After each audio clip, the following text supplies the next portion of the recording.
Thank you for continuing your membership. 5 whole fucking months here and I'm still by? Guess it wasn't a phase after all.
Super heckin' valid, uwu.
Stinger, welcome to the Rogue Room. How you doing?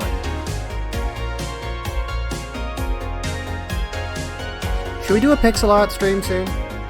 I have been meaning to do that. Also, holy crap, I'm seeing my own stream on my dashboard, and the colors are so much more saturated. Maybe it's because they're on a separate monitor, I don't know. Anyway.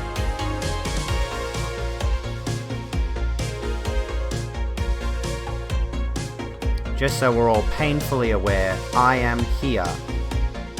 Obviously. I'm just sitting here for the next 30 seconds behind a starting soon screen, because I don't want to swap scenes in case it mucks something up. Also, I would love to have an OLED display, but I do not. Sadly. I've got one display hooked up to... I forget what it's called. Whatever the next step up from HDMI is, and the other monitor is hooked up to HDMI. 3, 2, 1. This is not really a great way to start out. I didn't turn the music down. Guys, gals, and non-binary pals, my name is Abigail Beck. Welcome back to the Rogue Room. I did take a week off because your bitch burned herself out. Don't do that. Do not recommend it. I got nails, so we are clear. I got French nails. They are good for clicky. ASMR. I've changed the sub goal to this goal here. And this is also from the friend who bought me the nails, for the record. By the way, that is for you, Soul Reaper. That is for you, Unicorn. And come here. If you're going to pester me, you need to get... Fuck off then. Okay, we're back. We're back. We're back. We're here. We're queer. Which some people still have not gotten used to yet. Please get used to the queerness. It's not going away. It's not changing. Okay, sweetheart? Good. Top surgery. I want boobs. This is padded, so we're clear. A little bit. There is still something there, but I think it's just this top that makes them look obscenely good. But yes, I have been looking at the idea of getting top surgery at some point in the future. And I would like to actually fund them being bigger than they'll probably ever get on HRT. So yeah, let's talk about the nails. Let's talk about the choker. Let's talk about my friend. My friend's got big fake boobs, for the record. She has money. See, she has a lot of money. I don't. And while I went and hung out with her recently over the week off, because, like, one day I was just like, I was being miserable. I was like, I'm sitting on my couch doing nothing. And she's like... and I'm messaging her and I'm just like, look, I'm so bored, I don't know what to do. She's like, you should get a train down to where I live, which was like a 3 or 4 hour voyage on buses and trains and all that. But I did it, and we hung out, and we got super drunk, and we talked about boobs, and we talked about personal drama, and we caught up, and it was great. Then the next day, we drove to get her have needles put into her face for, like, tightening of things. And in the process... before she went in to get the needle stuck in her face. I forget what she called it, a thread lift or something. Some plastic surgery thing. And she gave me her card and said, go get your nails done. So I went and got my nails done. And the night before, we were trying on her dresses, which is amazing that any of her clothes even fit me, because I'm 178 centimeters and she's like down to here on me. She's tiny. She's a very small person. But she gave me the nails, she gave me the choker, which is really fucking cute. But let me tell you, doing the clasp up with these things on, fucking impossible. Doing any sort of clasp right now, doing any kind of finer movement, I am like, it's impossible. I can't do anything with these things. Like, typing, a nightmare. I keep mistyping everything. But hey, I'm back. I had my break. I got to chill out. I got to unwind a bit. Right before, like, yesterday, you know, I was having a good time being able to see my friends and hang out and stuff like that. Until, hello Smudge. Until yesterday or just the day before or something, my state here in Australia is in lockdown again, or at least part of the state. I live in the Greater Sydney area, pretty much. And as a result, kill me, what's it called? We're in lockdown again. We're in pretty much like only allowed to go to the shops to get groceries, only allowed to go out to get fuel if you need it. Social environments, you're only allowed to have like, I think a total of 5 like people in a gathering or whatever. Anyway, I'll look up the specific restrictions. Where is it? Let me look it up really quick. Greater Sydney lockdown. It's fucking awful. But I have been, which also means pretty much, I'm not going to look up 9 News. Fuck off. It also means I can't go to the gym. Okay, it also means I cannot go to the fucking gym. And pretty much any other, like, luxury shopping places, like with the last lockdown. Let me turn that down a bit. Like with the last major lockdown thing, you can pretty much only go to essential places like grocery stores, the chemist, doctor's appointments. Let's have a look here. This is what we've got here in Australia at the moment. Shopping for food or other essential goods and services, medical care or compassionate needs. Exercise outdoors in groups of 10 or fewer, which my gym is thinking of doing. I don't know if they are doing it yet, but I don't do group workouts. I do my own stuff. And essential work education, or where you cannot work or study from home. It doesn't say anything particularly about social get-togethers. I'm assuming... So there we go. There's the area, the Greater Sydney area. That is under lockdown at the moment. And I don't know about, like, yeah, people getting together socially, but generally speaking, I've heard that perhaps you can hang out with a partner or, like, a very small group of people, but as far as I know, that's not advised. Rural life is better, especially right on the edge of town rural life. I'm not sure, I'm not familiar with that specific way of living, honestly. I've always lived in suburbia. You know, I've always lived in the suburbs. Bubbles, where's the bubbles? I've got bubbles in the fridge. I got some Moscato. I've got some Moscato for later. It looks smaller. I just closed the tab. I should have kept it open. Oh well. Doesn't matter. Yeah, I was looking at it and I was like, hang on, that can't be the entire lockdown area, because the area I'm in is in lockdown right now. And I'm much further outside that little cluster there, so I don't know. Rural, but you can still get anything you want. Oh, I see. I think I've been there. There are certain areas around me that would definitely fit that description, where they're 10 minutes out of the way, but as soon as you drive that 10 minutes, you're in my area where it's heavily suburban, lots of stuff to do, you know. But yeah, for the time being, like, I was going to discuss the whole idea of working out at home, which is a new thing we're going to be doing, not just for lockdown, but just in general. I'm going to be doing Workout Wednesdays here on stream. So on Wednesday, today's Monday, in 2 days' time, we're going to be doing Workout Wednesdays, where, you know, we'll start the stream out in the health and fitness category or whatever it's called. What's it called? There is a fitness category on Twitch. And we're going to... Let me see. We're going to do some fitness and health. Here we go. We're just going to do some, like, basic home calisthenic stuff. Push-ups, planks, crunches, squats, maybe jumping jacks, but they're pretty loud, and I feel like that would be just annoying for the microphone, the camera, and all that. But, you know, stuff that anyone can do at home. I do have dumbbells, so if we want to, I want to vary it up week to week so we can change exactly what we're doing, because you got to maintain the guns, right? Like, wasn't planking a meme? It was. But, actual planking. And apparently the world record for planking is only like 8 minutes or something. I could have sworn I looked up the world record plank. 15 minutes and 15 seconds. Okay. I could have sworn it was like 4 hours or something. And then I looked it up and it's like, it's only 15 minutes. Which is still a lot. Don't get me wrong. But Smudge is impressed with my gun. Smudge is a boring shithead. Anyway, knees turn squats into crunches. Oh, ow. I know the feeling, sadly. You got to make sure you stretch before you squat. Especially if you're squatting weighted. Like, if you're doing bodyweight squats, still stretch. Still make sure your legs are nice and flexible. But, you know. It's worth it to get some stretching in. Could be the plank queen in 16 minutes. Are we all supposed to follow along? You can if you want. It's mostly just like I'd like to branch out into different kinds of content. And being that I am a bit of a fitness aficionado, I would like to continue down that road of not just talking about fitness, but doing a bit of it too. And given, you know, I know a fair few things we can do at home. We could do some arm workouts. We could do some, just basic body weight stuff. Do some leg stuff. I regret now I had a workout bench at home, but I was never using it because I had a gym membership. And then lockdown happened and all of a sudden I don't have a workout bench anymore.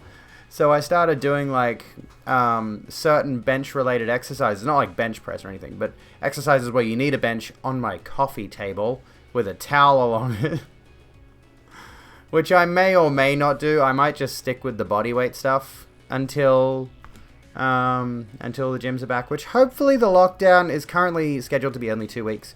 But I'm hoping it'll just be that 2 weeks and it won't get extended again. They are saying that the current COVID positive results are going to go up and then hopefully go back down again.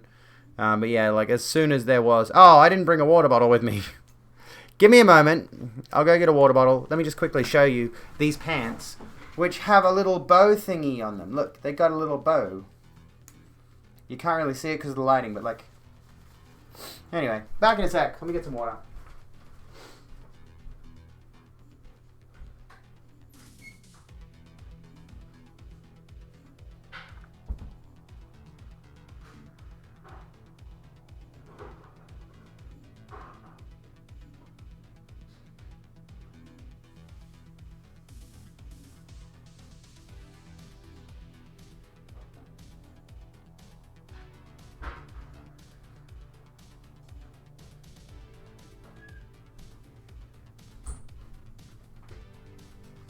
Alright, I don't think this lid goes with this shaker. I've just got a bunch of shakers, and a lot of them are red or some variant thereof. And I think some of the lids are very slightly designed differently. Let's try it. Hopefully I don't spill it on myself. Success! It has a full seal on the inside there. Alright, we're good. We're good. We're good. We're good. I need a purple shaker. The fact that I do not yet have a purple shaker is appalling. Honestly, disgusting that I do not have a purple shaker.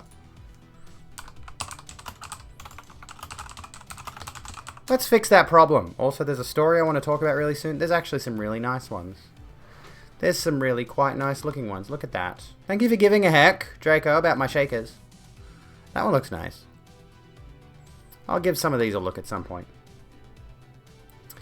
But I can't be affording... I can't afford to buy shakers all the time. I've got to stop afterpaying clothes as well. Because we're trying to save. This is not just you saving for the 8,000. There we go. I fucked that up somehow. I am also going to be starting to... Like, I'm trying to find different gainful employment than what I currently have, which is awful. But yeah, I want to hit this number at some point in the not too distant future so I can put that money towards boobs. Much larger ones. because it's an actual point of dysphoria for me. I had a moment earlier today. What up, Izzy? How's it going? Meow yourself. Anyway. Wish you could send your mind. Yeah, I've had that. I've heard that from so many women at this point. And non-binary people. Well, actually, you're the first non-binary person to say that to me on that note. But on the subject of women who've said that to me, so far I think it's been at least 2 of my best friends, one of my best friend's partners. Who else? There's been a number of people who've just said to me, if I could give you my boobs, and I'm like, they need to make that a procedure. Just take some from this person, put them on this person. It'll probably still cost the same as this, though. So at that point, I might as well just get the silicone ones, or whatever they are. What's it called? What's it? Saline. So, god damn it. Why does it have to be so expensive to look good? It's not even about looking good, though. Like, I actually had this moment today because I will open up to you about something that greatly traumatizes me. The HRT that I've been taking for about 8 months or so now. 7 or 8 months or so. And it's recently, I guess the manufacturer of that particular brand of HRT has decided to stop doing it for reasons that are just like, I guess it's not profitable enough for them to keep producing that particular hormone. So they've stopped doing that.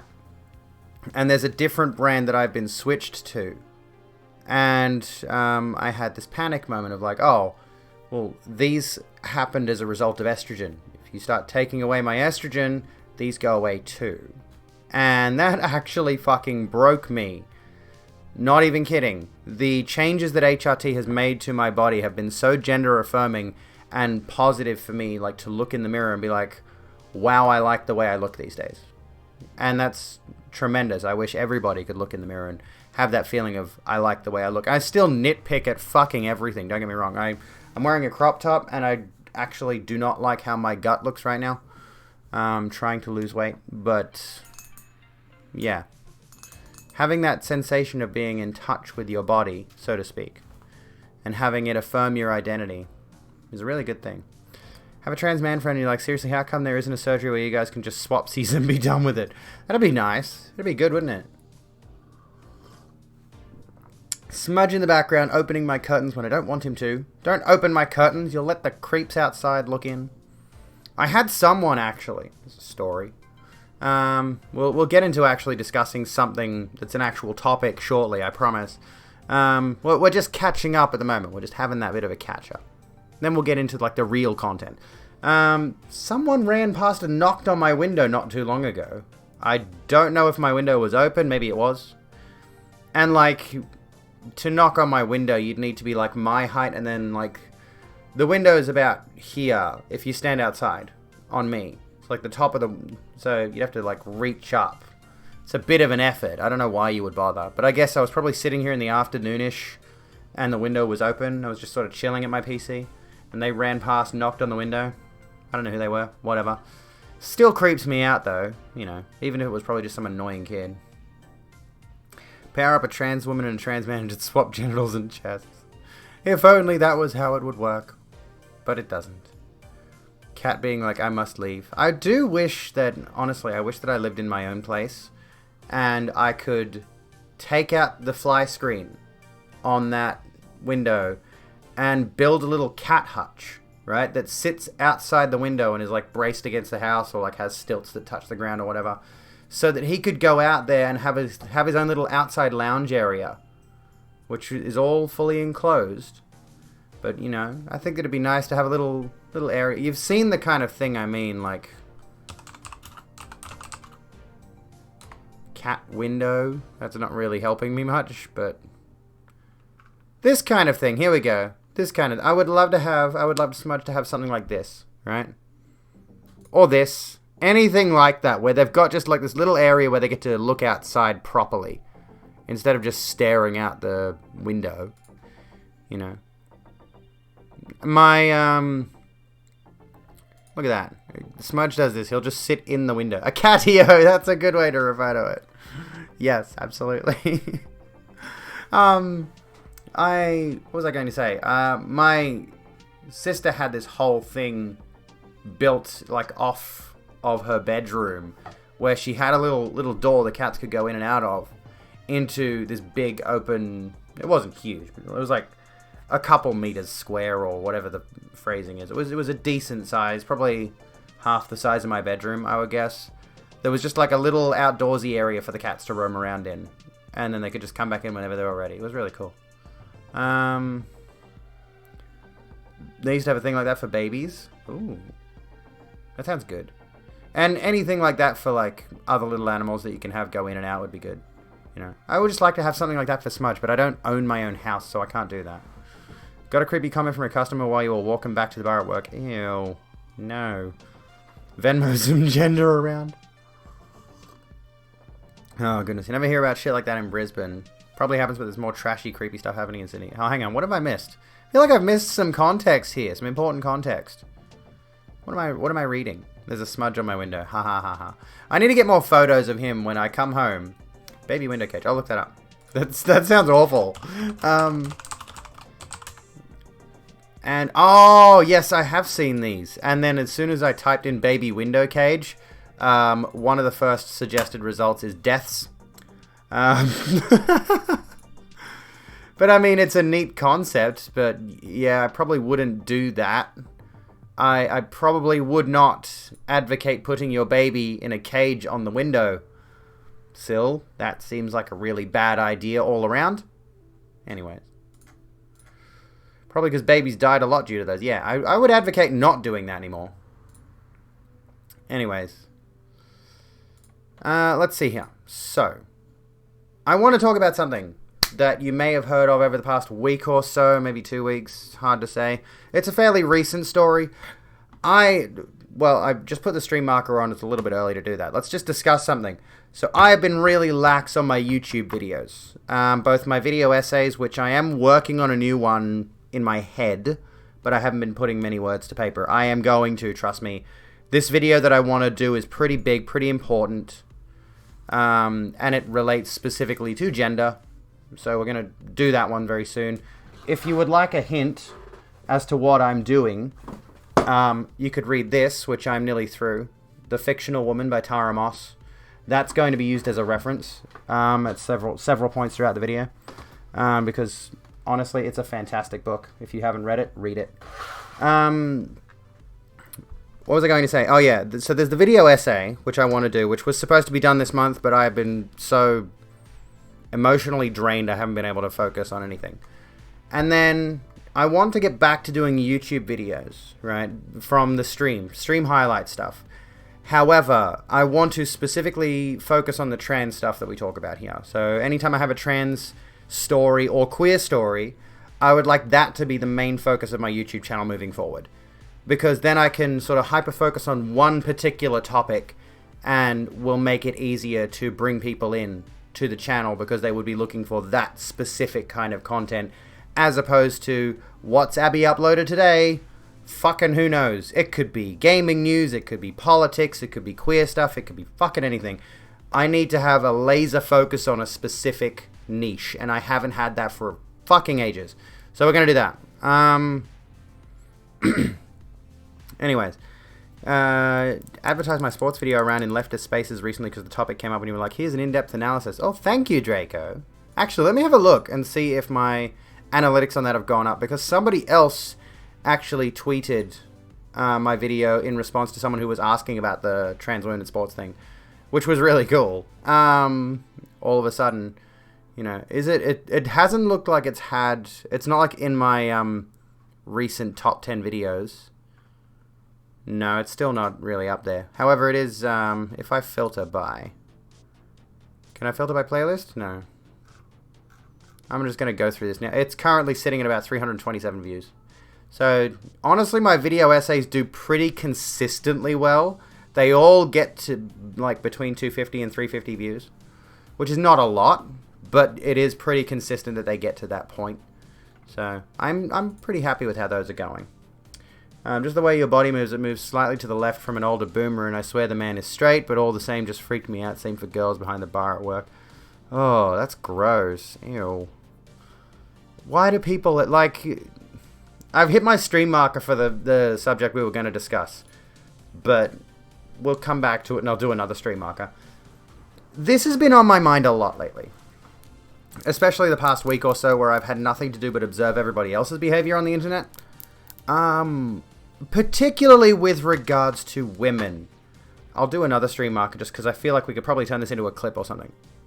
Particularly with regards to women on the internet, right? There's a girl who goes by Spooky Loopy here on Twitch. She does like bar and lounge singing kind of stuff. And recently, she's decided to expand into the hot tubs category because she's, you know, chasing new viewers, of course. There's a new category. There's a lot of talk about it. And she's doing the same content of just lounge singing. And she's wearing a full, like, bathing suit dress thing that covers up most of her body, right? She's not doing anything controversial. She's not doing anything sexy. She's just doing her usual singing thing in a hot tub, right? Because, again, new category. And that's how you get new viewers. You capitalize on a new type of content. You keep shifting and changing what you're doing. And when she's been promoting her content on, like, Facebook, she's been putting up her posts that just show how she looks on stream and all this kind of thing. She's not overtly sexualizing herself, and yet routinely, without fail, there are always men, the occasional pick-me, but men, who are commenting, suggesting that she is some kind of sex worker, suggesting that she's using her body for views, suggesting that she's doing all of this stuff that men have perceived that women do on this platform in order to get views in the first place. And don't get me wrong, aesthetics are certainly a part of bringing in an audience. Why do you think my room looks like this? Because it's interesting and fun to look at. And I'm not even done yet. Oh, by the way, shark. Just so we're clear, there's a shark. Anyway, the main thing that I want to draw away from this, the main thing that I want to touch on about this, is this obsession that not just the streamer community has, but given that we are streaming right now, we'll talk mainly regarding the streamer community. This obsession with other people's appearance and how they present on the platform, including something as simple as wearing a low-cut top. Like, trust me, if I had the G-cups I want, I would be wearing a low-cut top. Undo a couple of the buttons here, get some cleavage going, fuck yes. However, I do not understand this obsession, absolute obsession, that these men happen to have with the appearance of other streamers on the platform. I legitimately cannot fathom it. Meanwhile, these are the kind, like, I've seen a lot of women on this platform who put in an extreme amount of effort into how they present. I do. I'm wearing makeup right now, and it took me like a good 40 minutes to put it on because I was deciding what colors I want to use, and I was making sure I was getting all the finer details I wanted. And I wanted it to look as nice as I possibly could. But like, at the end of the day, I put in effort into choosing what outfit I'm wearing. I put in, the effort in the makeup and everything. There's always a lot of decisions that go into this whole thing.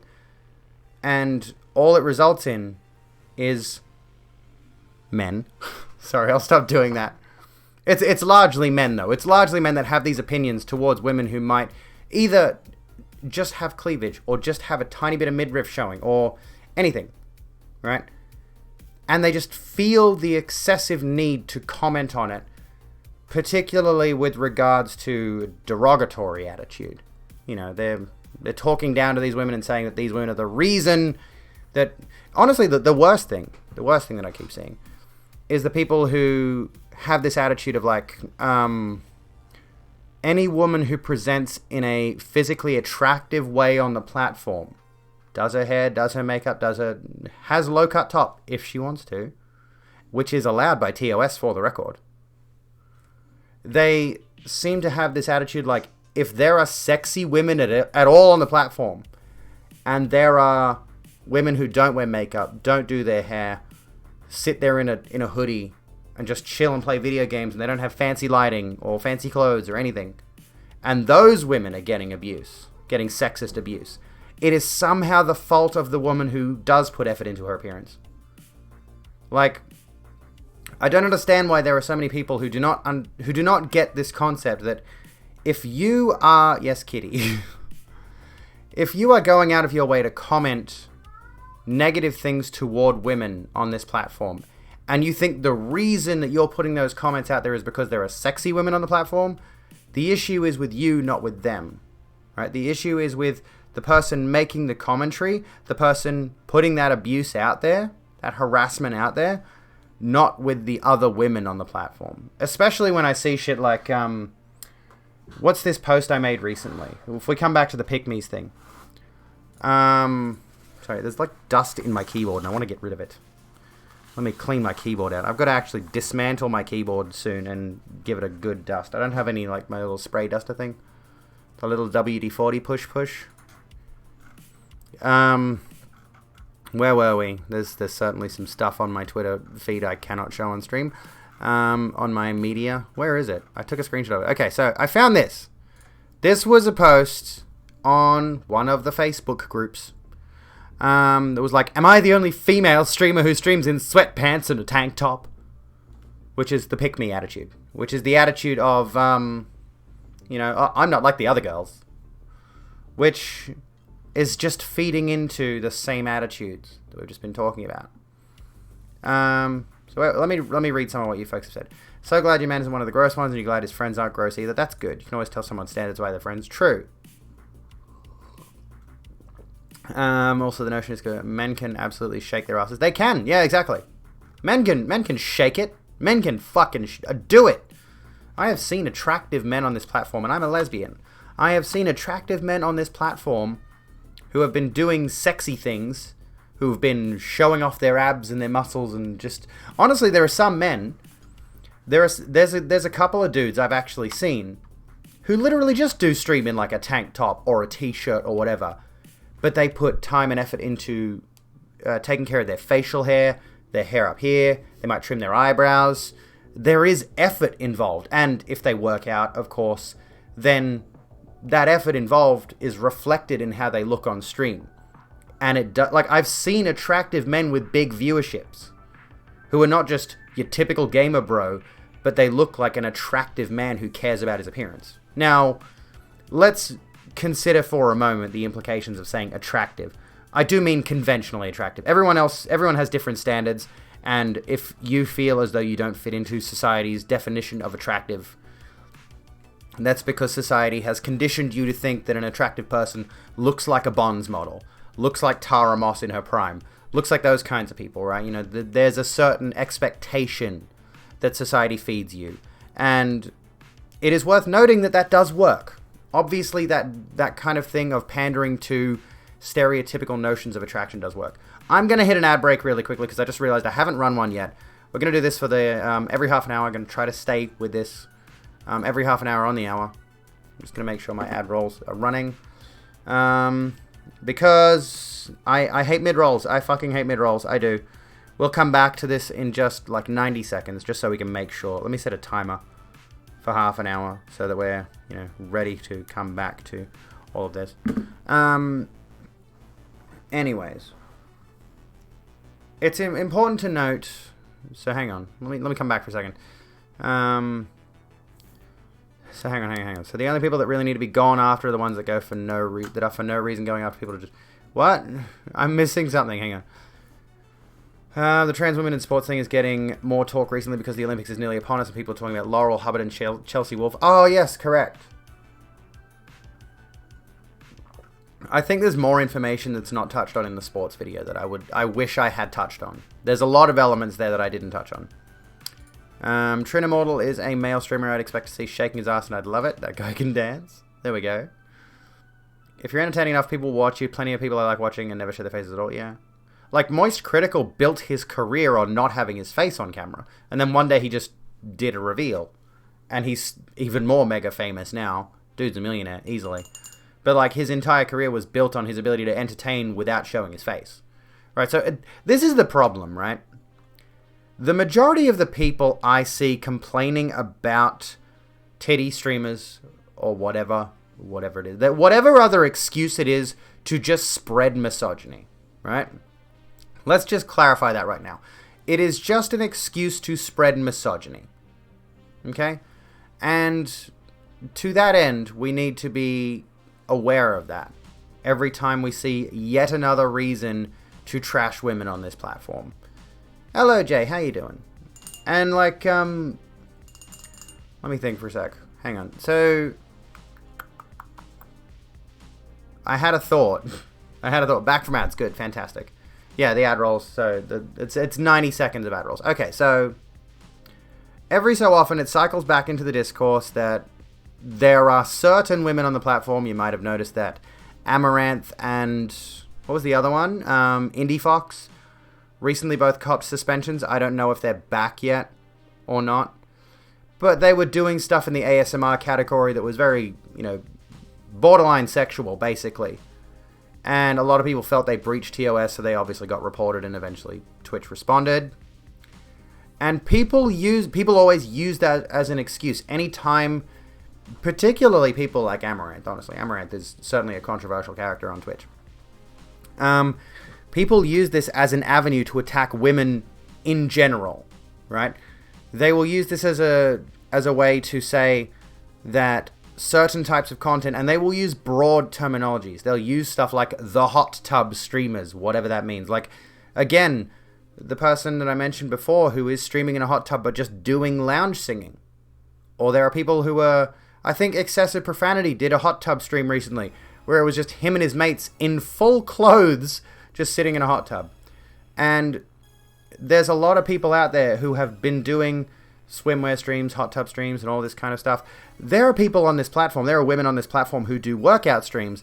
I think Dharma, I don't know if Dharma does this anymore. Dharma used to do yoga and was getting like partner numbers of viewers on the platform because she was doing yoga streams in the same kind of typical attire you'd do yoga in. Sometimes a sports bra, typically full-length tights. And then people would go into her stream even though she was not being sexy. Thank you for the hydration. She was just teaching yoga, right? But because she's an attractive woman, stereotypically attractive woman, conventionally attractive woman, sorry, people would go to her streams and just leave these absurd, lewd comments. And people still have this attitude that it is somehow the fault of the woman who is just presenting herself how she is. And not the attitudes of sexist men who are the problem. Anyway, sorry for that tangent. I saw someone talking on this the other day, not to shame women for being sexy on Twitch, but to call out Twitch's hypocrisy for refusing sexy emotes but promoting sexy streams. Yeah. There's a lot of... oh, sorry, bumped the microphone.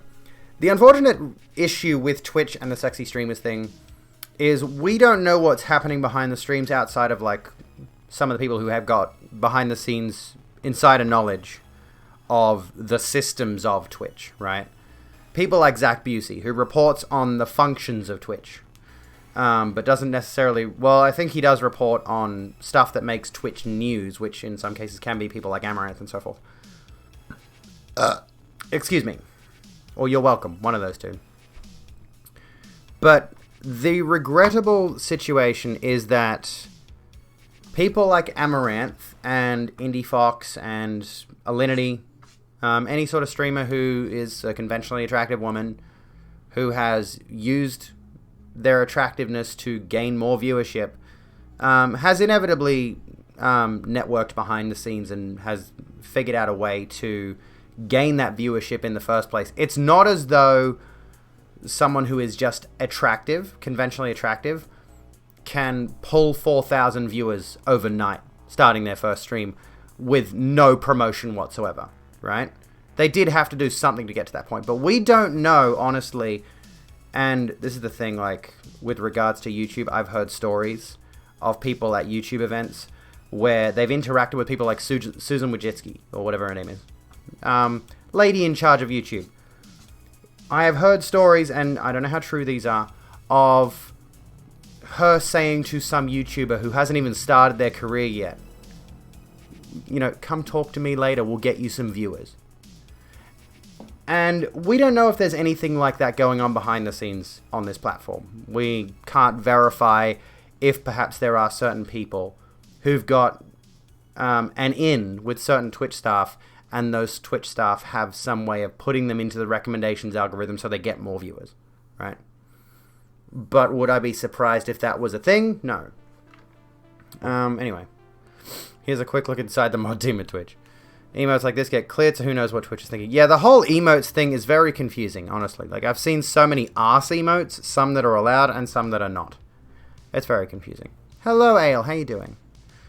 Bigger problem are all the men and women that don't say anything to the few men and women that are okay with the patriarchy and their own internalized misogyny. It's not the few that do this so much as the mob of people that just let it go unabated. True. Yeah, it's not what you know, it's who you know.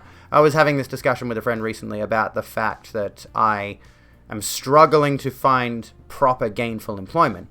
I need to find some way to bring in way more money than I'm making now. I'm not making enough money, period. You know? And we're having this discussion of, like, she's been in and out of several part-time jobs recently. And both of us are struggling financially. And, yeah, the basic gist of the situation is we can't really elevate ourselves in terms of our career because we don't fucking know anyone. We don't have a network that has the, you know, the possibility to elevate us in any reasonable way in any field that we want to go into. I want to work in entertainment professionally. If I could be, like, my ultimate goal as a streamer, I'd like to do this as a job, really. But if I could, I'd like to work in television presentation, and I'd like to have a foot in the door working in media, but I don't know how I would even get into that point. Because it's all about, ultimately, it's all about networking. It's all about finding the people that can get you into that industry in the first place. I do have a LinkedIn. He has a LinkedIn. I don't. Anyways. You know a YouTuber from Poland who was absolutely screwed by algorithms, and after years of tug-of-war, he made it on YouTube anyway, they admitted his account was affected by some tests. Oh, really? Oh, really? I have certainly heard tell that certain people on the platform have been doing really well for like a month, right? I have been fortunate enough. Well, here's the thing. I'm not sure if I've been affected by this, but there have been numerous times where I've been doing really well in a category. Like, I'm doing way better in just chatting now than I ever was in any gaming category. But when I was streaming Skyrim, when I was streaming Dark Souls, when I was streaming Minecraft, especially the hardcore challenges, my viewership was steadily inclining until it wasn't. And it would happen over the course of a month or two. I would get really good viewership, and then it would stop. It would just stop. It would fall off. And Dark Souls.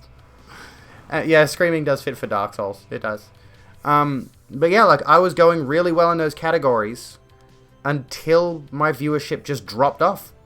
For no reason. The content didn't dramatically shift. You know, I didn't do anything that was suddenly turning people off the stream. But the viewers just disappeared. And I had several names that I noticed just didn't appear in my streams anymore.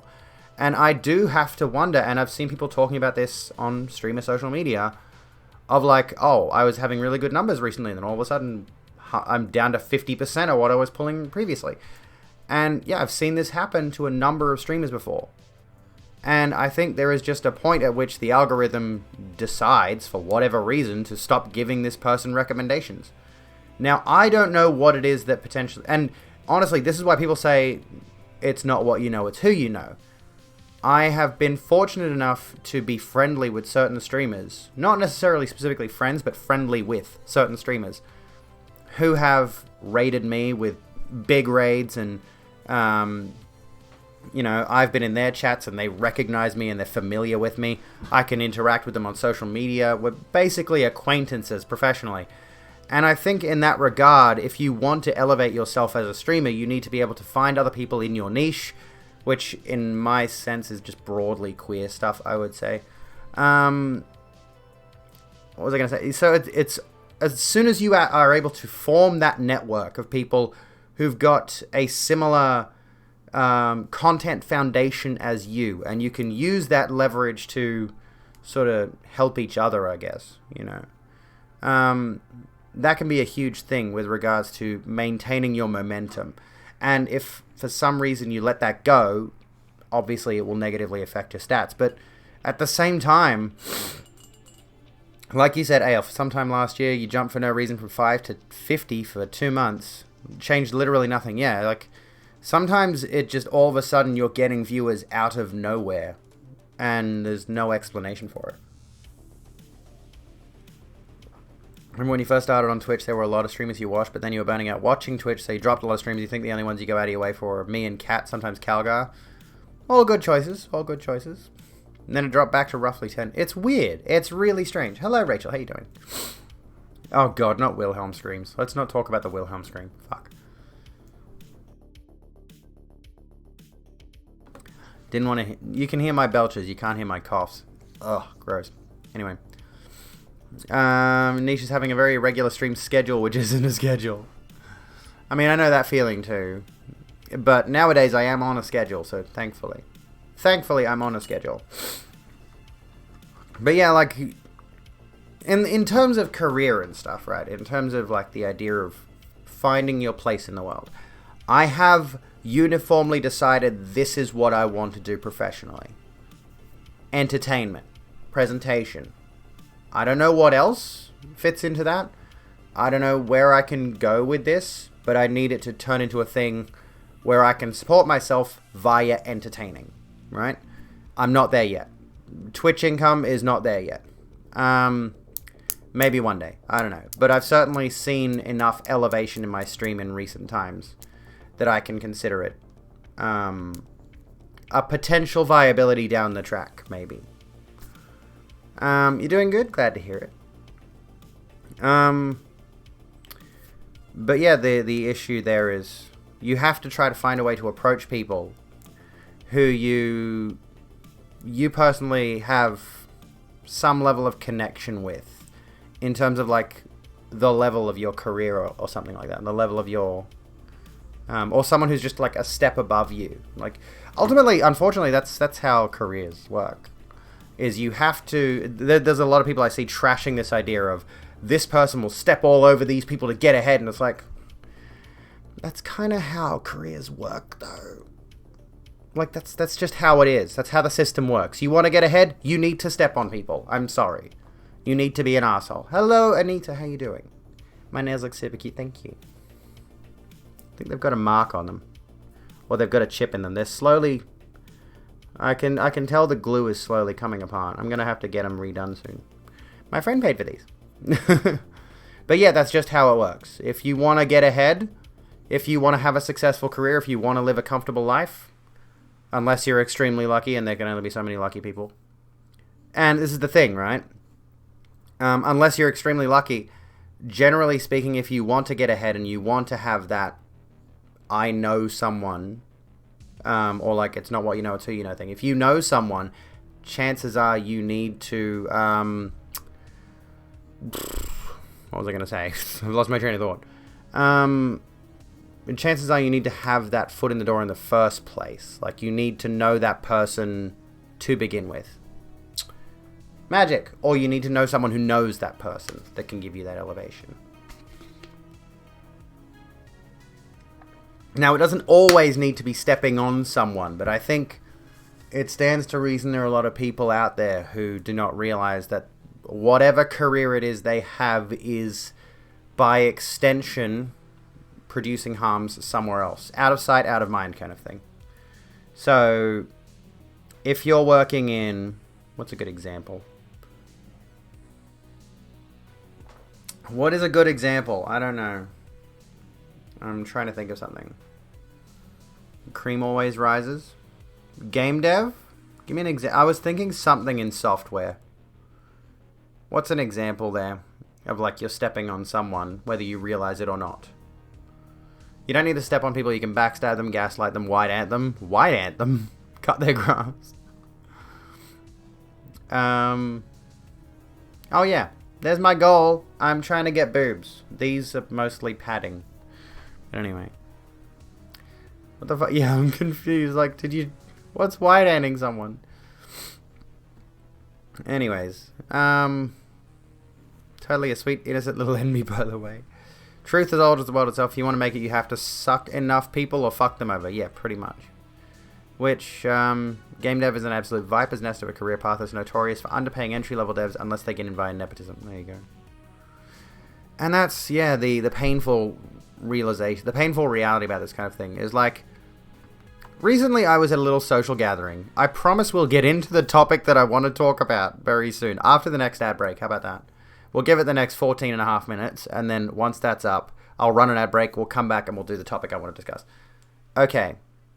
So, recently, I was at this little social gathering. I've got glitter on my finger now. Where we were just hanging out, drinking, chatting, all of that. And these all struck me as particularly more successful people than me. But somebody brought up PewDiePie, and another person was like, "Oh, you like PewDiePie?" And they're like, "Fist bump, yay! We're cool because we like PewDiePie." And all I can think of when I look at him now is like, this is a man who has most certainly fucked over a lot of people in his career to become one of the top individual YouTubers on the platform in general, right? He's most certainly done a whole bunch of really underhanded stuff to be known as one of those, you know, the big wholesome top YouTuber guy, right? And even then, like, if you look at his views, he's technically not on top by any stretch, but he's got the most subscribers out of any individual YouTuber, not YouTube channel, but individual YouTuber. But yeah, like, honestly, yes, wholesome, in a sense. A lot of people will look at PewDiePie as this character who's broadly relatable, right? But, let me think. Given the amount of controversies that he's had in general, you can tell he's not... Oh, okay. Someone tipped $10. Thank you. I didn't... There's nothing came up. Hang on. Oh, there we go. Magic. Thank you so much, Magic. We're halfway there. Just $7,990 to go. Roughly. Thank you. Don't watch the guy, but what has Hassan done to undermine? It's complicated, honestly. This is the problem, right? Is a lot of the time we have to speculate. And I don't think it's necessarily so much that Hassan has done anything to undermine anyone, as much as his career is definitely built off the Young Turks, right? Looks into your bank account. Never been keen on PewDiePie. I used to enjoy watching him, but then I just dropped off.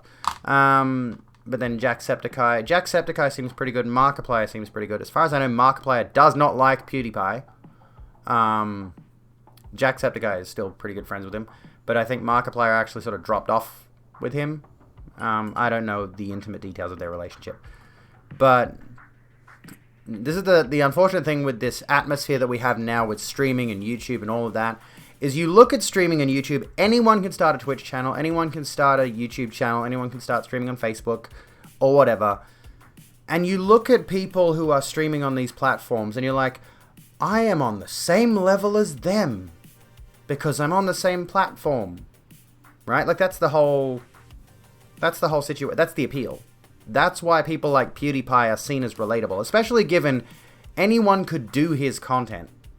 Anyone could do PewDiePie's content. I could drop streaming and I could drop everything else and I could just do PewDiePie's content.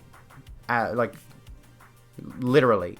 He just sits in front of a computer and does reactions to this or that or whatever. He does some gaming segments. I couldn't do his more advanced stuff like his music videos. But the thing that makes him appealing to a lot of people is the fact that you look at his content and you think to yourself, I could do that. I legitimately could do that. And last time I looked at any of his videos, his backdrop wasn't particularly impressive either.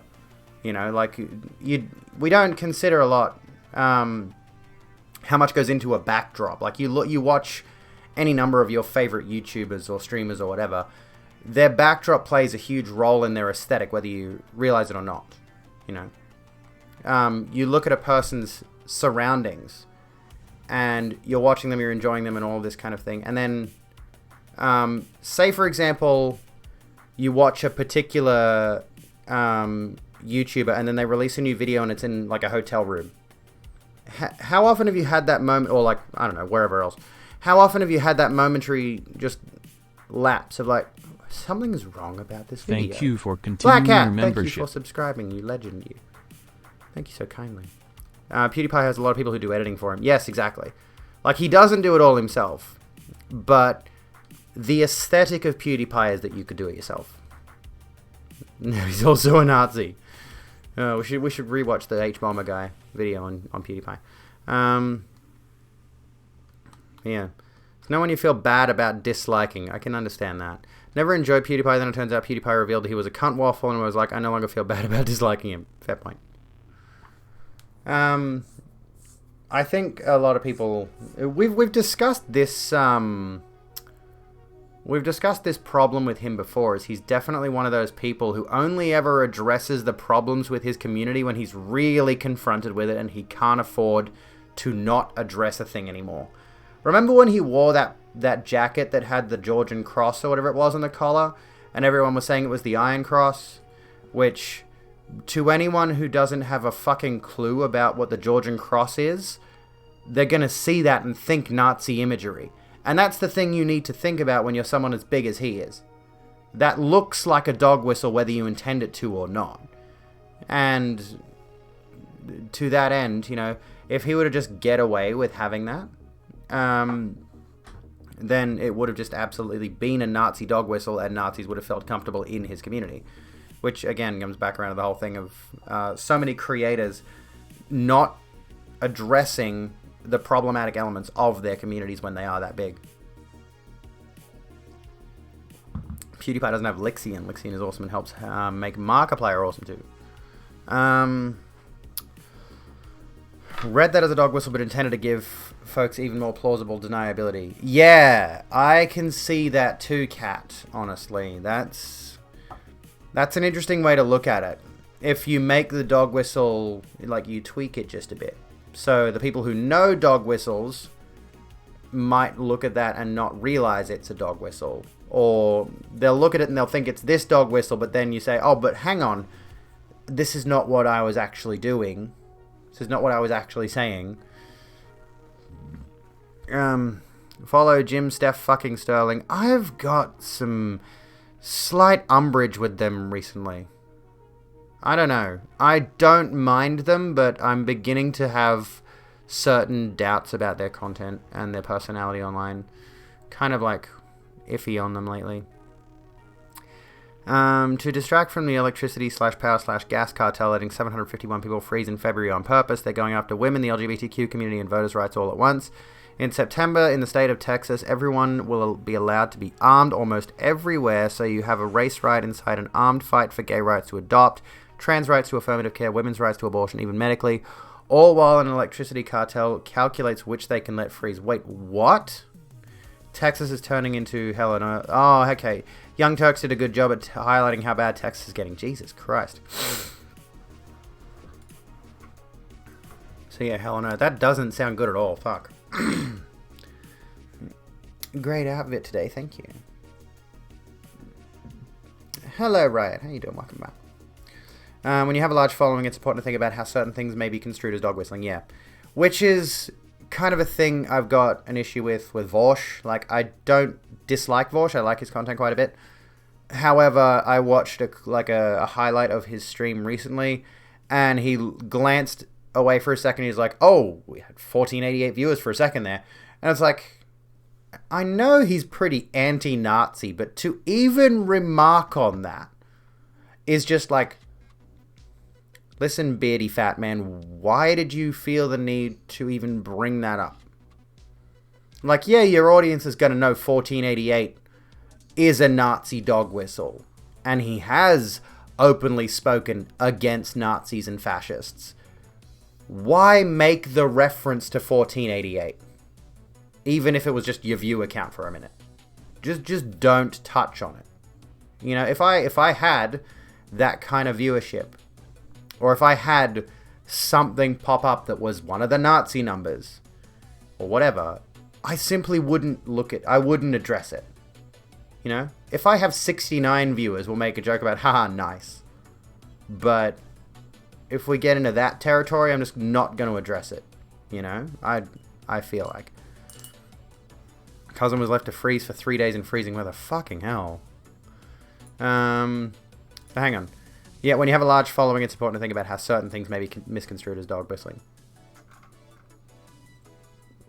We've had 69 viewers before. Let's see if we can get 69 viewers tonight and then stay there until midnight. Or more. Let's go above partner viewers. Let's get to 420 viewers tonight. Let's do it. Because you have absolutely had someone with right-leaning tendencies argue that it wasn't racist to you. Oh, God. My problem with Sterling. Okay. He survived. We were pretty cognizant. That's good. Let's talk about my problem with James Stephanie Sterling for the moment. I do like their content. I agree with their viewpoints, especially re-capitalism, especially re the gaming industry. I have a lot of love for the content they provided over the years. They've definitely created some interesting videos, broken down some interesting topics. But they have certainly gotten themselves into a rut. I will say that. And at first I was like, they came out as non-binary and all of a sudden they started losing thousands of viewers per week. Like 2,000 viewers per week. It keeps dropping. And I'm beginning to see people's perspective about James Stephanie Sterling. Wherein specifically... Let me think for a second. Let me see if I can word this correctly. Some people have said it's because the content has become really stale and repetitive.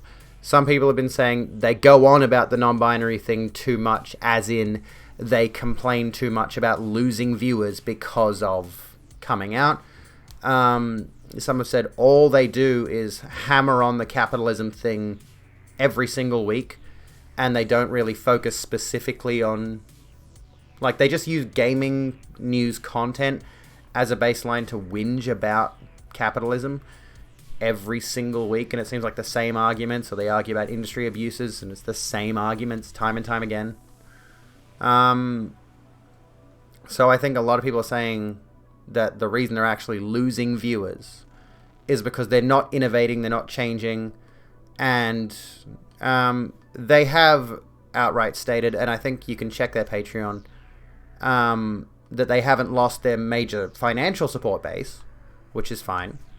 But yeah, it's... I guess I can see the perspective that people have of like, it's just a broken record at this point. And that's why they're losing subscribers. And, you know, they're integrating stuff like their wrestling stuff and all that, and just maybe their content has shifted enough away from what drew viewers in the first place that people are just like, oh, I'm getting sick of this, I'm going to distance myself. I think James Steph Sterling's biggest problem is that gaming news is actually pretty fucking piss boring. It is. Normally it's milquetoast press releases and it's very, very hard to build content around it. Yeah, exactly. So given that they have a weekly show and they want to keep that weekly show afloat and relevant, they have to keep pushing out a new video every week, and their views are dropping, their subscribers are dropping because it's the same kind of content. So what do you do in that circumstance as a content creator? How do you shift that so that you can keep bringing people in? I don't know. I've tried the gaming content thing in the past and it didn't really stick with me, especially given that nowadays I don't give much of a fuck about gaming.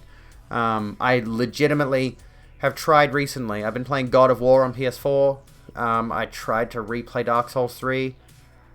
It's not sticking with me. Gaming is not sticking with me. And I re-downloaded World of Warcraft, actually, last night, and played a bit of that, and I was enjoying just chilling out to WoW. I think there was a nostalgia hit, honestly. I made a new account so I could, like, free trial it. I didn't pay for anything. And honestly, just, like, the gameplay loop of WoW is just so cathartic and chill. You know, and I know it can get intense in like raids and dungeons or whatever, but just cruising around in WoW is just chill, right? I don't have to think much. Maybe I should try a different MMO. Maybe I should try Elder Scrolls Online so I can get a new experience. But you know, but yeah, like the games I typically align with, like Dark Souls and such.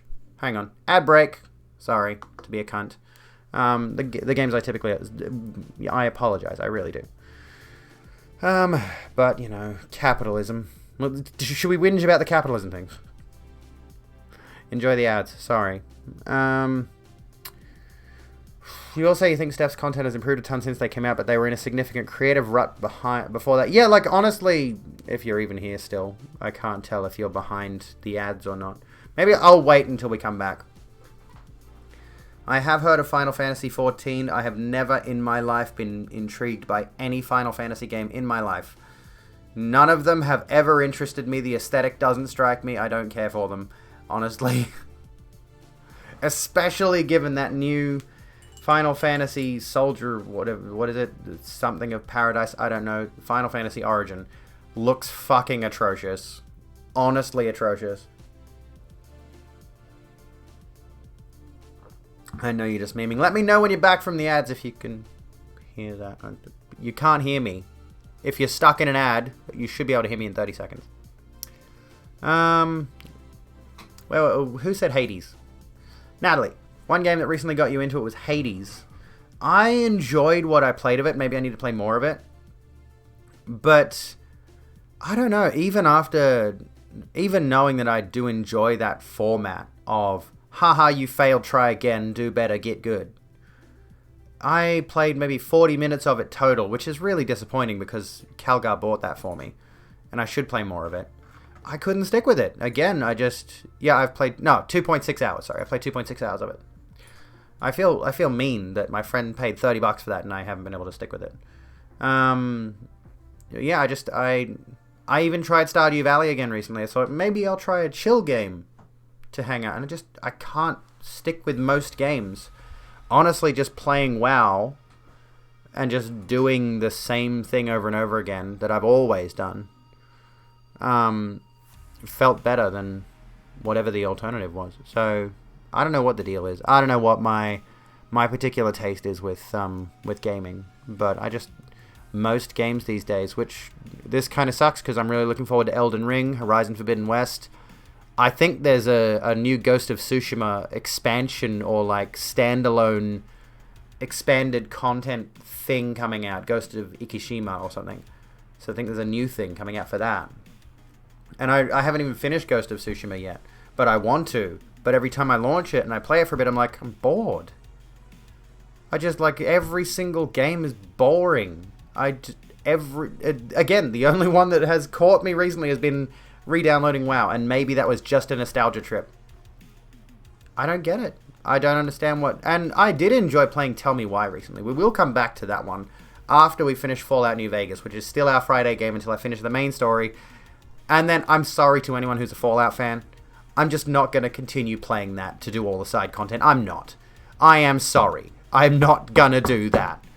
I'll do the main story just because I've been enjoying the main story, but I'm not doing all the side content. Fuck it.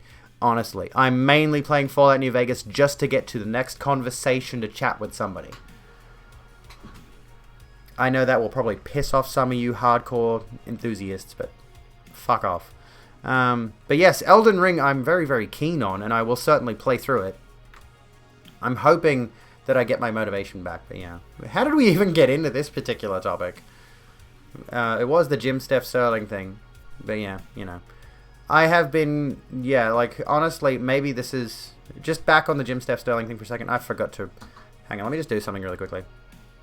Well, I don't really need to, what the fuck? Okay, hang on. Alright, I'm just going to have a little alarm thing here ready to go for when ad rolls are back on. Oh my god, stop fucking around, dude. Okay, 3, 2, 1. I want to have a timer on my phone that matches up with what's on my dashboard. Anyway, something Texas is failing. Nazis and PewDiePie, yeah. From Software does do good games. They really do tremendously good games. Anyway, where were we? Struggling to decide between Yakuza 7, Star Wars, Jedi Fallen Order. That's good. Fallen Order is very good. Well, Final Fantasy 7, your brain struggles to commit to any. I think I get the same feeling. I struggle to commit to any video game. Yeah. Anyways, neither here nor there. Let's come back to the topic I wanted to discuss a bit. Have chips and salsa and ready for the thing Abby wanted to discuss. Let's do that. Let's do this. Let's do a bit of trans news. Alright, let's do a trans news thing, and then we can come back to talking about whatever. because there's a topic. There's a thing I want to touch on. Okay, so I have some notes here because I've already looked at this article and I'm like, what the entire fuck is going on, you know? Anyway, so recently I came across this bit of controversy on Twitter because I follow a lot of trans folks on Twitter. I feel like most of my interactions on Twitter these days are with trans folks. I do need to expand into other niches on Twitter. Maybe get back into streamer Twitter a bit because it feels like the only streamers I really interact with are those who don't broadly talk about streaming all that much. So anyway, this came up recently. This idea of trans widows, right? Excuse me. And it's just an interesting phrase off the bat. Like, what do you think when you hear the term trans widows, right? I'll give you a hint. It's not trans women, it's not trans women who are widowed. It is cis women who were or are married to someone who has decided to transition, right? Trans widows fear being trapped in loveless marriages if gender law changes. Activists want ministers to scrap an agreement that allows women to exit a heterosexual marriage before it legally becomes homosexual. This is a word soup. Anyway, so we could start with like the loveless marriages thing right off the bat here. First and foremost, so you would argue, I would argue, right, if you marry someone, and maybe people just have this different perception of what love is, but if I were to marry somebody, that love needs to be not conditional. If I were to marry someone, that love for them needs to be unconditional, whether they transition or not, right? And you know, a lot of us look at the idea of love, and ideally we have this picture in our heads that, you know, if you want to marry somebody, and I know this is almost never the case, right? But if you want to marry somebody, you must have this image in your head of like, I want to spend my life with this person through thick and thin, no matter what, right? Through sickness and in health, till death do us part, right? Ideally. I know that, you know, divorce happens. People have a breakdown of love and communication and all that sort of thing. But they fear being trapped in loveless marriages because their partner decides to transition, right? Hello, Hilda. How you doing? So, just that first part there is like, says to me, you know, I don't know, it's just plain bigotry. Yeah, like that alone says to me, you know, what was the love predicated upon in the first place? Just strictly their gender? Anyways, so trans widows face being trapped in loveless marriages if their spouses no longer need their permission to change gender. This is incredibly fucked up, right? The fact that in order for a person to change gender, they need permission from their spouse to legally change their gender. Imagine that. Imagine your identity being locked behind someone you married saying you're not allowed to. Ah, we failed it. The water thing failed. The water bottle has failed me. Great. It's not secured. There was water leaking out of it. Okay. Anyway. Any spouse who refuses to let their partner transition is an abusive piece of shit. This is one of the problems with this whole situation. From what I've been able to glean, this is happening in the UK, Turf Central, of course. Apparently, it's difficult for people to divorce unless there's like a really solid reason for it. Now, if one person wants to transition, and they want to get a divorce over that, fine, get a divorce. The problem is, apparently, someone wanting to transition their gender is not a valid reason for a divorce in the UK. So there would need to be some other breakdown to facilitate a divorce in the first place. Which I would assume, you know, what's the phrase? Like, irreconcilable circumstances or something like that? Should be enough, ideally. Or whatever. There's a certain phrase of like, oh, we can't resolve this issue, so we're going to divorce. You've heard of it a bunch of times, I'm sure. Pops head up as a UK prisoner. How you doing, Peachy? Why would you ask permission to be yourself? That's the problem, right? Is like, trans people routinely have to ask permission legally, medically, all of these kinds of things throughout the UK to even transition, even if they're outside of a marriage, you know.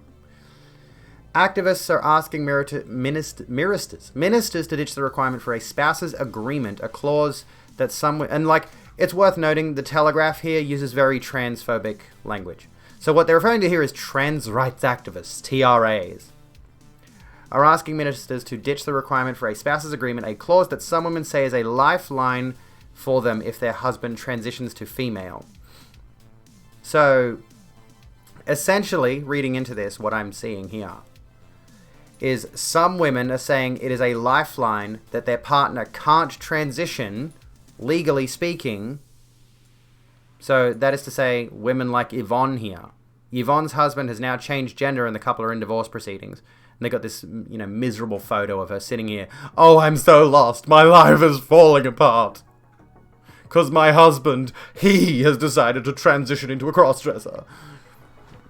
Anyway. So, TRAs, according to this article, are asking ministers to ditch the requirement for a spousal agreement. So spouses need to agree before a person can transition. And that clause that prevents trans women from transitioning is a lifeline for the cis women involved in this situation. Excuse me. Anyway. It allows them to exit a heterosexual marriage before it legally becomes homosexual. It's so weird that sexuality even slightly plays into any of this. Or get an annulment for those who cannot divorce for cultural reasons. Yeah, it's really honestly strange to me, the idea that people can't just leave a marriage unconditionally. I get that it would still be, you know, a tedious legal proceeding to go through to divorce in the first place, as it probably should be. You know, like, there should be a lot of paperwork, because there's a whole bunch of legal bullshit that goes into getting married. But, like, it's really bizarre that they need a specific circumstance to get a divorce in the first place. You should just be able to divorce. Anyways, continuing on. The Telegraph has spoken to women who left their male partners, notice the language there, when they came out as trans women, sometimes overnight. I guarantee you it was not overnight. I guarantee you it was not overnight. Describing in powerful testimonies how their other half became unrecognizable. Oh no. How awful. Their partner became honestly, like, just looking at that phrasing there, how their other half became unrecognizable because their other half suddenly decided to come to terms with themselves and accept who they are. Shouldn't that just say to you that the person you married has been pretending for a very long time, and once they finally realize who they are, you're not comfortable with them? Like, put it to you this way. Let's put it to you this way. If you were to marry someone in this day and age, you want to marry them because you want to be with them forever. You want to trust them with everything unconditionally, right? You want to love them, right? So you should be, as a spouse, and I know this is not the reality of the situation in a lot of marriages, but as a spouse, you should be the best friend that your spouse can come to with anything. And you should be loving and accepting and understanding. You should be the person that they think they can go to for anything whatsoever. If you are the spouse of, let's just say, a trans woman in this circumstance who is coming out to you, they should be able to come out to you, and you should be willing and able and accepting of them. And if that's too much for you, then yeah, divorce, of course. But again, I don't know, like, what the specific legal requirements are. But, yeah. Does that make sense? Like, I feel like, again, I would marry my best friend.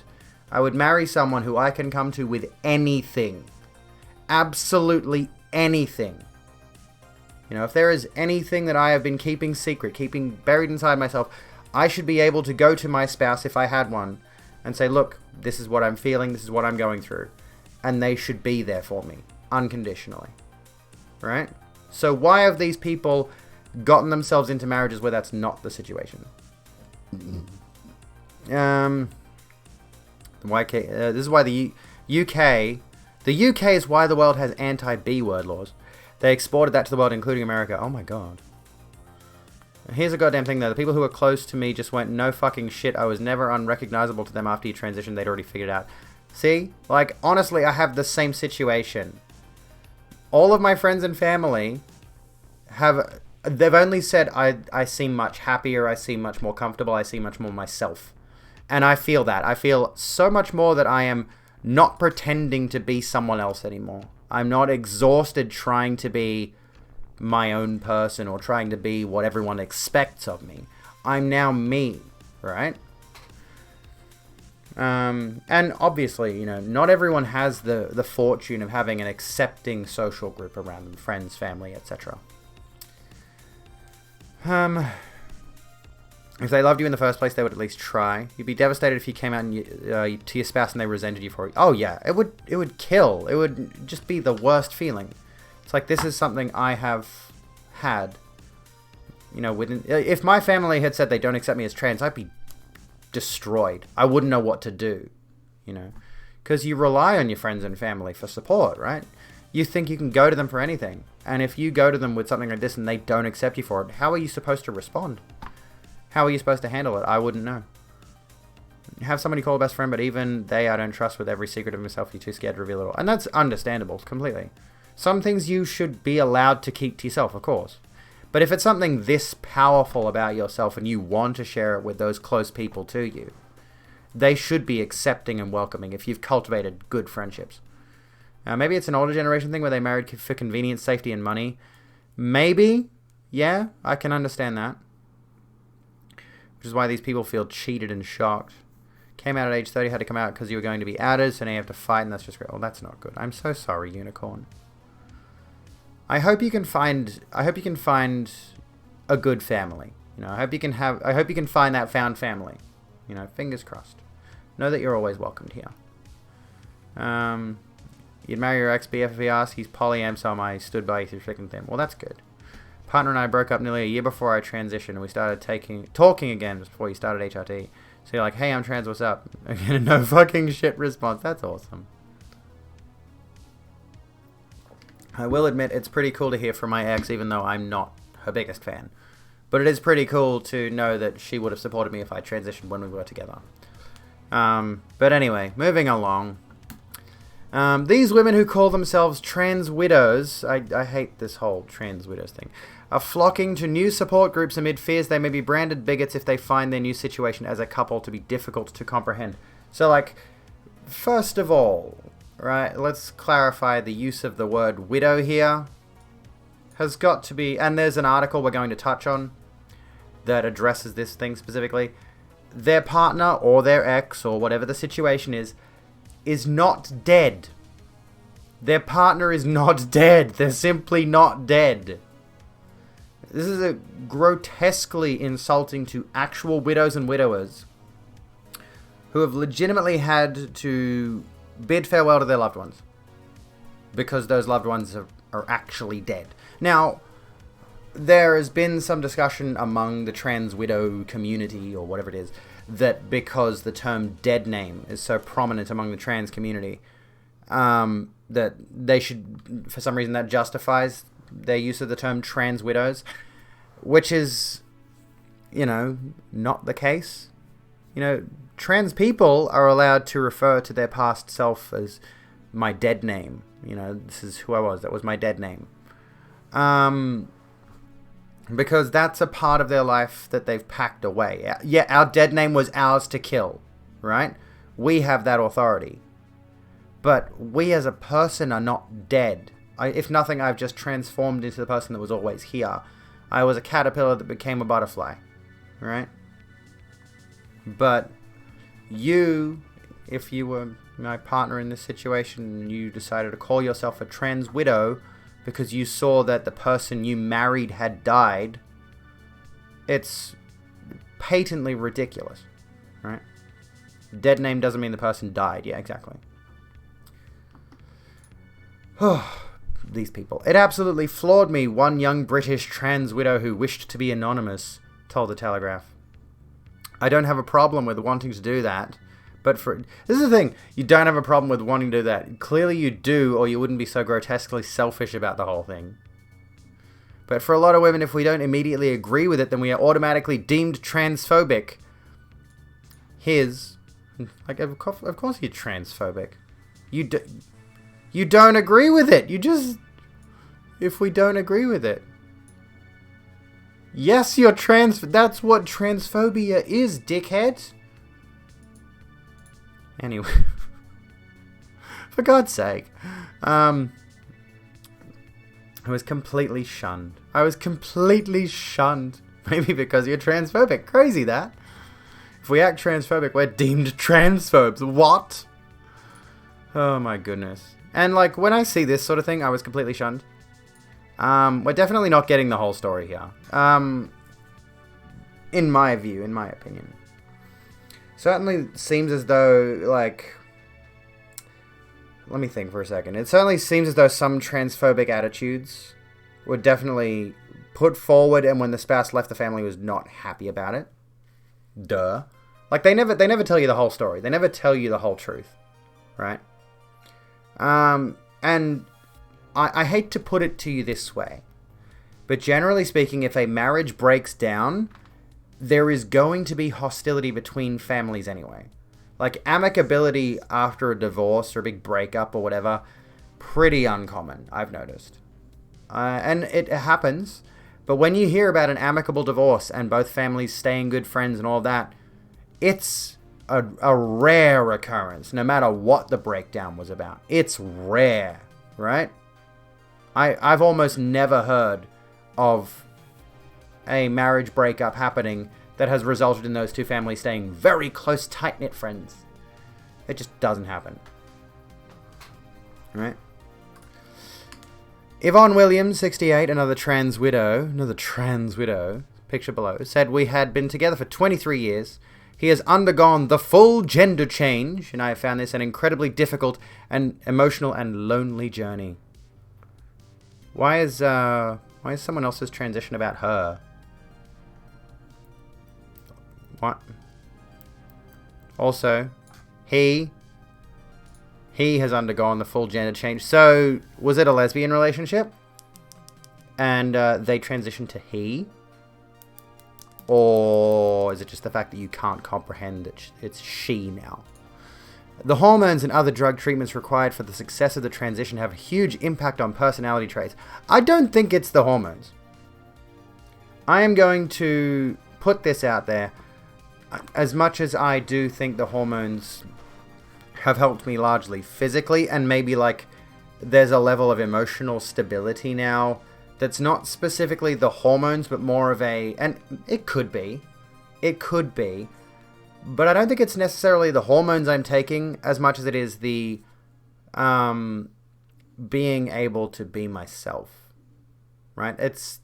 I think it's more of and I may be wrong, there may be some actual scientific medical connection with your emotional state as a result of being on HRT.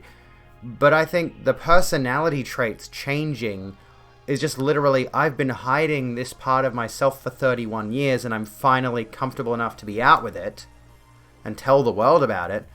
And as a result, all the things that I was repressing and hiding, I can finally express comfortably.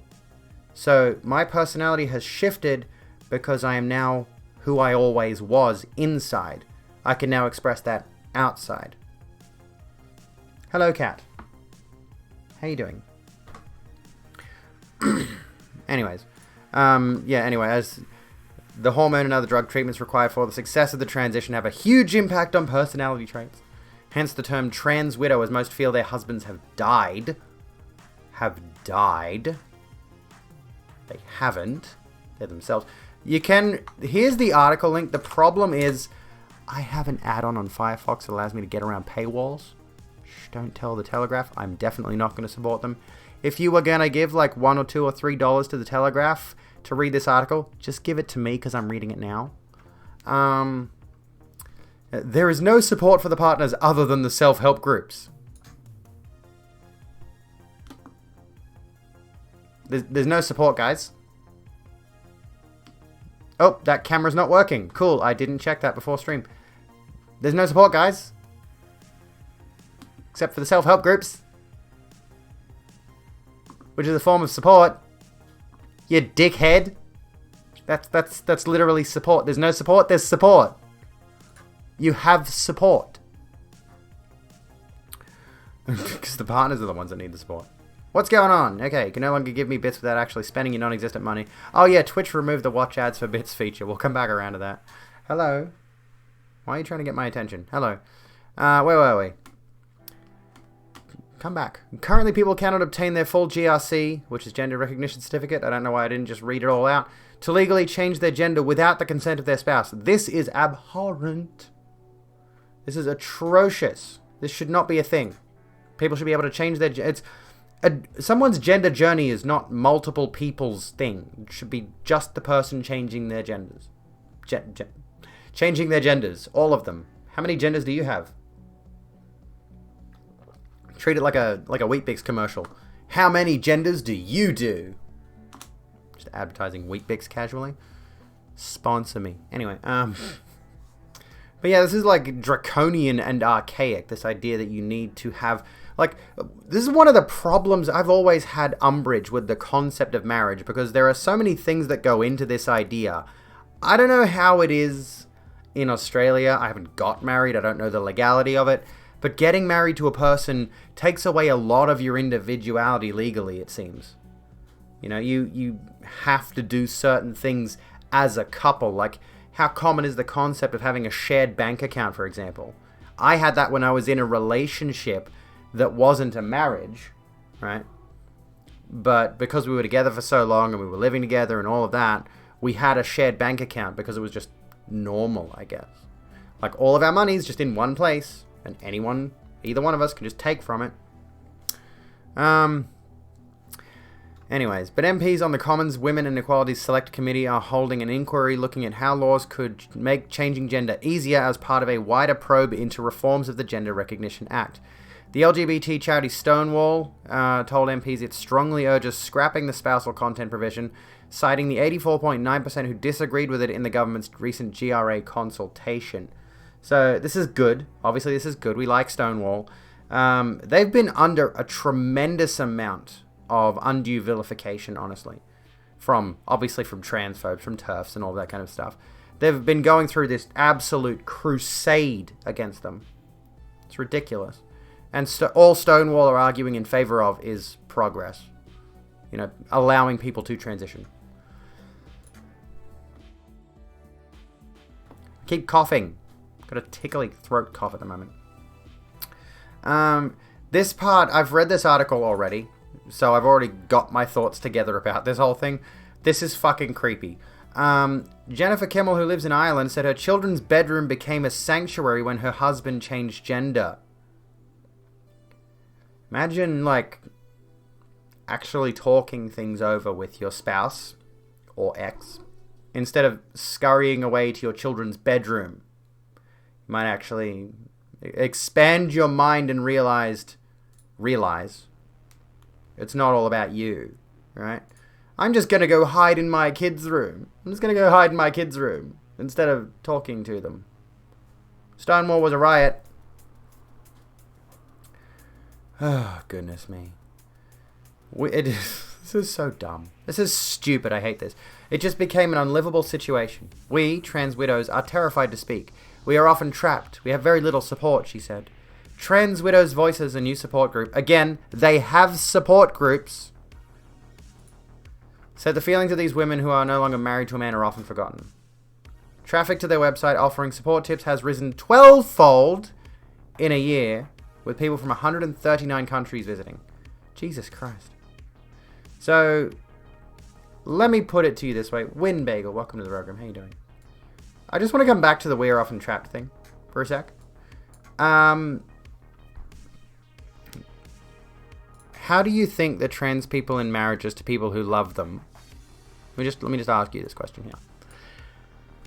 So, you got trans people in marriages to people they think love them, and all of a sudden that love disappears overnight because that person comes to you and says, I'm trans.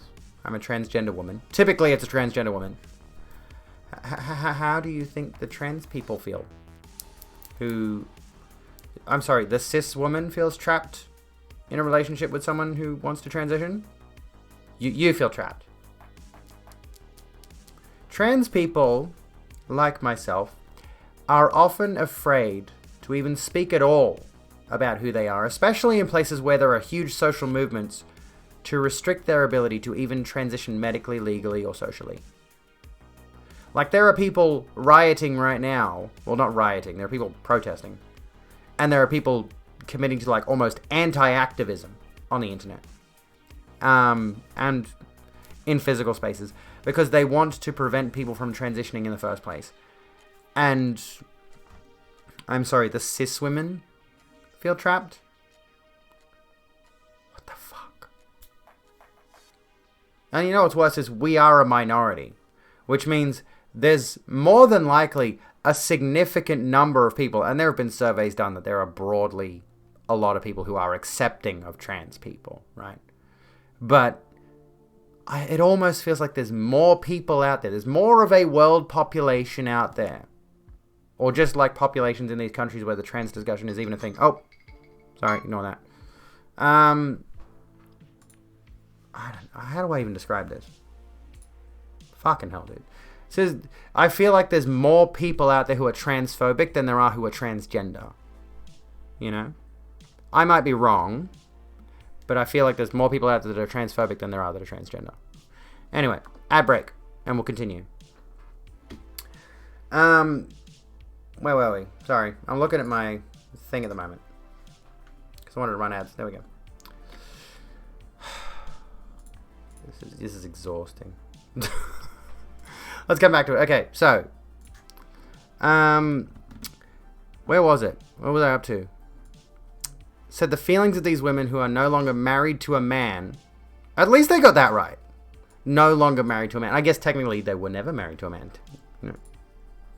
But, you know, no longer married to a man are often forgotten. Because they have decided to make somebody else's life choice entirely about them.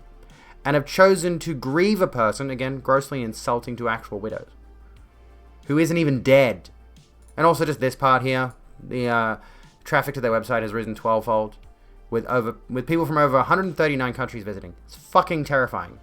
Right? That's legitimately a terrifying thing. Gross. Actually gross. But I do have to raise the question here. I have to propose this. One has to wonder how many of these trans widows are actual people and how many are fake bots. How many are bots, which has got a different... It's not just like a bot, like a chat bot or something.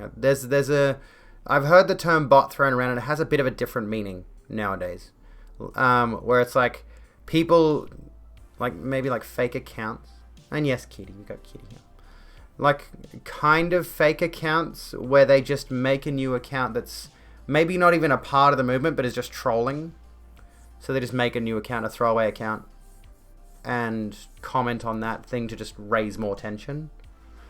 I get the suspicion there may be fake accounts. Or this is the thing, right? We can come back to this survey that was getting around a little while back that suggested the majority of gender-critical attitudes, the majority of transphobic attitudes, tend to stem from men. Like, there's a certain irony in the fact that I think most certainly there are a number of men masquerading as trans widows, or just gender critical women online. I can almost guarantee you there are men who have a vested interest in making the transphobic movement bigger than it is and more dangerous than it is and more populous than it is. I guarantee you there are men online pretending to be cis women who are angry at the trans movement, at trans people. There has to be.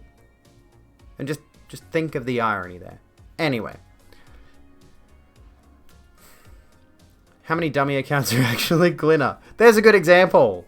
When Glinner made the account her, the dating app, which I've been on the Her dating app, and I've found quite a few women on there who are very nice and will talk to me and are not transphobic. Surprisingly, shockingly, if someone doesn't find me attractive on a dating app, they don't have to talk to me.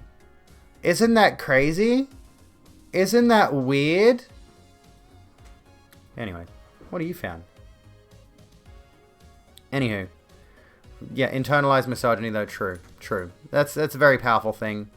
You know, mind-blowing. Anyway, there's that. I feel like I stumbled a bit over that topic, but we got through it. So, trans widows. There's that whole thing. There's that whole discussion. There is more to this, though. Hang on, let me bring up this link. Because there is a response to the trans widows thing. Is this the one? Yeah, here we go. Also, I just want to reveal to you something. There is a Trans Widows Voices Twitter account, which is protected. Because of course it is. What does it say? Amplifying the voices of women who are split or want to split from transitioning partners. Is there a single other movement, aside from like maybe spousal abuse, like literally like a women's support group for those who have been dealing with abusive spouses? Is there a single other movement out there dedicated this heavily to breakups?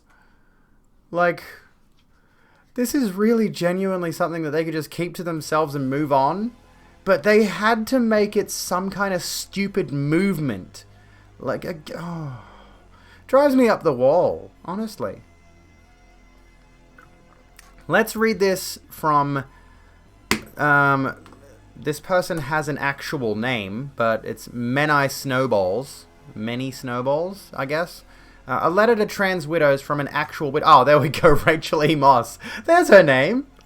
Rachel E. Moss, a letter to trans widows from an actual widow. You want my pussycat? He's a good kitty cat.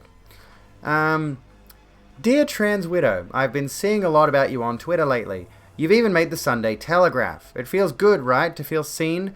That's probably what led you to seek out women in similar situations when your partner first announced they wanted to transition. You probably sat on Mumsnet or searched hashtags on Twitter looking for people who knew how you felt, who could make sense of your fear that your life was about to change and you didn't have control over it.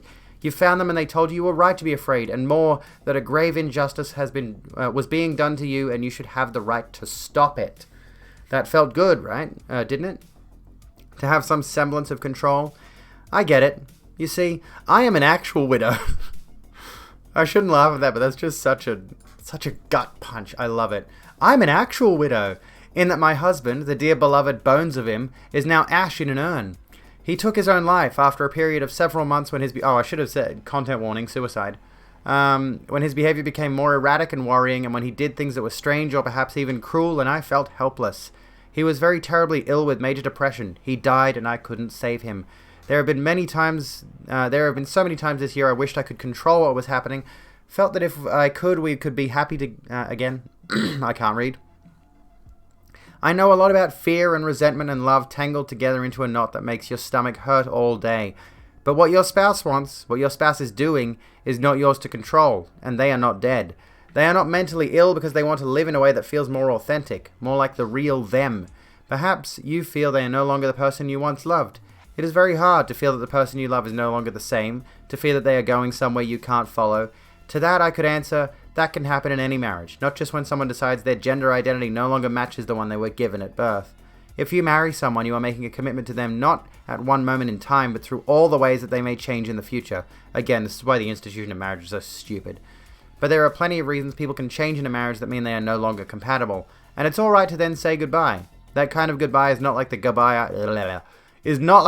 I had to give. You will grieve if your marriage ends, but it is not a death. Trust me. I sat in a room with my husband's body for an hour. I kissed his face and his hands, felt the ways that they were the same and utterly not. Felt the pain of knowing that the spark of him was gone. You might perhaps kiss your partner and know it's for the last time, but it is not the same as knowing that after you kiss them, no one will ever kiss them again, that everything in them has stopped.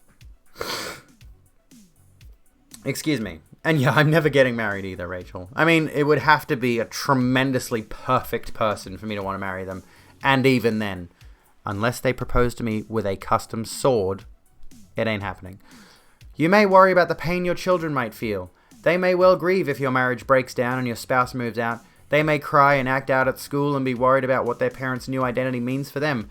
These are understandable concerns to have. They are not mourning a death, not like my little girl who screamed for her daddy at the funeral, who sobbed, "Don't let them take him away." No one is taking your partner away, even if it feels like it. The media and your online friends have encouraged you to think there's some kind of malignant trans cabal who have stolen your partner, who have taken away your happy life. But there isn't, and you are as responsible for the future, or not, of your marriage as your partner is. If it breaks down, that is a genuine reason for grief. There is no right or wrong in grief. You feel what you feel, and it's important you work through that without ascribing moral judgment to your feelings. But you are not mourning a death. Your children still have both parents. Grief is normal after a major change in your life. Accept it. Learn what it means to work through it. Buy a book on grief recovery. This would be a great moment if you had like a grief recovery book to plug it. Work out how you are going to rebuild your life with your partner or without them. Don't pretend you are mourning a death. There are already too many of us in the widowhood club. I hope that none of you reading this ever come to know what it's really like. Yes, that is perfect. That is absolutely perfect. Well stated.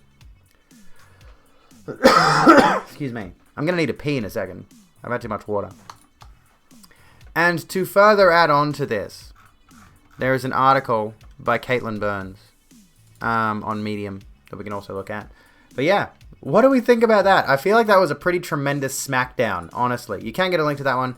That one doesn't have a stupid paywall in front of it. But yeah, there you go. Also, find Rachel on Twitter. Let me see if I can find their Twitter. Do they have their Twitter linked here? I don't think they do. I don't see it here. Oh, yeah. Oh, no, that's share this on Twitter. I found them on Twitter. And then I found the article. You know, obviously that's where we've gotten to. How we've gotten to this point. Anyway. If someone proposes to me with a sword, not only am I saying yes, I'm using that sword instead of my foot to smash the glass. That'd be awesome. That'd be badass. Yes. Anyways, and yeah, like we can look at Caitlin Burns' little article about this too, just because I want to cover every single facet of this, wrap it up nicely. Trans widows aren't trapped in loveless marriages. Love is not possible when a spouse controls the life and body of their partner. It's abusive, honestly. Like, just to come back to what we were saying before, like, if you are married to someone and they come to you with something that is intrinsic and innate and they've been keeping it hidden away for so many years and they finally feel comfortable to tell you, and you decide, no, you're not allowed to do that. I don't want to let you do that, and legally I can stop you from doing that. And you do everything in your power to prevent them from transitioning in this circumstance. That's abusive. That's literally an abuse tactic. Anyway, this is one of the many problems with marriage. Earlier today, British conservative publication The Telegraph highlighted the next group in the anti-trans media carousel, trans widows. The article claimed that passing Gender Recognition Act reform in the country would trap spouses of trans people in loveless marriages. Some context is needed here. Currently, trans people in the UK can medically transition and even change their name without their spouse's permission. But in order for a married trans person to change their legal sex on their birth certificate, they must get express written consent from their spouse. Now, I've had my gender transitioned legally in the system. I don't know what it does, and I don't know what it does in the UK either. I was fortunate enough that I didn't actually need to have any surgery, which I'm pretty sure my endocrinologist... Oh no, my endocrinologist told me I could do that. But I just went down to like Service New South Wales, like a government office, and got them to change it, and they just changed it. And I don't even know legally what it does in a broad sense. No, you don't. No, you don't. No. Hold on. You need to stop crawling behind my monitors. Off you go. Sorry. I have no idea what it actually legally does. I suppose it's peace of mind for the trans person. I guess it is for me, but I don't really think about it. Maybe there is something that legally factors in later on. I don't know. I don't know, honestly. But anyway. It's an archaic holdover from the days before marriage equality, when a gender transition meant a legally required divorce or annulment, even if the married couple wanted to stay together. That's... Okay, now I get it. Now I get it.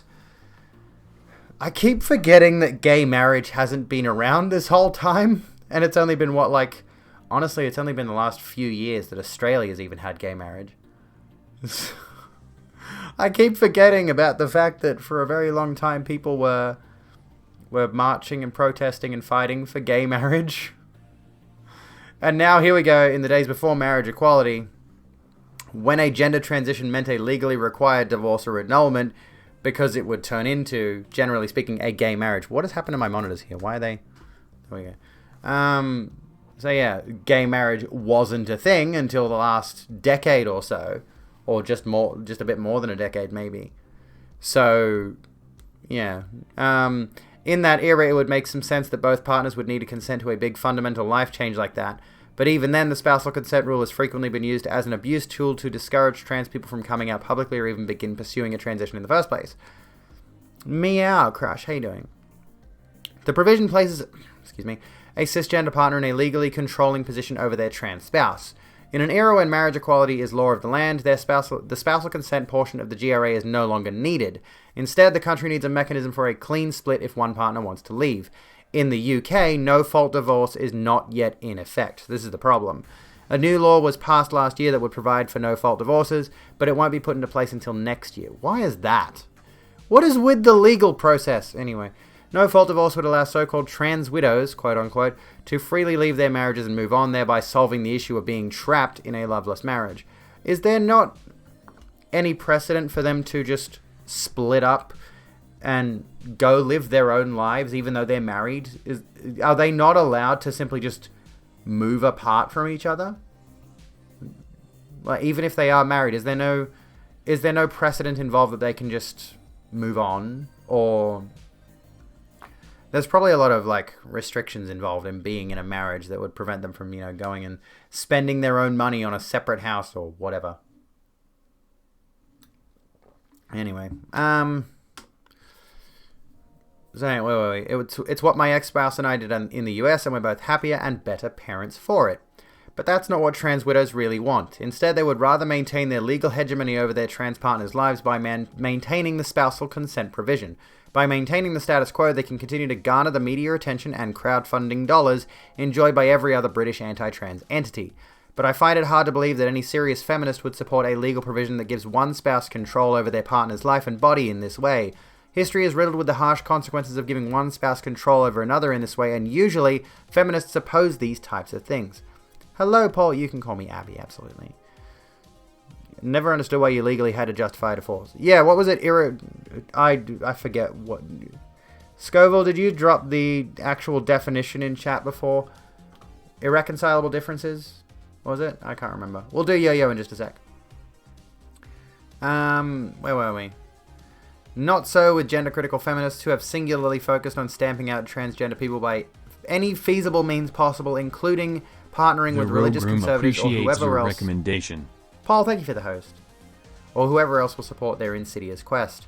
Like most anti-trans groups, trans widows' goal is not to improve their own quality of life or to advocate for women, but instead to make trans lives impossible to live. Since the earliest days of trans-exclusionary radical feminism, the goal has been to morally mandate trans people out of existence, and GRA spousal consent is an important arrow in the quiver of this fight. With it, cis partners can legally control their partners. Any spouse who would choose this route already doesn't love their partner. They love their own idea of their partner. There we go. Okay, so there's the whole situation there. Trans widows are not trapped in loveless marriages. They're trapped in the idea of their marriage, their ideal partner. And they hate the fact that their partner is not who they thought, which, I guess I can understand if your partner has actually done something to deceive you, but really they haven't.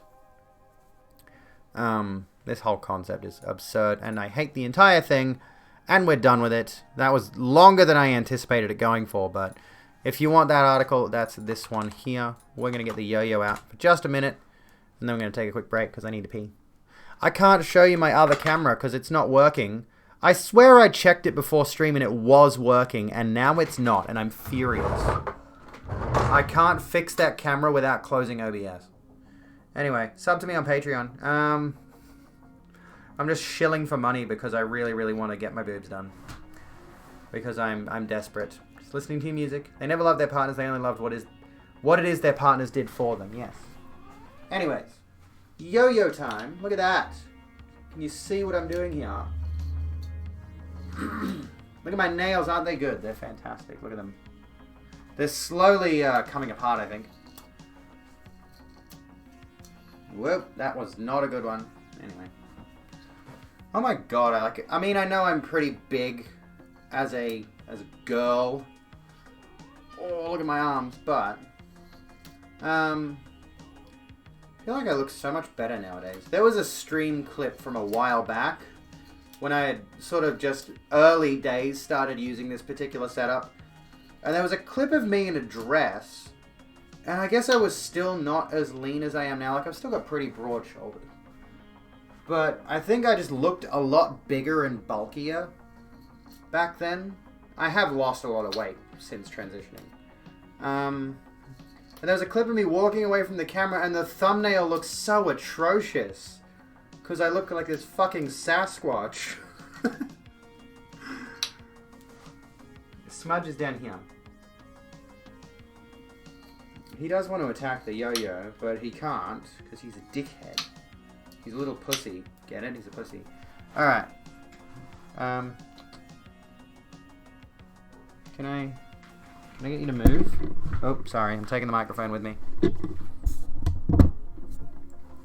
Okay.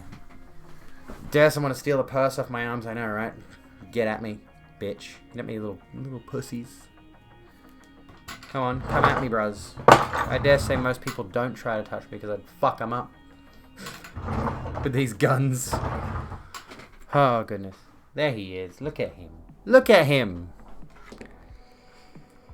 I mean, as fun as it is to joke, to jest, I have had someone approach me and be untoward to me.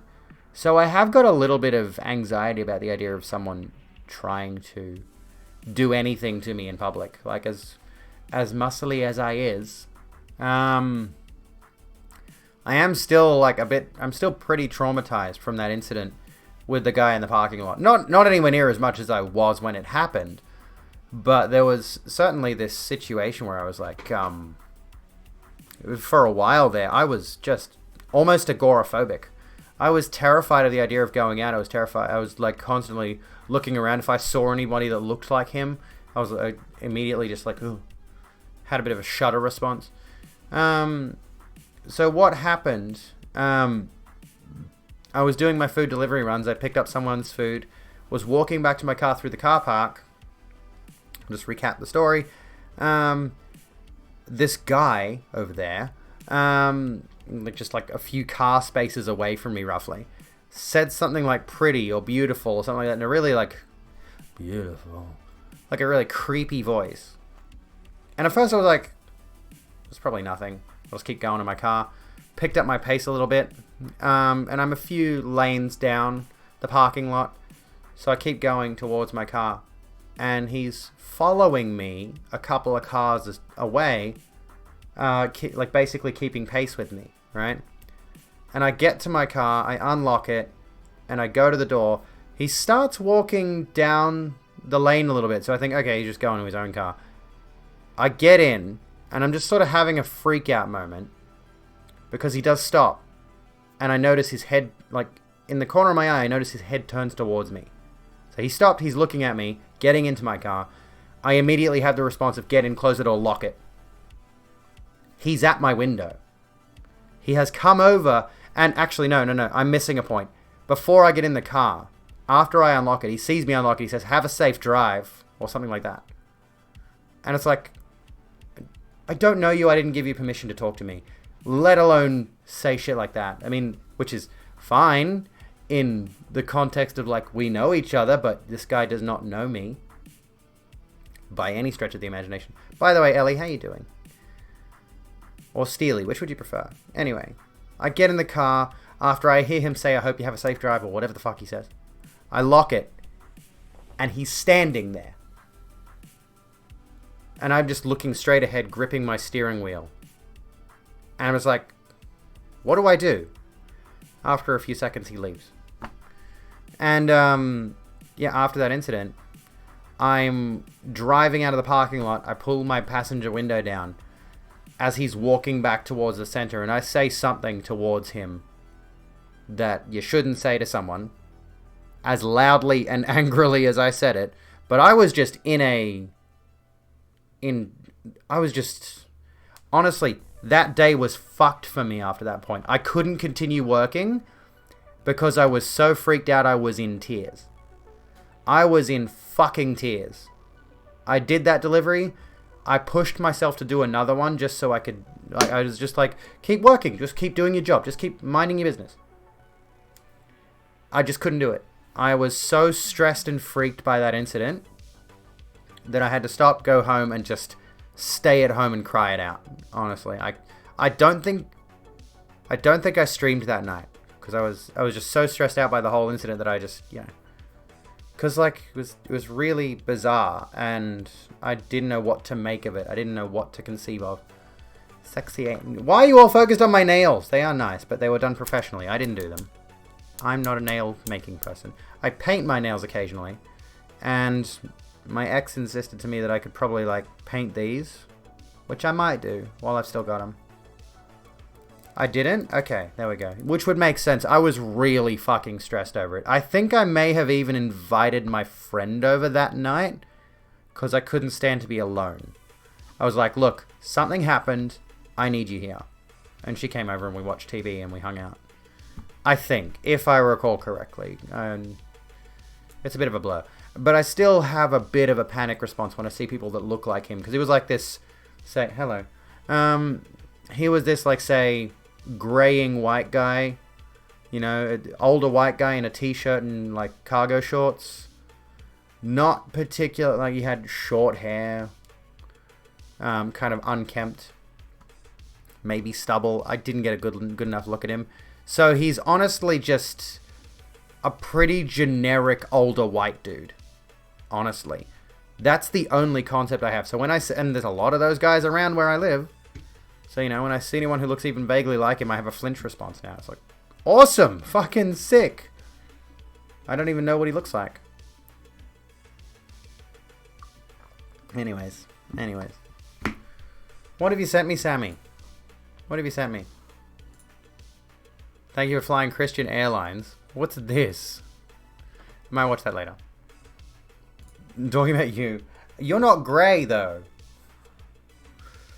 Probably is confused sexually and mentally. He didn't strike me as someone who was all there, I will say that, which is probably a bit ableist to say, honestly.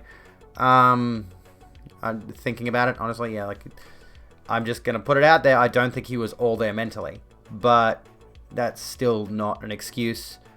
If he is the kind of person who needed a carer to be out in public, sort of thing, and he's finding himself sexually harassing people, then, you know, this is the kind of person who needs a carer and should not be, yeah.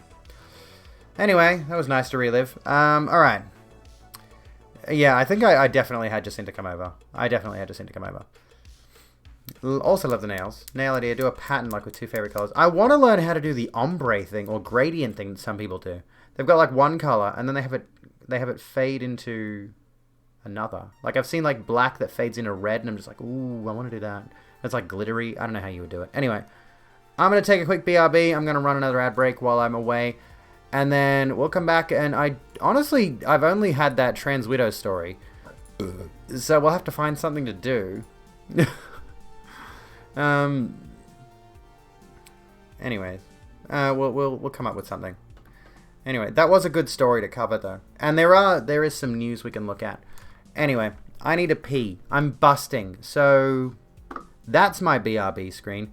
That's an ad break. I'll be back in just a moment, folks. Don't go away. If you're enjoying the show, please consider tipping to my boob fund.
What's up?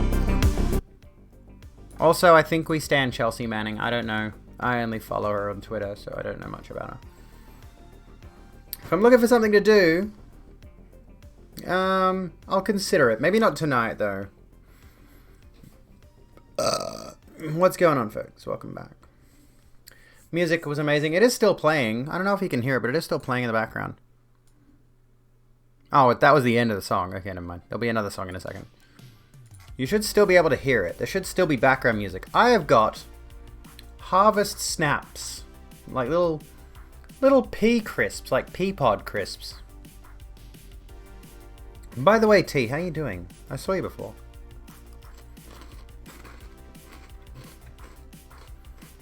I almost grabbed wine, but it's 8 p.m. It's maybe a bit early.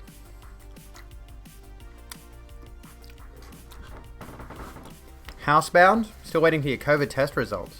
Ooh. After Command. Alright.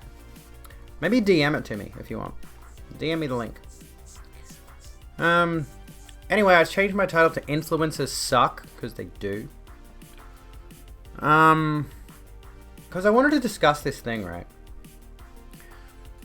Because I have noticed briefly there has been a bit of a thing going on Twitch.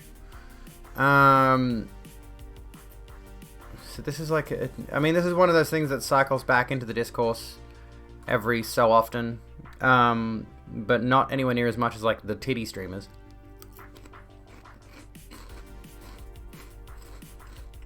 Anyway,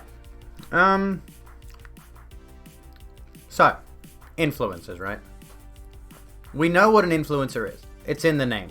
It's anyone on social media who, generally speaking, is promoting a thing, right? And there's a lot of those on Twitch, obviously. There's a lot of them who are affiliated with certain games, obviously. For example, Behaving Beardly. Thank you for continuing Kiwi! your membership. Thank you for subbing. Thank you for reaching that 3 months you have to legend you. Oh my goodness.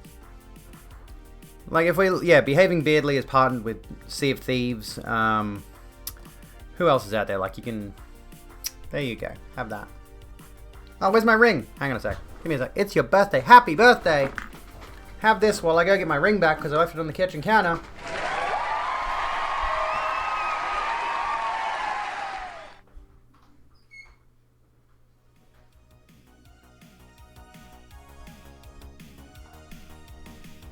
I take my trans pride ring off because it's got epoxy resin in it, and it, there you go. Have that one. Happy birthday. How goes it? But yeah, like if you come onto this platform or YouTube or whatever, if there is somebody who has an audience and they communicate with a brand to promote that brand, they're an influencer because they are specifically influencing people to try that product. Now, there are a lot of streamers who do stream games and all that just because they like the game, or they do stream this or that because they like whatever it is, or they will legitimately shout out a product because they like the product. And there are some people who will end up going into an influencer relationship with that brand, sponsorship or whatever, because they like the product enough or the service enough or whatever it is, and they would like to promote it as a job, of course.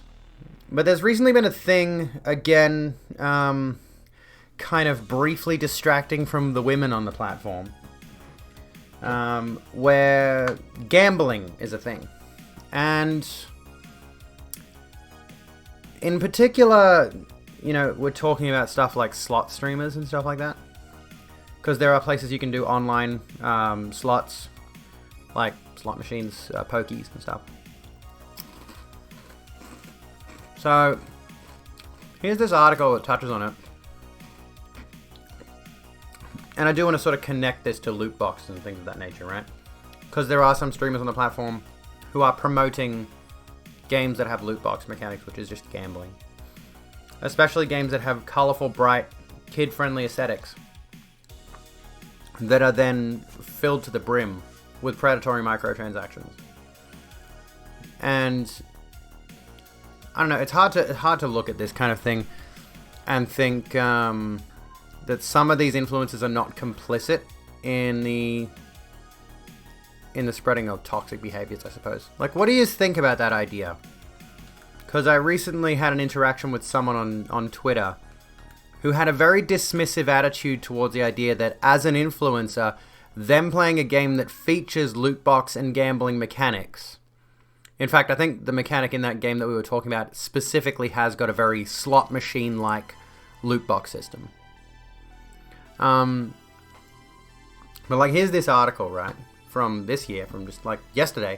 Trainwrecks, who is one of the biggest streamers on this platform, he routinely brings in thousands and thousands of viewers, hits out, and like, he's one of the more problematic big streamers, I've noticed. He's one of the guys who definitely influences that whole anti-women rhetoric on the platform. Hits out at jealous and ratty streamers criticizing him for gambling. Twitch entertainer Taylor Trainwreck's nickname has defended his gambling streams once again, hitting out at jealous streamers he believes are seeking to drag him down. It seems that the Twitch community is divided at the moment, with half focusing on suggestive and potentially inappropriate content. This is the main discourse that I keep seeing, by the way. It's always the women's. The other half focusing on gambling and whether it's morally right to promote to large audiences, particularly impressionable viewers. The controversy over the latter has centered around streamers being sponsored by gambling companies and games. Of course, this offsets the risk of financial loss that most will experience from gambling. Opinions seem split on the matter. Asmongold has urged the platform to completely ban gambling streams, which is interesting because as far as I know, Asmongold and Trainwrecks have some kind of a friendly relationship, while others, like Trainwrecks, have defended their streams and encouraged viewers to watch rather than participate. This is exactly what I was talking about with that other influencer I was discussing a moment ago. They were talking about how they have a certain audience that tunes into their streams, and I'm not in control of their life. I don't make their decisions for them. I just want my viewers to tune into my streams where I'm playing this game that has literal slot machine mechanics to unlock loot and all that kind of stuff. Right? And, you know, you're encouraged to spend money on those things to get something in a video game. You're encouraged to essentially play the whole, what's it called? Like that little toy machine where you put $1 in and you get a random toy and you don't know what you're going to get. You see the one you want on the advertising, on the label, you're probably not going to get that one. So you might be incentivized to spend more money. Dangerous thing. And yeah, this problem I've seen with this kind of person like Trainwrecks and other influencers is they completely absolve themselves of responsibility because they're just an individual. I'm just the streamer. I'm just streaming the thing. Whether I'm sponsored by the company or whether I'm partnered with a company that's making me, you know, that's paying me to play this thing on stream. You know, I'm not responsible for any of my viewers' decisions. But as an influencer who is being paid by a company that has, you know, literal slot machines or games with slot machine like gambling mechanics, yes, you literally are responsible for other people going and gambling their savings away or whatever. You are literally encouraging people to play that game. If they are making that decision to play a gambling game or to play a slot machine online or anything like that, and if they make that decision based on the fact that they watched you, yes, that is on your head. How is that a difficult concept? You don't get to absolve yourself of responsibility because you're just like, oh, I'm just hanging out with my community playing the game that I'm sponsored to play that has loot box mechanics in it. Or poker machines. That is literally the problem. Yes, it is on your head.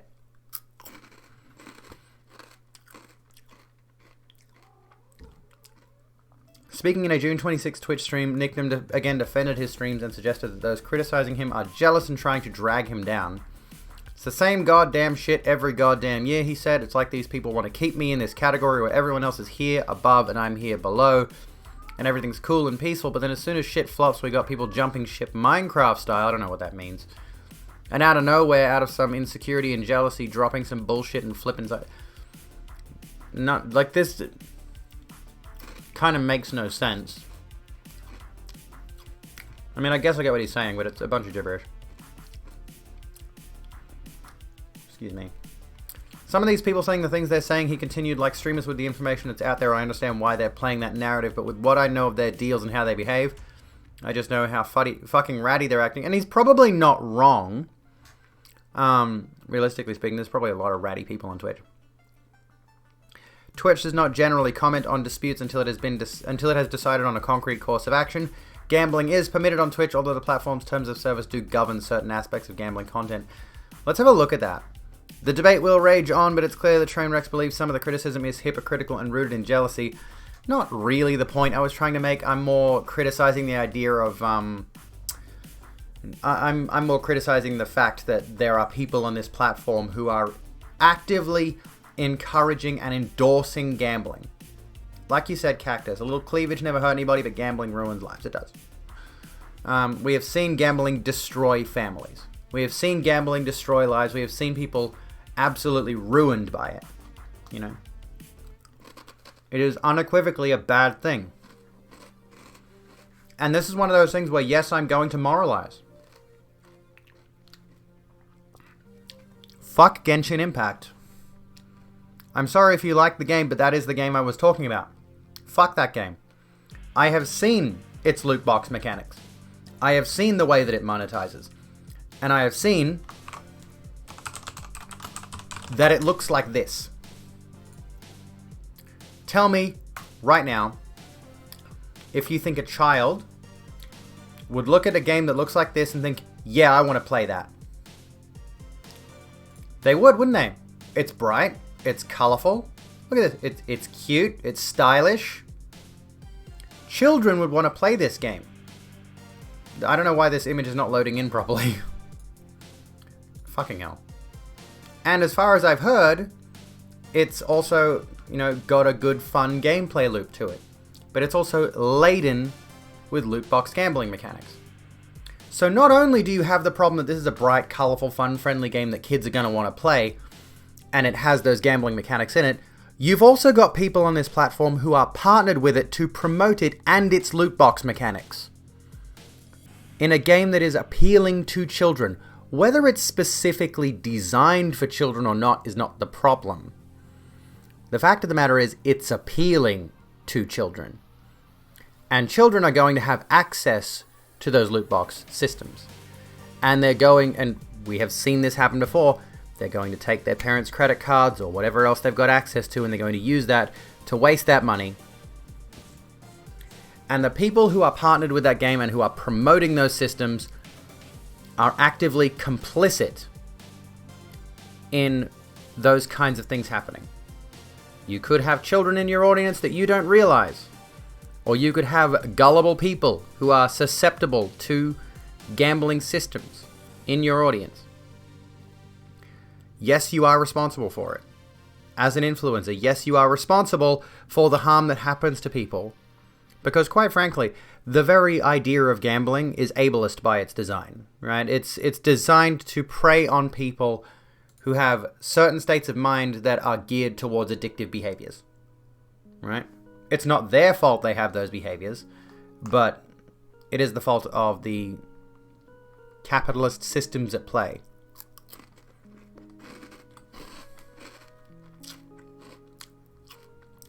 Capitalism.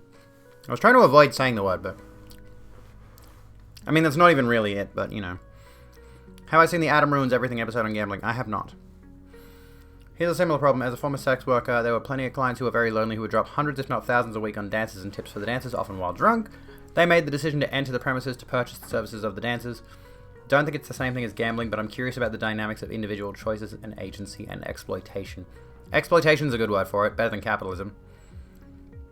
These are games designed exploitatively, and so is the slot machine thing. Has cleavage and gambling. Checkpoint. Checkmate, not checkpoint.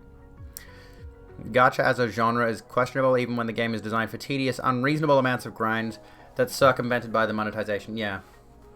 A lot of people want to avoid that discussion. Because, again, it comes back around to the WoW thing, right? You know, if I wanted to get back into WoW, I'd have to be spending like $20 a month on a subscription.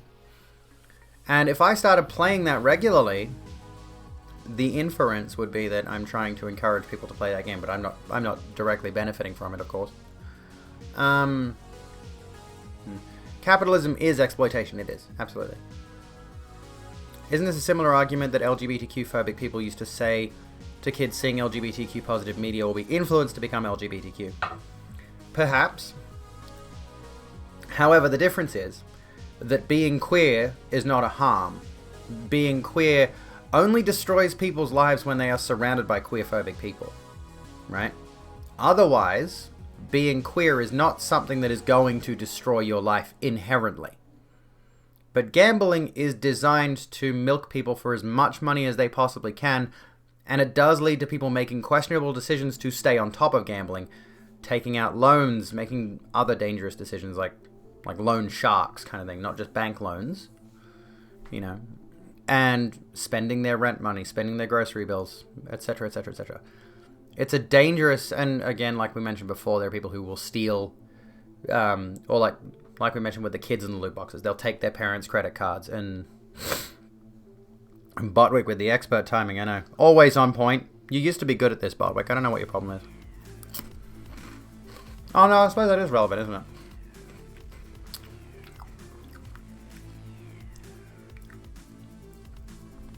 Subscription, you can get behind that, but not loot boxes. And this is the problem, like, World of Warcraft, as far as I know, does have microtransactions nowadays. And there are ways to continue your subscription in-game without actually paying for it. Like, if you actually are able to make enough gold in-game, you can buy game time. Like, that was a thing they implemented. You can buy a game time token to sell on the in-game auction house to make gold. So they basically created their own gold buying system because people were buying gold off farming sites and stuff. But anyway. Excuse me. But yeah, I don't think WoW has any kind of loot box mechanics. Just, yeah, it has XP boosters, cosmetics, class, region, name change. Yeah, so it doesn't have any like gambling mechanics in it. It does have far too many microtransactions, of course, and then you got Overwatch, which is another Activision Blizzard game, full of loot boxes, whole thing. So yeah, and yeah, there's no capitalism without inequality. And yeah, you're right, Izzy. You don't become queer by witnessing queer. You come out as queer, others be seeing it as safe to come out as queer because you see others coming out. Yeah, exactly. So, it's... Honestly, this is the problem, right? I could make these arguments against gambling streamers and influencers using their influence in a very heavily negative way. I would like to see myself as someone who is a queer influencer. I would like to influence other people to come to terms with their sexuality or their gender identity. And I would like to help them along that path if I can, by being a good representation. But being a person who promotes gambling games, gambling streams, slot machines, loot boxes, and any of those kinds of things, that's a very negative influencer. That is someone whose influence can directly harm other people. You know, especially if they are as big as train wrecks.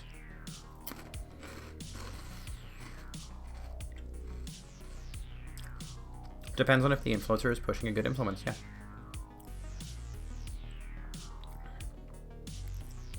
The in-game economy for WoW is well known for being incredibly detailed. It really is. There's a certain point where parental responsibility has to step in. It's not Warcraft or any individual streamer's job to ensure that kids aren't stealing their parents' credit cards. The problem, however, is when you're designing game mechanics in a game that is obviously targeting children. Obviously appealing to children. And you're designing systems in that game that are predatory, that are, you know, you've got A, your game's appealing to kids, and B, you're implementing predatory systems that are explicitly going to be, A, accessible to those same child players, and B, harmful to those who have addictive personalities. Hello, Haley. How you doing? You used to pinch money from your mum's purse to buy sweets. Sugar is an addictive substance, but it wasn't the job of the lady running the sweet shop, I suppose. How do we confront that whole thing? You're doing snaily. Glad to hear it. Predatory systems. Anyway, let's go through the TOS. I wanted to actually see, like, gambling. Would it come under? What would it come under? Use of Twitch, privacy notice accounts, user content. Let's try Prohibited conduct. Hello, Sad. How you doing? I don't know what this would fall under.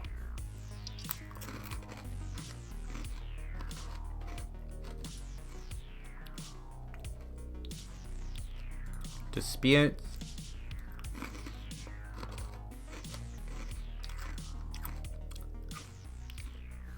This is why I'm honestly very strict on my kids with what games they play. And I don't like them playing anything that has... I don't like my kids playing anything that has easy access to anything that's like a loot box.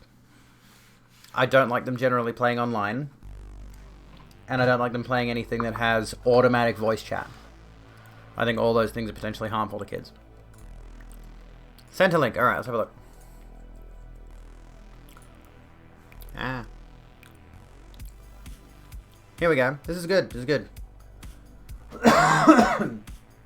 Excuse me. The Scotsman.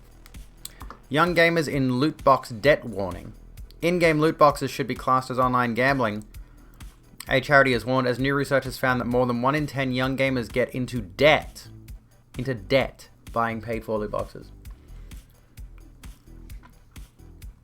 The Gambling Health Alliance found that almost 1 in 6 young gamers had taken money from their parents without their permission to buy loot boxes, which allow gamers to buy extra lives or bonuses. I like how they had to put that into terms that, like, old folks would understand. To buy extra lives or bonuses, you know, in them video games when you buy the extra lives. Which I don't think I've heard of a game that actually makes you pay for extra lives since the 1980s, which was the arcade games business model. While 1 in 10 had used their parents' credit or debit card to fund their loot box purchases, it said the habit increased the chance of gamers turning to other forms of gambling later in life. Honestly, it's the same kind of thing that happens in what's it called? We'll get rid of the terms of service, we don't need that. Drinking is a thing that comes to mind. People who drink at a young age, and there are some people who think differently on this, but people who start drinking at a young age, 14, 16, etc., below the legal age to drink, generally speaking, are much more likely to develop a problem drinking habit as an adult. You know, they get into it when they're young. I didn't start drinking until I was 27, right? I didn't touch alcohol till I was 27. But, actually, let me look this up.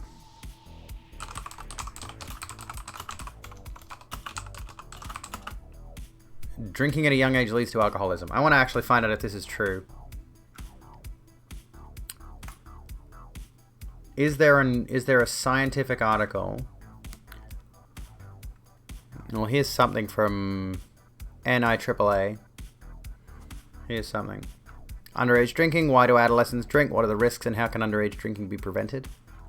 Why do some adolescents drink? Risk taking, duh.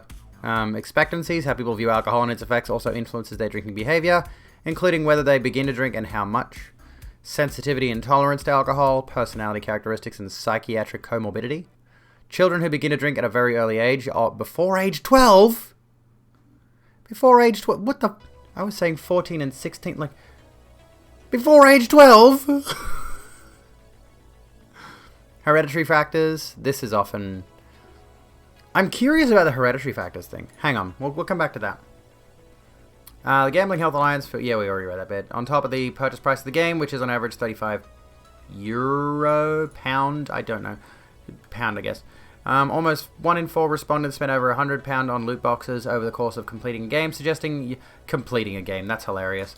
The games that have loot boxes are not completable. Suggesting young people are being set on a path to an expensive and potentially addictive habit this Christmas. Only this Christmas of last year, on the 23rd.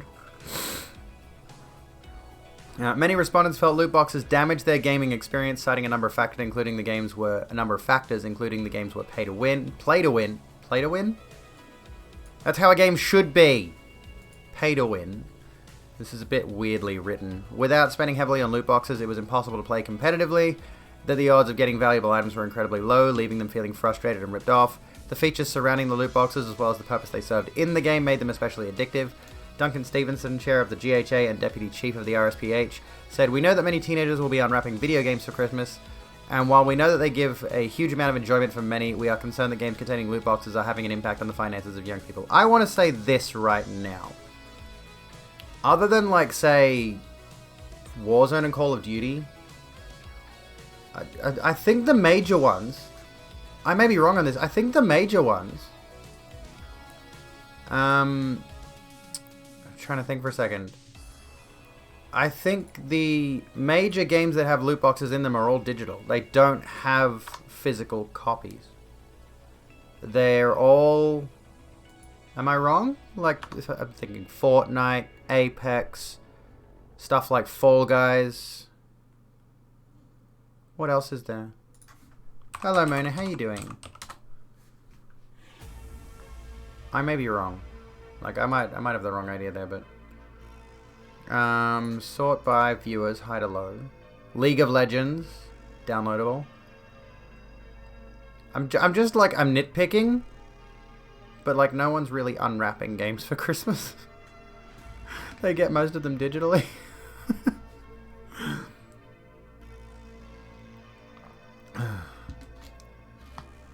If you can't play a game without microtransactions, that's exploitative and bad game design. Yes, exactly. And that's kind of the problem that we're at Pokemon Go, yeah.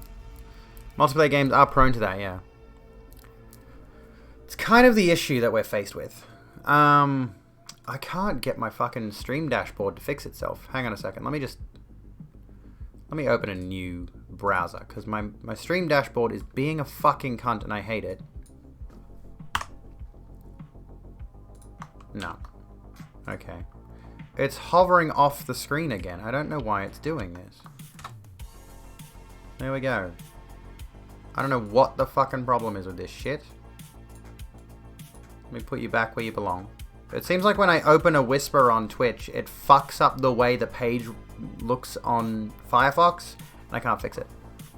Anyway, I have to like reload the page. Anyway, we're back. We're back. We're back. I can see my stats now. Thank you. Can't think of which games it was off the top of your head, but you remember reading a thing about games releasing without microtransactions so that their physical copies wouldn't have to contain the contains in-game purchases thing on it, then adding loot boxes in a few weeks later when most of the physical copies were out in the world without that warning. That's what happened with Crash Team Racing Remake, right?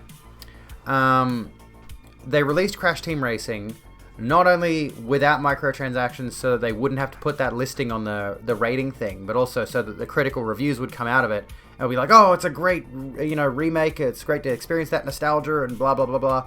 12 months later, they put microtransactions in the game. So all of the critical appeal was already out there. They'd already had a player base.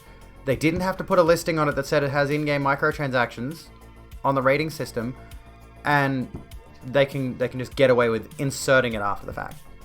And that's a huge problem. Autonomy, though, it's an individual's choice to play it or not. That's not really the problem, I think. It's not so much an individual's choice to play it. There is evidence to suggest that these kind of predatory practices are designed around targeting people with addictive personalities, in the sense that it's really not their choice to play these kinds of games. They get lured into them. Don't think it was a year, I think it was only a few weeks. Maybe it was only a few weeks. I feel like it was a year, but hard to say. Because there are so many games that come out these days that, like, one game comes out, people will play it for like a month and then move on to something else. So I feel like, play it unless you're one of the big major games. And Crash Team Racing doesn't strike me as the kind of game that would have kept a huge player base. Anyway. Gonna start your day, Detroit Radio. Have a good one. It's especially not someone's choice if they're underage and don't understand the ramifications of addiction and spending. Exactly. That's where my umbrage comes in. There are two problems with the whole loot box system, with the whole gambling systems in video games, is that one, they are designed around preying on people who have addictive personality disorders. So those who will, and I've been subject to this, and I think I might have a mild form of addictive personality disorder, but like, it's easy to get hooked on this notion of, especially like, let's just use Overwatch as an example. When I was playing Overwatch, there was the Halloween event, right? And I kept spending money on loot boxes to the point where I bought like a $50 pack of a ton of loot boxes to get the special skins during Halloween, right? So it became a habit for me of like, I'm playing, I'm not getting enough XP to level up, I'm not getting the loot boxes fast enough, I'm not going to get the cool skins, so I'm going to start spending money on it. So I spent $5, and I got a couple of loot boxes. I didn't get what I wanted, so I spent $10, didn't get what I wanted. Spent $50.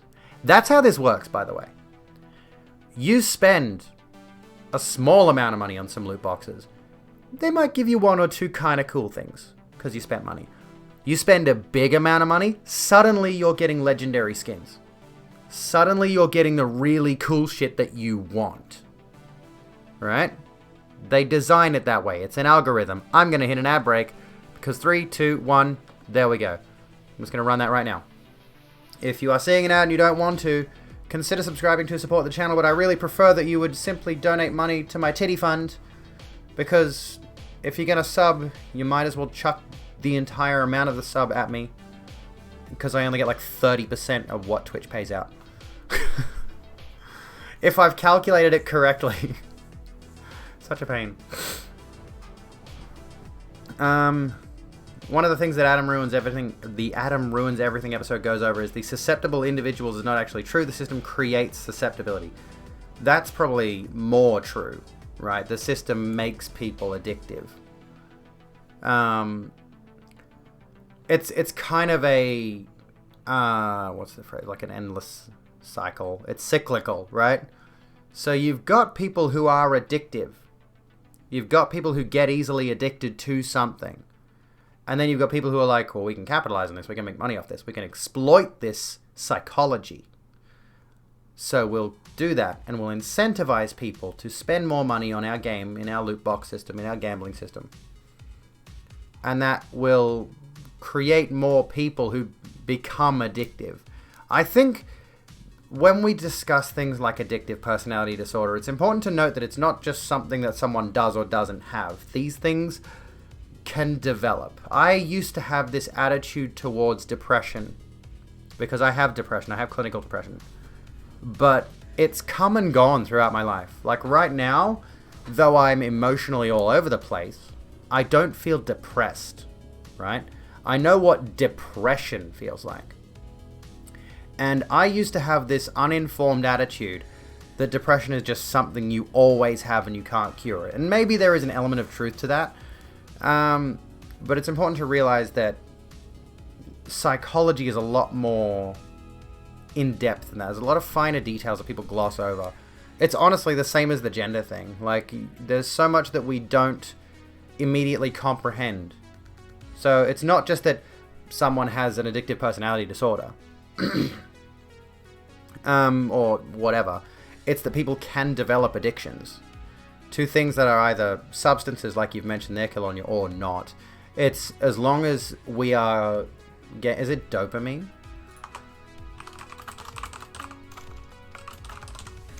Hang on. Associated with... like... not happiness. Like, not oxytocin. What is... not pork barreling, thank you Google. We looked that up recently. What is dopamine responsible for? Yeah, it's dopamine is the one I'm thinking of. You know, so you get that dopamine hit, like I mentioned before, when I was getting the legendary skins. I got one, but, you know, fortunately in that circumstance, I'd paid for like 100 loot boxes with $50 or whatever the fuck it equates to. You know, so I'd spent the money already. I'd spent a big chunk of money, and all of a sudden, I'm getting that dopamine hit every time I unbox a new legendary skin or whatever it is, which is just going to incentivize me to do it again. Because leveling up, I know I'm going to get some garbage out of the loot boxes. I've had that experience, so I developed that psychological connection to it, where it's like, okay, I'll get through 5 levels, I'll unlock a bunch of grey skins or stickers or whatever it is. And then I'll think, well, last time I spent money, I got some really good stuff. So why not spend some more money? And that's how these things work. Excuse me. I should mute my mic when I do that. The DSM-5 is also very politically motivated and didn't undergo the same form of peer review the previous editions did. Oh, okay. Meds do be making you sleepy, rightio. Thank you so much for hanging out, Scoville. Have a good one. Oh, a pet snail. You can get pet snails. You can get pet snails. Big ones. Like big things. Addictive personality is a thing. It might just not be medically prescribed as a thing. Not the word I want. Medically diagnosed as a thing. But we can certainly say people do have addictive personalities. We can observe that without needing to go full-on scientific with it. You can see people who've experienced addiction to things that are not just drugs, right? And we can see how it destroys lives, and we can see how people can recover from it. There are people who can come back from it. But we know these systems are designed around making people addicted in the first place. Hooking people onto something. Forming a habit. Think of, like, honestly, I think gaming addiction is a real thing, legitimately as well. Especially towards MMOs. You know. Predispositions towards addictions is also genetic. I want to read the science on that. Like the idea, I think like alcoholism makes a lot of sense. I suppose, I mean, chemical addictions, yes, it would make more sense if it was genetic. Because I can see that. Both of your parents are lushes, you never stood a chance. Makes me want to ask my alcoholic friends if their parents were, alcoholics. That's probably a bit personal to ask someone. Hey, were your parents alcoholics? There's no popular belief on mental health. These things have been studied for decades and decades, and the human psyche is much more complex than this doesn't exist. Yeah, exactly. And it, again, I'm just going to bring the gender thing back up. A lot of people just assume gender is male-female. A lot of people just assume gender is tied to your sex gametes or your organs or whatever it is, which it's obviously not. Because the sheer existence of me as a transgender woman, or the sheer existence of, say, Kez as a non-binary person, the sheer existence of anyone who falls outside the gender binary, anyone who transitions, anyone who is agender, shows to us, unequivocally, that gender is more complicated than just man, woman, male, female. We know for a fact, just by the powers of observation, that gender is more complex than just male, female, right? And by the same token, by the powers of observation, we can say people do have addictive personalities, whether that is defined in any specific scientific or political document. And we can tell, unequivocally, that there are people working for companies like EA and Ubisoft and whoever it is that makes Genshin Impact or whatever, that they will design systems to prey on people who are easily susceptible to addictive traits. And I think there is an element of... Like, I think the problem is using the word addiction specifically. But, like, I think we can look at... Like, who is it that mentioned? Let me just go back for a second. Who the fuck is it? Somebody mentioned working out. Who mentioned working out? Like, I had that habit. Let's bring it back to WoW for a second. Like I mentioned, but last night I installed World of Warcraft, and I was playing that for a bit. And honestly, I felt so relaxed and chill just going back to that, having that nostalgia, and I can see why I got so hooked on it in the first place. I definitely had an addictive tendency towards playing World of Warcraft because it was just comfortable, right? And in the same vein, I, like whomever it was that mentioned working out, because I can't find you now, I eventually turned that same habitual nature, like I wanted to form a habit around something, I turned that into going to the gym, right? Is this leaking? I think this is leaking. Sorry. I'm getting distracted. DSM-5 says to be trans, you have to have significant gender dysphoria that impacts your ability to function. Exactly. Like, I think it was even, there was someone who mentioned to me that you could potentially be trans by choice, right? You could just decide to be trans without even needing to have, like gender dysphoria or anything of that nature. You just decide one day, I would like to transition. Like, to some people, and this gets into the whole philosophical debate around free will and all that sort of thing, right? You know, there are some people who just genuinely transition because they want to. Because they want to. Not because they feel as though their gender doesn't really align with who they are. They just want to transition. I've heard stories of that. I've heard of trans people who've genuinely never felt any dysphoria specifically. They looked in the mirror and they're just like, oh yeah, well that's me. Thank you for Fox. continuing your membership. Thank you so kindly for the sub. Yay. 18 bloody months. Yay is right. Understanding is that the idea that certain people are more susceptible to being addicted to certain behaviors is actually not right. Everyone is actually susceptible given enough exposure. And that's kind of the problem, isn't it? Like, this whole thing around addictive personalities is, at least contextually, among the society in which we live, which is heavily driven by capitalistic decisions, of course, things are created, like, we are taught from a young age we need money to function and survive, right? We go to school, right? And sometimes mum or dad might not be able to make you lunch. So they send you off with $5 to go to the canteen and get some food. Because otherwise you're going to go hungry. You don't want to go hungry, but mum and dad couldn't make you a sandwich this morning. So here's your $5, go buy a pie and a milk.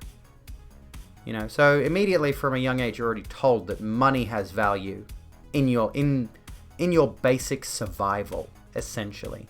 In the society in which we live, you need some form of money, right? So, from the outset,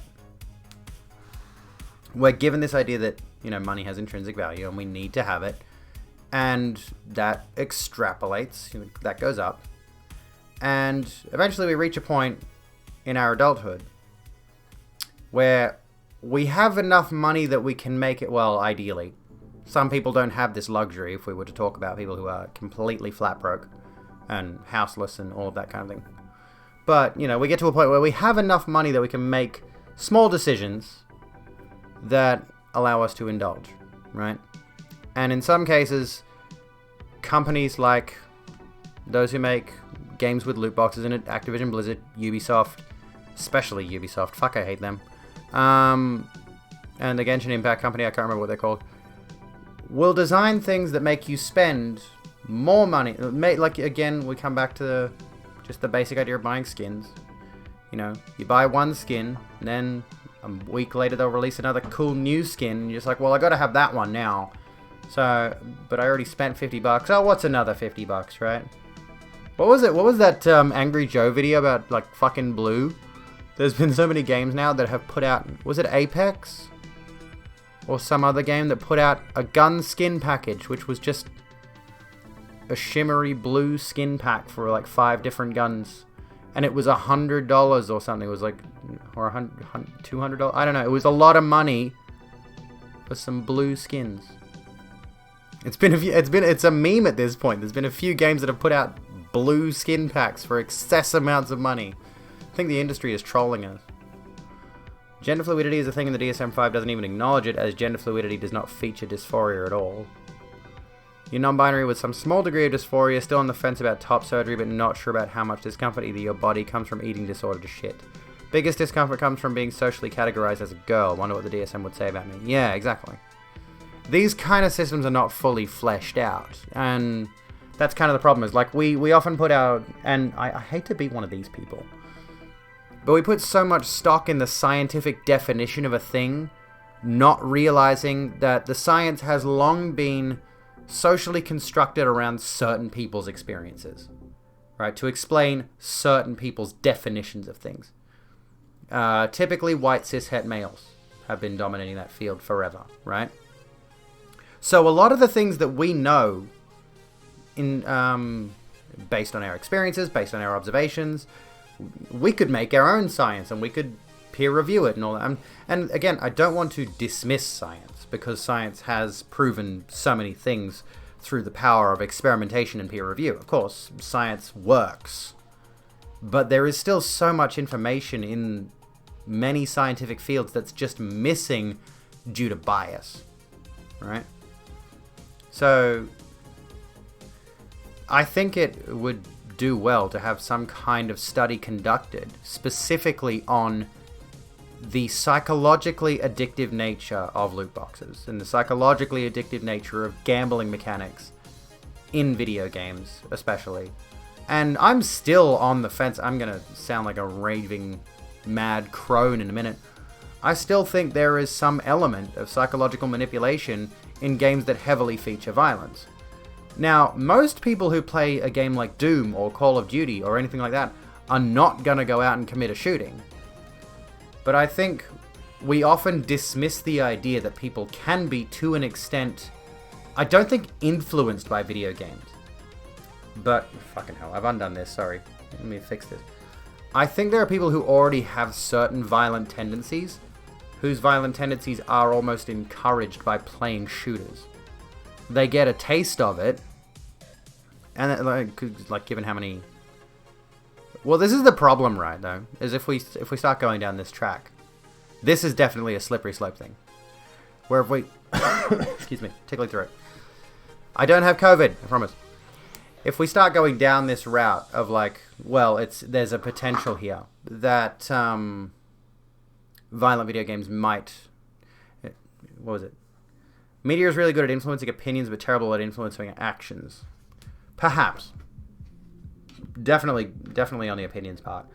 And actually, like, if we think back to that Asian spa shooting that happened, a lot of people decried the idea that it was a racial hate crime, despite the fact that if you look at the way the media had been talking about Asian people, especially Chinese people, leading up to that, talking about how they spread COVID and all this kind of thing. There was a lot of demonization towards Asian people. All of a sudden, a white dude picks up a gun and goes mows down a bunch of massage parlor staff. You can't ignore the factor that the media had in influencing that, and it was absolutely a racial hate crime. Now we're still on the concept of influencers, but we've moved on to Fox News hosts, basically. When someone is constantly watching crime shows, they expect the society around them has way more crime than it actually does. That's a very good point. Actually, that's a very good point. Always thought there's a link that people with violent tendencies might have used violent games as an outlet. One would hope, actually.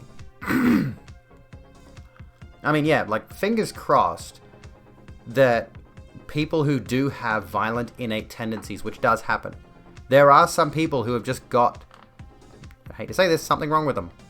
Like, there are some people out there who just legitimately have a problem that makes them violent. And there are certain things that they will watch, or they will play, or they will read that will make them more violent, you know? And you would hope that a violent video game might be a good outlet for them to focus on. And I think there's a lot of it, like, honestly, the sheer prevalence of violent media should be, ideally, in any given situation, that outlet for everybody, so that violence can be reduced. People can just consume media that allows them to live out these violent fantasies of caving a man's skull in. Because it's hard to deny that human beings as a species, and many other species, of course, many other animals, are just violent by our nature. But we've progressed into a society now where violence is, generally speaking, demonized. And yet, we still use violence to serve our own ends. In many ways, you know, wars and such. Yeah, Dis, I really like your point there that you've made. That when I was someone who did indulge a bit of crime media, when I would watch crime shows and stuff like that, crime documentaries. I don't do it now. But yeah, honestly, like when I read about the stories that negatively affect trans people, it puts these, and it's important to know the bad shit that's going on in the world. But the more I consume that stuff, the worse I feel the problem is. I think there is, like... I think a lot of us want there to be more problems than there are.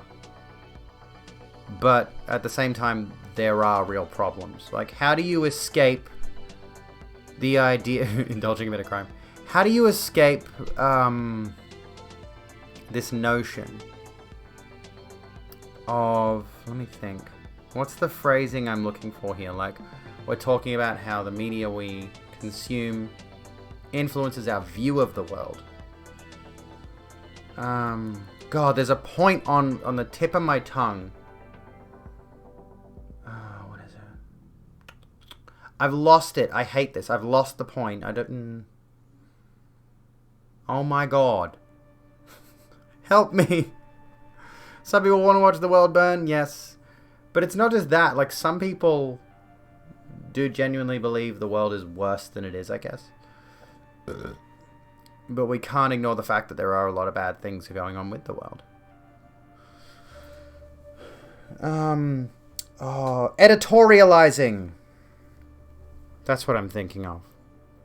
That's what I'm thinking of. It's like a lot of the things that we consume effectively editorialize our view of the world. Especially when, like, hello NB Junction, how you going?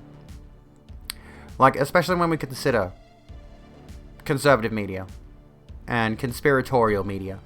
You know, we look at those things and we think to ourselves, how can somebody be so ludicrous as to believe these conspiracy theories about QAnon and this idea that the election was stolen from Trump and all that kind of nonsense?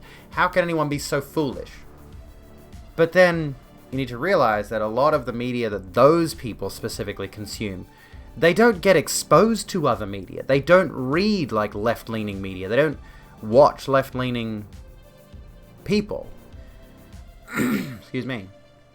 So as a result, their entire worldview is informed by that, and they legitimately believe it.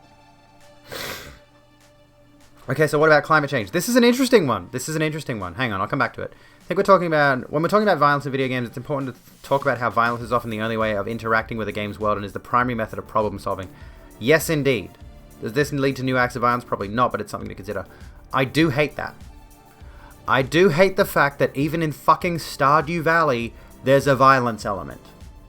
You know, and you don't necessarily need to engage that violence element, but you do miss out on some of the content of the game if you don't. But there are and like this applies to movies and TV shows and books and other things that are all geared towards kids. I've mentioned in the past my absolute disdain for the kids show Rusty Rivets. Now, I think there was like a season 1 where they didn't have a villainous character and it was just, let's solve a problem. But then in the second season or whatever it is, they introduced a new character that is specifically a fucking asshole. Like, his only purpose in the show is to be the asshole bad guy that the good guys often have to come and solve the problems he's caused. Now, there's no violence in that. But the writers of this show were so creatively bankrupt that they needed to create a villain. And what is that teaching kids?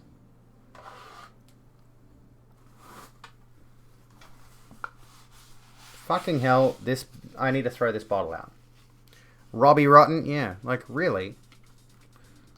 There's often this problem of portraying a problem as either another person or...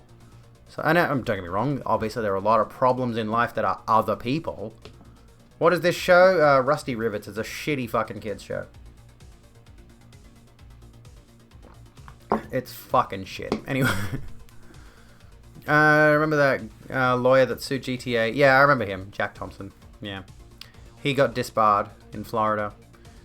But anyway, yeah, like the main thing, sticking with the video games, not getting distracted by kids shows.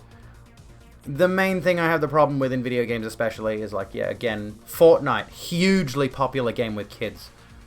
The main focus of Fortnite is shooting people. It's a very colourful, cutesy game that tons of kids play, and the main focus is shooting people. Right? Like, why? And again, like any other video game out there, it's at the point now, fucking Christ. It's at the point now where I see, like, we were watching game trailers the other day, as of E3, you know, watching some of the new games that were being revealed. And I was just watching violent game trailer after violent game trailer. It was a relief when the Life is Strange remaster trailer came on, because it wasn't just a game about violence. You know, I know there are violent elements to the storytelling, I think, but it's more of that Heavy Rain experience, you know. You do certain button pushes, and this event might unfold different ways. But yeah, like, I just kept seeing, okay, here's the Evil Dead video game, lots of violence. Here's that new game with all the vampires, and it's got, like, 4 people that are all kind of quirky, interesting, diverse characters. Cool, but it's still shooty gun game. I think somebody mentioned to me recently, oh, they're going to show a gameplay trailer of Battlefield 2042 or whatever it is soon. And it's like, but it's just shooty gun game in the not too distant future. Like, it's just more violence all the time, and I get so bored with it. Even, like, Horizon Forbidden West, which I'm really looking forward to, and Elden Ring, they're both still games that the main focus of beating the game is violence. Yeah, you would expect violence from an Evil Dead game, yeah. People say superheroes are kid stuff, despite the fact they feature a lot of crime and other things not for young people. Yeah. And again, just like the outright demonization of the villains. The villains are particularly treated as, well, you know, obviously it's just pretty much strictly good guy, bad guy. No matter how much nuance they try to weave into it, Ultron is still definedly a villain. Thanos is still definedly a villain. Definitely, I suppose is a better way to put it. Definitely. Stop making up words, Abby. There are sports ball games. Yeah, true. Saw Fortnite gameplay for the first time recently. Kind of brutal that you can murder a person crawling on their knees to help out. Yep. Pretty much. Isn't the paid Fortnite game? It's, as far as I know, I haven't seen any gameplay of the PvE version of Fortnite, but I think it's like a zombies kind of thing. Like, you still have the same kind of gameplay of like building a fort and such, but Save the World, as far as I know, is like a zombies kind of situation. So you're still shooting things and building forts, but yeah, like they changed to a battle royale, and since, you know, Save the World has been largely dismissed, so who cares? When we talk about Fortnite, we talk about the main game Fortnite, I suppose. Thanos has been an anti-hero several times, and that brings us around to characters like the Punisher, though, right? The Punisher is, broadly speaking, and specifically, he has been a villain to a number of Marvel superheroes, but the Punisher is a very popular anti-hero character, specifically in that, you know, he's a villain to the Punisher versus the Punisher. He's a villain to Spider-Man originally. He's a villain to Daredevil originally. He was a villain to Captain America at one point, if I'm not mistaken, or Captain America punched him out. I forget. But the Punisher is someone who is, in any other comic book series, a villain. But then he has his own comic book series, and his own Netflix series, which I haven't seen, or whatever, where you take someone who is doing reprehensible actions and you make him the good guy. Right? And that's kind of the appeal, right? Which a lot of people have said he's kind of a fash hero. I would need to know more about the Punisher to make that judgment, but I suppose that technically kind of applies, but I don't know. Because the idea of a violent anti-hero who's bucking the system, even if he's, you know, specifically going against crime families or whatever that are, you know, doing the bad shit that's worse than what he's doing, arguably. That's a whole philosophical discussion to get into. Thanos' relationship with Adam Warlock is a trip. Did I hear correctly that they didn't want to introduce Adam Warlock to the MCU? I forget. Yeah, it's weird, honestly, Alexia, that he's worshipped by a lot of police. There's a lot of cops that have appropriated the Punisher symbol when the Punisher in the comics specifically, and the creator of the Punisher, has stated ACAB sentiments. So, like, the Punisher in one panel from the comics, if I recall correctly, went out of his way to talk down to a cop who was actively, what was it? He was talking down to a cop who was, like, basically trying to act like he was. And he's like, "You're not like me. Don't try to be me. I'm not a person to look up to." I just noticed I've got no tags on.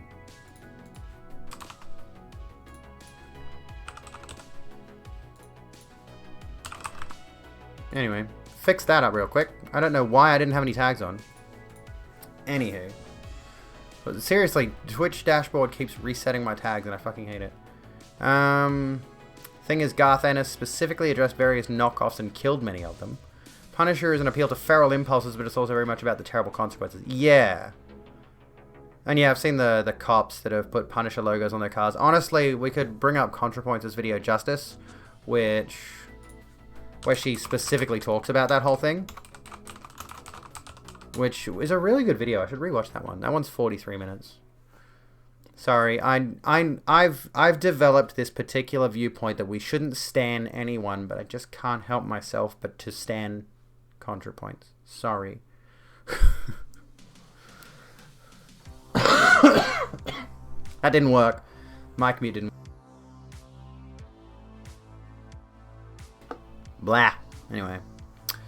Punisher was always supposed to be a tragic character. Yeah, exactly. So, like, the idea is almost like the Joker. Like, if we look at the Joker movie, how so much bad shit happened to him, and his life was so miserable that he just eventually cracked and turned violent. Which I think we have seen to an extent, but like real world Joker characters, as in the recent Joker movie, real world people like that are nowhere near as influential or charismatic or anything of that nature. It's specifically drawn to its logical, ridiculous conclusion. Because, you know, we look at somebody like that, and of course society teaches us to demonize and hate those kinds of people, and that's understandable, you know. Budget ContraPoints standing regular ContraPoints, color me surprised. Just can't with Natalie anymore. Don't have the energy to stand anyone, seems like so much effort. Well, yeah, I don't actually stand. Like, I can't fathom being the kind of person who would put an actual person on my wall. I want to get a displate of Lady Maria from Bloodborne, but I have no interest in putting up a poster of, like, Philosophy Tube, you know. But anyway, like, I'm mostly kidding. I do enjoy her content, but, you know, I can understand people have got problems. Mental health sufferers are often portrayed as monsters in fictional media. Exactly. And that's a huge problem that society almost seemingly refuses to address. I keep saying this over and over again. Using mental health as using mental health is absolutely still the acceptable slur. We'll come back to this. Ad break. Sorry, I have to run ad breaks, otherwise the content is going to be interrupted by mid-rolls anyway, so... I can't control mid-rolls, but I can control pre-rolls, or... No. I can't control pre-rolls, I can control these mid-roll ad breaks. What do I do in ad breaks? This is something I've stumbled with, if anyone is still there. If anyone is still stuck behind the advertising... if anyone is not stuck behind the advertising, what can I do in these segments? There's actually one thing I should do. On that note, there's one thing I've got to put together, which is some form of like personal advertising for myself. You know, little things that promote the stream. Why the hell is my phone battery dying so much? Oh god, what now? Yeah, I wish we could. I think the only way to turn off ads entirely would be to... Oops, that's the wrong one. The only way to turn off ads entirely would be to ditch the affiliate thing.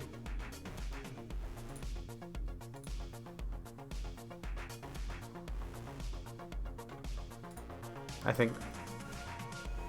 Yeah, sorry. I just got a notification on my phone and I'm like, I should probably check out what that's about, but it's fine.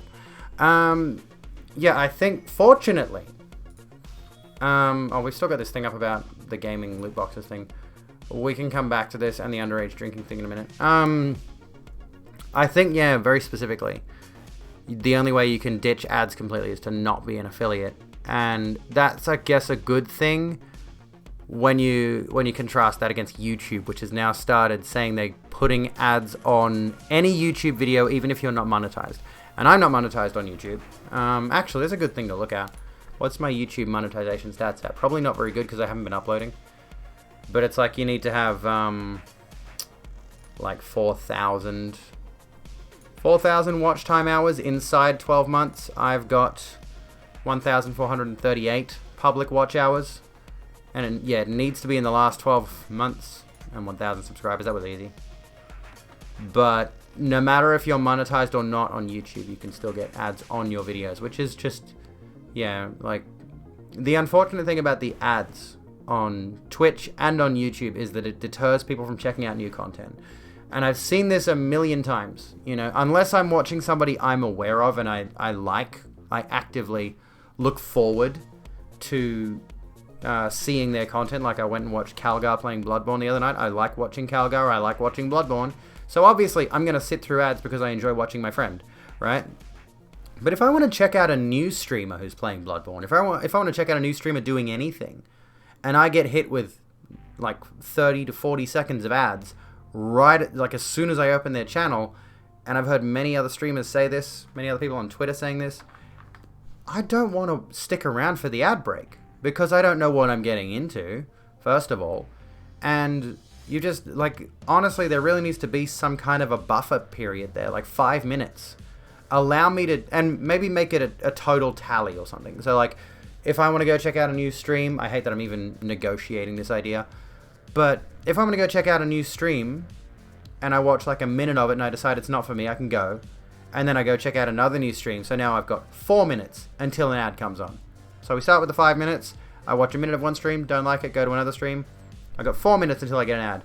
Watch a minute of that, decide I don't like it, go to another one. Watch them for 2 minutes, decide I don't like it. Go to another stream, I watch for a minute, then I get hit by an ad. Or just total. If I go to a stream and I watch for 5 minutes, then hit me with an ad. Don't hit me with an ad straight away. It absolutely kills discoverability for new streamers.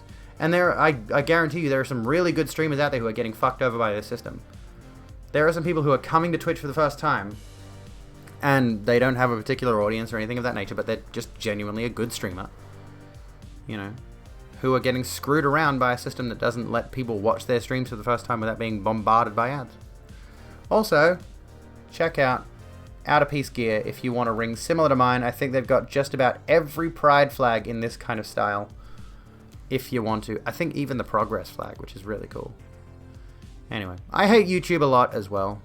I find myself demotivated to upload there a lot of the time because I don't get a lot of positive comments, but I do get positive comments, but it's usually from people who I recognize, people I'm friends with, or people who I'm at least acquainted with outside of YouTube, who go to my YouTube channel, they find my latest videos, and they will comment on them occasionally. But the majority of the time, when I get a ton of comments on a video, it's a bunch of fucking assholes who have found my video, and they're particularly contrarian to whatever topic it is. Like, recently I discussed the Maya Forstater thing, which was before her recent trial, whatever it was, right? So I did a video on Maya Forstater like a month and a half ago-ish. And then recently there was some news around Maya Forstater winning her case of whatever it was so she can be transphobic in the workplace. I don't even know specifically what she was going for. I don't care. But a bunch of TERFs bombarded the video and harassed me and called me troon, which is just the most hilarious attempt at an insult because that means nothing. But yeah, they just found my video, and like with the Super Straights thing, I got bombarded with nothing but hate messages. You know, it's ridiculous, and it's just constant too. Used to be a Let's Player, but haven't posted a proper video in over 10 years. Funny story there, Dis. I started my YouTube career as a Let's Player of Minecraft, and I tried Amnesia. I literally started following the PewDiePie model, which I didn't even know he existed back then. But yeah, back in about 2010, I started with a Minecraft Let's Play. Troon, like Troon. I don't know what it's supposed to mean. It makes no sense. I think this bottle has like a hole in it or something because it's leaking. Very slightly leaking. Anyway. But yeah, I started doing Minecraft Let's Plays and I started doing an Amnesia Let's Play. Then I dropped YouTube for like 7 or 8 years. And I came back pre-transition. Started doing like reaction content, reading news articles, and basically the kind of content I do now on stream, but scripted, which was a whole effort because I would often put a video together within like a day. I would put like 2,000 words of a script together regarding a certain story, which often meant, you know, like taking an article and clipping a segment of it. So I would read that part of the article, then I would do my own reaction to it and blah, blah, blah. And then put all that together, edit it. I would force myself to get through making a video in the span of like a day.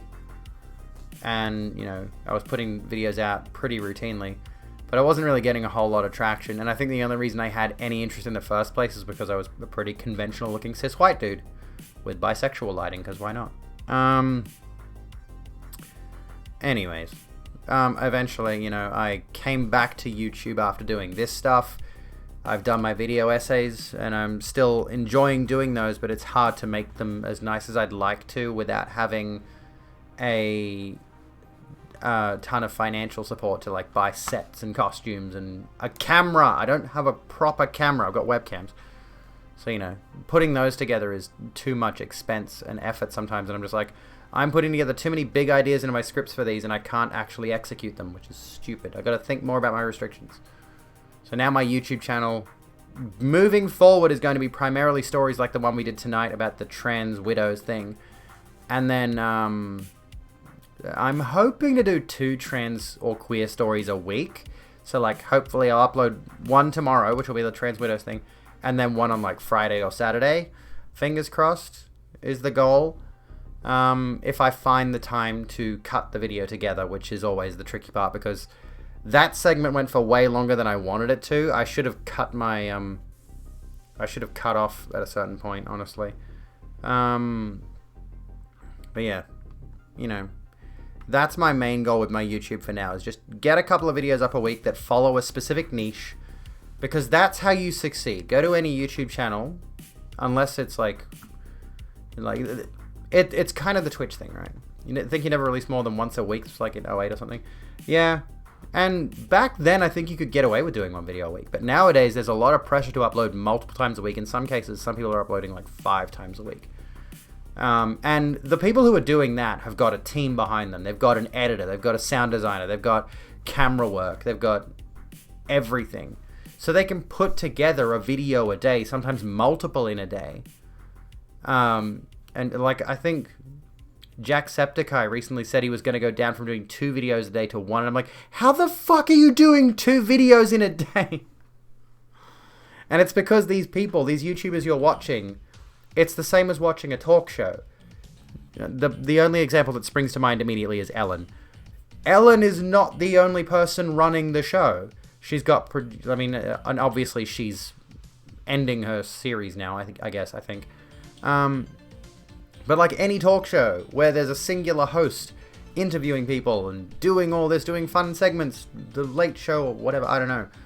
It's not just that one person. There's a whole crew behind them. That's the same with a lot of the bigger YouTubers. It's not just that one person. There's often a team of people to make this one person famous and rich, you know. Or there's just stream clips, yeah. Which, again, I can do the stream clips thing pretty easily. But I definitely want to take that trans widows thing, cut out things like, say, thanking people for following or responding to certain people in chat who have said something largely irrelevant. So, you know, doing a live stream, obviously, you interact with chat, you make things interesting, you talk to people, you make it engaging. But when you want to make YouTube content, you want to cull it down so you're just focusing on the core issue at hand. And coming back again to the niche thing, like a lot of the successful YouTubers, like say I recently watched a couple of videos of Shadiversity, who he does stuff about like historical European martial arts. So all of his videos are things about swords and great swords and spears and all that kind of stuff. That's his whole content. That's his entire niche. He's talking about, I watched a video he did recently about the idea of a dual-bladed sword, like Darth Maul's lightsaber, basically. And that's his entire shtick, right? And then you look at the gaming YouTubers again. You look at IBX Toycat only does Minecraft videos, right? Their YouTube channel is about Minecraft videos, and that's really one of the key tenets to success on YouTube, generally speaking, is the ability to take a certain niche and what was it? Yeah, the ability to take a certain niche and find other people in that niche and network with them. Like, again, the streaming thing. It's only once you're at a certain level of success that you can afford to perhaps branch into more of a variety style of content. Which is what I've heard broadly about streaming. Like, you need to form an audience that is following you for you on Twitch first. Like, and then, like, say you build an audience in a certain game. only once you have built up enough of a following, a substantial following that likes you for your personality, can you then decide to say, well, I'm not going to play Animal Crossing anymore. I'm going to start playing Dead by Daylight once a week or something. You know, like that kind of thing. I don't know why I'm going on about this. Doesn't matter. Shad is really interesting in terms of, and you heard Shadiversity is a transphobe. Oh, really? Well, that's not good. Fortunately, I've only watched like 2 of his videos. So, anyway. Am I a supporter of Mussolini? Should I be? Probably not. I was mentioning before, I don't really support anyone. Well, I don't stan anyone, you know, broadly speaking. Wait, is Mussolini an influencer? Does Mussolini count as an influencer? Oh, goodness me. Shall we find something to actually talk about? We'll not do the underage drinking thing. There was something that we should discuss, however, that I wanted to talk about, which was... Where is it? It was on Twitter. Oh, here we go. Here we go. Let's see if I can find an article that is not from news.com.au. Because this is interesting. You might have heard of this person. There has to be an article that is not... They're all from right-wing sources. Oh my god. Okay. We got 7 News. That's gonna have to do, I think. Don't play video. Shut the fuck up. Stop. Gonna mute your tab. How do I mute the tab? There we go. Stop trying to autoplay your video. Stop trying to autoplay the video. I don't care about this person. Anyway, okay. So, you might have heard... Why do websites do that? First of all, they try to autoplay a video. And... they also have the worst video players on the internet. So the video takes 1,000,000 years before you can even pause the fucking thing. Anyways. Boring troll is boring, yeah, blah, blah, blah. I mean... Thank you, Draco Ralph, for hitting them with... Man ban. I'm so glad we actually got to get one of those off tonight. That's fucking fantastic. Okay, you've heard of Rebel Wilson, I'm sure by this point. I can't stand her personally. Rebel Wilson has blasted the New South Wales government's decision to plunge parts of a state into a 2-week coronavirus lockdown. It's 2 weeks, Rebel. Get over it. Premier Gladys Berejiklian announced on Friday that millions of residents in Greater Sydney, the Blue Mountains, the Central Coast, Wollongong and Shell Harbour must stay at home due to a growing outbreak. Residents can only leave their homes for work that can't be done remotely, essential shopping, medical reasons, and exercise. Only outdoor exercise. I can't use the fucking weight room!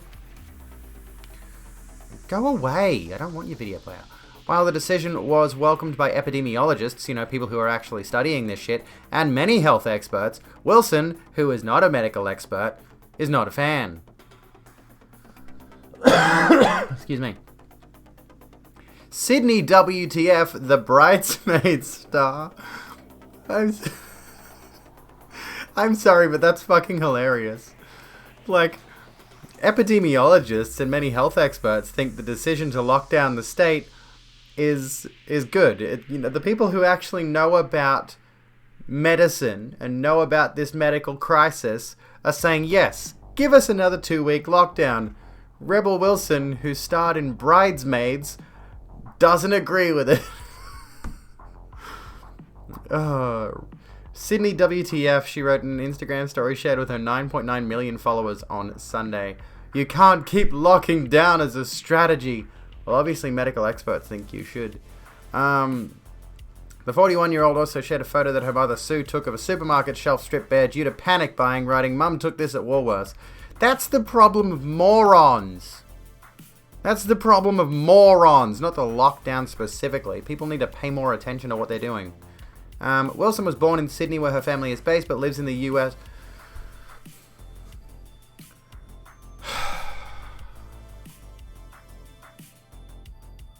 Wilson was born in Sydney, where her family is based, but lives in the US. She lives in the US. On Sunday, Premier Berejiklian defended her decision to impose a lockdown, saying she had no other choice. I've never cared about what people think about me, but I care about keeping people safe and not putting burdens on them unless we absolutely have to, she told reporters. Yesterday, we had no other alternative. That is a decision we take. We had no other alternative. That is a decision we take to keep our community safe, but also during the course of the next few days and weeks, make sure we provide as much information as possible and as much certainty as possible. We know when people are thinking about jobs, work, personal circumstances, they want as much certainty as possible, and that is what we intend to provide. Much as I don't like Gladys Berejiklian, it is good to know that she is genuinely thinking of the people. Smart Zone, welcome to the Rogue Room. Kind of liked his content too, but stopped watching him. So, what was it about Shadiversity, was it? Thinking of Scalaglatoria, but Shadiversity is a Mormon. Oh, yeah, that would make sense. I did hear something recently that more Mormon people are coming out as queer, though. There is an increase. There is a surprising uptick in Mormon queer folks. Says the Premier who... Oh, right, yeah, I forgot about that. True. I keep forgetting about that. But at least, you know, the lockdown is a good decision. We should... Like, my mother has this attitude, which I should try to encourage more. Praise the good... Ignore the bad, but we can't really ignore the bad when it comes to politics. Like, the bad's pretty fucking bad the majority of the time. That asshole sent an unbanned request, but it was just a slur. Oh my god. How boring! How boring are you? Jesus. I don't even get to see what it is, but I don't care. Losers. Flood of Nazis. Oh, don't give me those. I don't want Nazis. I want friendly queer folks in here who are actually accepting and welcoming and all that kind of thing. Yeah, I mean, I'm shocked too. Totally and utterly shocked, Phage. I can't imagine. Reported and told them to stay mad. Oh, fucking Pog. Poggers, ban the trolls. If you're going to come in and troll, can you at least please pay money so I can get bigger breasts? Please? I would like large breasts, thank you. I probably can't do that. Am I allowed to... There's not much there. Like, I think on the phone to the receptionist at the breast augmentation clinic, I said that it was probably maybe an A cup. So, use that to justify giving me money to get top surgery. Didn't she muck up the hotel lockdown as well? I can't recall. Let's look this up. Okay. God, it's hard to spell her name. Hotel quarantine. Here we go. Okay, so as of the 26th of April on SBS, Gladys Berejiklian says it's up to states to ensure hotel quarantine is safe as responsibility row intensifies. Is this what we're thinking of? The New South Wales Premier says it's up to the states and territories to ensure their quarantine systems are strong, while federal opposition spokesman Mark Butler has called on Prime Minister Scott Morrison to fix this mess. New South Wales Premier Gladys Berejiklian has weighed in on the stoush. What the fuck's a stoush? Between Western Australia and the federal government over who is responsible for making the hotel and quarantine system safer. I need to know what the fuck stoush is. Fight with. Okay. Triple A cup. Is that good or bad? Does that mean it gets smaller as there are more A's or bigger?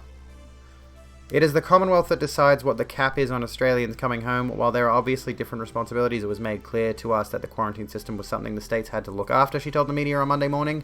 Ms. Berejiklian said it was up to the states and territories to ensure the quarantine systems are as strong as possible, and it was not healthy to have these blame games whenever there are COVID-19 outbreaks. A stoush is a stout moustache. That was the first thing that I thought of. It's like, a stash? Radio Izzy, sounds good. Once that decision, was made in New South Wales, kicked into action, and we got our police force to run the system, she said. Ms. Berejiklian said reducing the number of Australians allowed to return home wasn't helpful either, because that also delays the return of other people who want to be here, such as international students and skilled workers, which will help create jobs and boost the economy. Grappling with a 3-day lockdown after COVID-19 cases linked to the Perth Mercure Hotel, WA Premier Mark McGowan pushed the federal government to open military bases in Christmas Island to quarantine overseas travellers. Defence Minister Peter Dutton has pushed back against the idea, saying such facilities are not fit for purpose. But Christmas Island was used in March and April last year for people returning from China and Japan. The federal opposition has now backed Mr. McGowan's calls for national quarantine facilities to be built to take the pressure off hotels. So much shit happened last year, I know, it's ridiculous. This was this year, even. The whole COVID thing is just, ugh. It's a mess. It's an entire mess.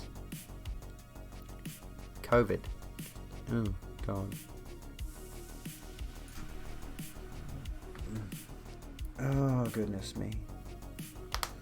What do you even do with this situation? I don't envy the people who are in charge of the COVID outbreak, who have got to handle the situation. I think the lockdown Berejiklian has administered here is a good decision. But, yes, obviously she has fucked up a number of times. She's not an ideal premier. It's one of those scenarios where I'm just like, we have to give praise where praise is due, credit where credit is due for a good decision, but you can't ignore the bad ones.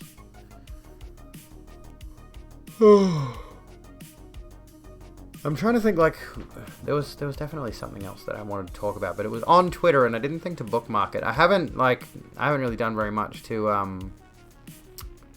oh, there we go. Now Rebel Wilson is trending on Twitter, so I can look at that, but I've already done that. She kills koalas, but also good job doing the bare minimum, Gladys. Oh, goodness me. So here's some more news about this. Lockdown continues in New South Wales as Bondi cluster grows to 124. Lockdown introduced for Greater Sydney. Yeah, we did that bit. For 2 weeks from 6 p.m. on June 26th until July 9, sorry. So, yeah. Until next Friday. Broader restrictions also placed on regional New South Wales. Masks are mandatory in all non-residential indoor settings, including workplaces. Masks are mandatory on public transport, which was already a thing, masks being mandatory on public transport. I had to do that recently.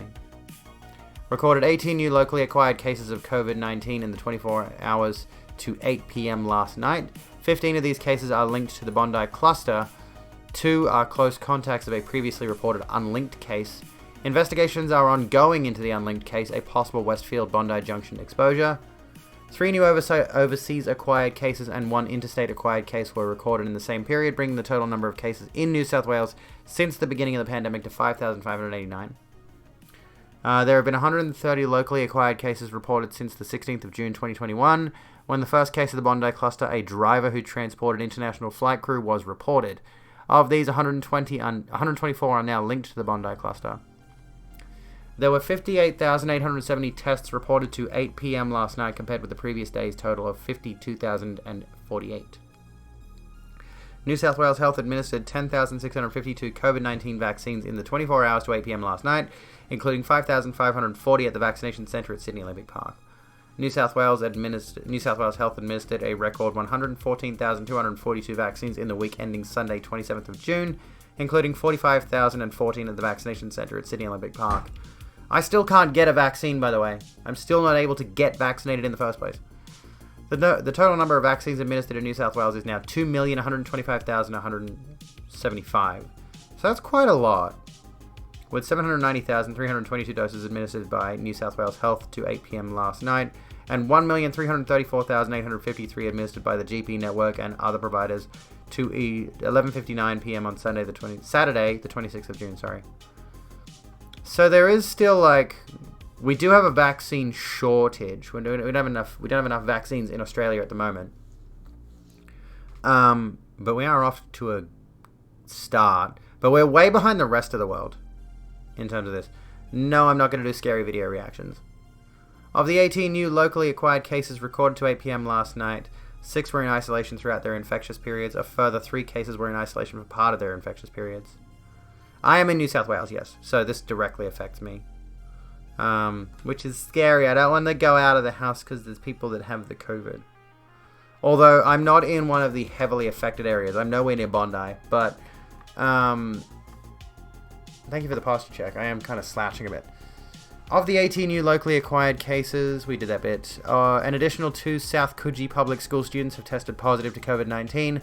These students are close contacts of the 2 previously reported cases at the school, bringing the total number of students with COVID-19 at South Coogee Public School to 4. Why do you always read New South Wales as New South fucking Wales? Because it is. Based on the additional cases and because there are a number of interactions between children in different year groups, all students are now close contacts and must get tested and self-isolate for 14 days, regardless of a negative test result. The school site is non-operational and closed due to school holidays. I mean, that's convenient. New South Wales Health can advise one case today as is a student of the of the Emmanuel School in Randwick, which is a close contact, a previously reported case linked to the Bondi cluster. 5 new cases are linked to the Great Ocean Foods seafood wholesaler in Marrickville. This brings the total number of cases acquired through Great Ocean Foods, including contacts of workers there, to 16. Any person and their household contacts who attended or directly received a delivery from Great Ocean Foods Marrickville on Monday the 21st of June all day to Friday the 25th of June all day must immediately call New South Wales Health to get tested and isolate until provides further notice. Going into lockdown in Queensland too? Oh no. It's not good.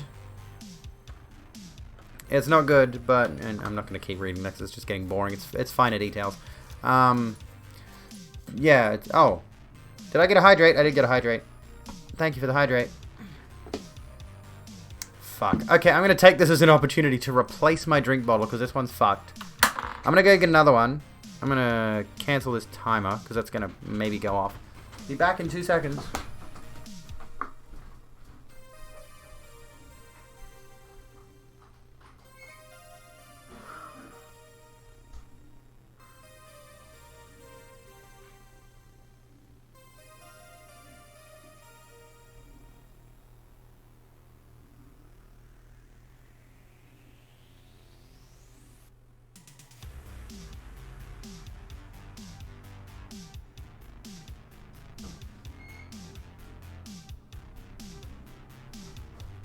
You know, a good way to not worry about if the lid is leaky is to ditch the lid entirely.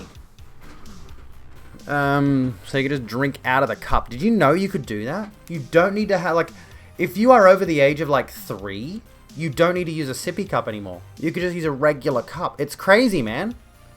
It's fucking loopy. It's wild.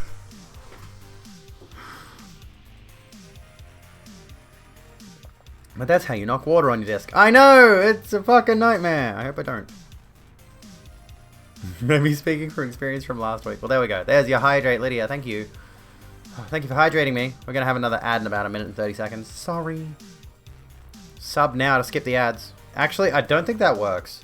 Because recently I got gifted a sub right before somebody ran an ad break. Like about 5 minutes before someone ran an ad break. And I still got ads. I still got ads even though I had just been subbed. Now, chalk that up to the system being stupid, but yeah. Cups unchained, unkindled. Unkindled ash. But a sippy cup is a regular cup. I mean, to be fair, why do we not make more adult sippy cups? They're fucking awesome. I want more sippy cups. If it happens, refresh the page and the ad goes away. True, then you gotta sit through the... But then there's the possibility that sometimes the ad just replays as well. I've had that happen. Well, true, there's a thermos.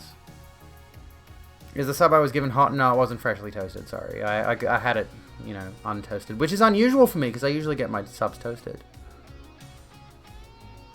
Anyways, what else we got? Ow. Duplicate tab? Hang on. Let me try something. Always duplicate tab instead of refresh. Oh, okay, I see what you mean.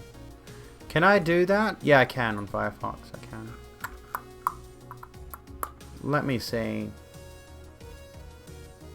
Alright, I'm looking through... Okay, fucking hell. The internet's not working properly now. There we go. Okay. We're just gonna stick with the COVID thing for a minute, because I honestly don't have much to think about. Just much to talk about. I haven't really planned a whole lot. I did the trans thing. The trans widows thing, which was so fucking stupid. But, here's an interesting thing. Berejiklian, again, with Gladys, warns that New South Wales cannot deliver Pfizer without more GPs. Can you block Twitch ads? I think, actually, with regards to Twitch ads... And I gotta run them now. Sorry. I'm an asshole. Sorry. Hang on. But, like...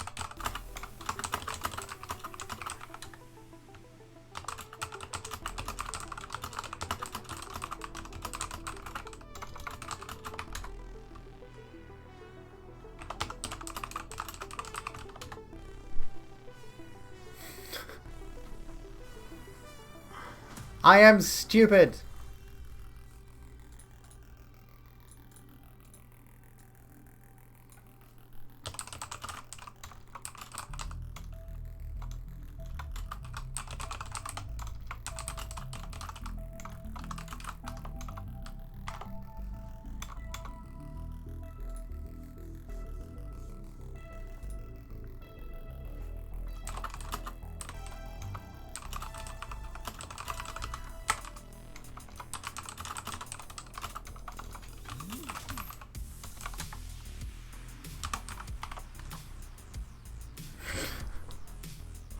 Some of you are just like watching me tap away because you are subbed and you're not.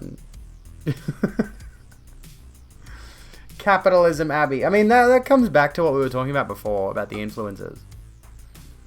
That brings us back around to the idea that some of the influencers you watch are literally so dismissive of the idea that what they're doing is directly harming people by promoting games with gambling mechanics and all that kind of thing. That is like, oh, all you people are jealous, all you people are blah, blah, blah. It's like, oh, it's not my fault if someone gets hooked into a gambling addiction because they watched my stream where I was playing a game that has loot box mechanics in it. But honestly, I only run ads because it stops the ads in the meantime. It's a really stupid system, honestly. I really don't like the fact that in order to prevent ads running on my streams... I have to run them myself. It's dumb. And I wish there was a way that you could legitimately ad block. This is what I was going to talk about while the ads were running. I was going to talk about the fact that a while back there was a bit of a battle between ad blockers and the ads themselves. Ad blockers and the ads on Twitch. And it looks like Twitch has pretty much won this battle. Because you used to be able to ad block. You used to be able to ad block on Twitch. I don't know about on mobile, but I assume there might be something there maybe. But nowadays, if you somehow have an ad blocker that gets underneath the embedded ads, because the ads are embedded into the video player now. They're not just ads that play over the video player or whatever it is and mute the stream or whatever it is it used to be. The ads are embedded into the video player. So now, if you are watching an embed on another website of a stream, like I was watching Doe's stream, and while it was streaming, an ad popped up. But because I was watching on its website, I couldn't... I had this big purple... Like, basically a purple screen of death like on Windows. You know when Windows does that thing, blue screen of death, and it's got some blank text? And it was essentially saying, you're watching this on another website. If you want to... I don't know. If you want to skip this segment, go and subscribe on Twitch and watch on Twitch, blah, blah, blah, whatever. But basically, for the duration of the ad, you get a big purple screen and silence, and you can't do anything about it. So, it doesn't seem like there is a current way to circumvent the advertising on the platform. There's not much you can do about it. Most people don't want to think of themselves as the bad guy, realizing that it actually be kind of traumatizing. Can be. I think it's not so much traumatizing as it is... Who watched PhilosophyTube's recent video? Ignorance and censorship. Because there is a point that stuck out in my mind, that the reason it stuck out in my mind is because I watched it with my best friend who is a vegan, right? We watched that video, we watched the vaccines video by H-Bomber Guy, but and we're gonna watch the debate, the impromptu debate between Sam Cedar and Steven Crowder soon that happened on H3H3. But anyway, that aside, me and Jacinta sat down and we watched Ignorance and Censorship by PhilosophyTube. And in the video, she brings up the point that she has friends who are vegan, she has friends who are vegetarian, and she knows that if she were to, say, watch documentaries that detail all the abuses committed by the meat industry, the dairy industry, and all of those industries that contribute to animal abuse, and I'm aware of it, trust me, I am aware of what goes into these things, and if I watched more, I'd be equally as disgusted, and I am trying to dip my toes into veganism gradually. However, the point that Abigail Thorne made in her video was that though she's aware of all of that information out there that would definitely turn her vegan, she chooses not to indulge in it. She chooses to stay away from it. She chooses to just put that out of sight, out of mind, to be ignorant of it actively, because she enjoys eating meat. She enjoys eating cheese and all those kinds of things. And she would rather have that small luxury of having those things. And, you know, put the, maintain, like, what's that phrase? Ignorance is bliss, right? So you maintain the ignorance of, like, this thing over here makes me uncomfortable, so I'm just not going to acknowledge it. There are a lot of things like that that happen in the world. Like, I am regrettably well aware of the fact that there are human rights abuses happening towards children in third world countries. And I do talk about it occasionally, but it's not like I expose myself to information about those horrendous working conditions and all of that sort of stuff that's happening to those children in those developing countries. But I'm not going to continue to feed myself that information to make myself feel worse about the fact that I live in a developed country, I suppose you could call it. I don't know. First world country. Those phrases feel particularly ew to use.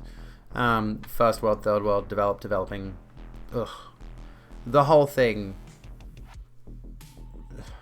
Especially when you consider that developing countries are developing countries because of British colonialism. Anyway, the vaccines video by H-Bomb is genuinely a masterpiece. If you've not seen Vaccines, what's it called? A Measured Response by H-Bomber Guy, go watch it. It's fucking good.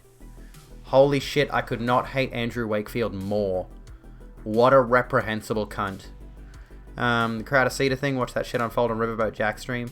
I should watch it on stream. I don't know how long it goes for, but I should watch it. But I'm definitely going to watch it with Jacinta so we can see what happened. You got to block the stream as we get all the feat shows during the ads. How else do you get people to sub on Twitch? Watching in 160p. Why is it still buffering? I've got a little green square on OBS which says to me the stream is running okay, which is good. Thankfully. There was stuff he didn't know about. Yeah, like once he went into all, like he got to it, there was a certain point much later in the video. It's a 90-minute video. Once I got to the to that part with the children, where I was like, all of this stuff's really bad. Then it gets to what he actually did to the children. By the way, lovely beaches, welcome to the Rogue Room. Sorry to interject myself there. But, holy fucking shit, dude. Only interesting Crowder is watching him expire. Well, if what I've heard of the CEDA debate, is true, then we get to see a glimpse of that at least. What is hilariously not at all surprising about Crowder is like at apparently the tail end of the video, the debate between the two. Crowder and his companion start making a bunch of remarks towards Sam Seder that are explicitly anti-Semitic remarks. However, they are such specific anti-Semitic remarks that you just know Crowder and his team workshopped those jokes about Seder before they got into any sort of... Like, they prepared for the event wherein they had to confront him. So they were ready to push anti-Semitic remarks towards Sam Seder in the event that it happened. I think they made a joke about... What was it called? Oh, I forgot. I've forgotten specifically. Something about his eyes. Like button something. I don't know. Do you have the little... Like, take your glasses off. Do you have the... Forget what he said. Somebody actually did research on the remarks that Crowder and his friend were making. And they were just like, yeah, these are Velveteen Rabbit eyes. Yes. Yeah. Which... Let's have a look. Let's have a look. Here we go. Surfs did this. Here we go. So, we won't play the clip right now. Oh, well, we could, I suppose. Yeah, so dog whistling, but very, very fine-tuned dog whistling. If you're as confused as I was that Steven Crowder kept asking Sam Seder to show him his beady little eyes, and while his co-workers asked if he had a soul, which is just a boring, gross remark, it's actually an old anti-Semitic trope characterizing Jewish people as having dark, beady eyes. Here we go. Let me pause this for a second. You're so clever. I had no idea that you were taking your show off early last time, coming in today with your pig pen peanuts eyes. I wish every... You take those off with the velveteen buttons? We must have been very worried about this, Steven. Don't bail, guys. I appreciate it. Don't bail, you coward. Hey, Sam, one thing before I go. Can you take off your glasses? Steven, hold on. One thing before I go. Can you take off your glasses? We just want to see. I just want to see if you take them off. If you have the Velveteen Rabbit buttons. That's the only thing I'm curious about. It's the only interesting part about it. Or if there's a soul. Let's debate. Take off the glasses. Or if there's a soul. Let's debate, Steven. Don't hide behind... In caricatures and cartoons, Ashkenazi Jews are usually depicted as having large hook noses, dark beady eyes with drooping eyelids. Exaggerated or grotesque Jewish facial features were a staple theme in Nazi propaganda and less frequently in Soviet propaganda. The Star Wars character Watto has been likened to traditional anti-Semitic caricatures. And similarly, look at the villagers in Minecraft.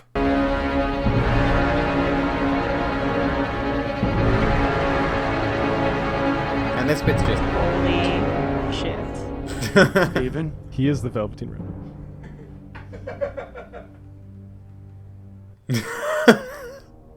Look into your future, Steven. This is where it all starts to come apart for you.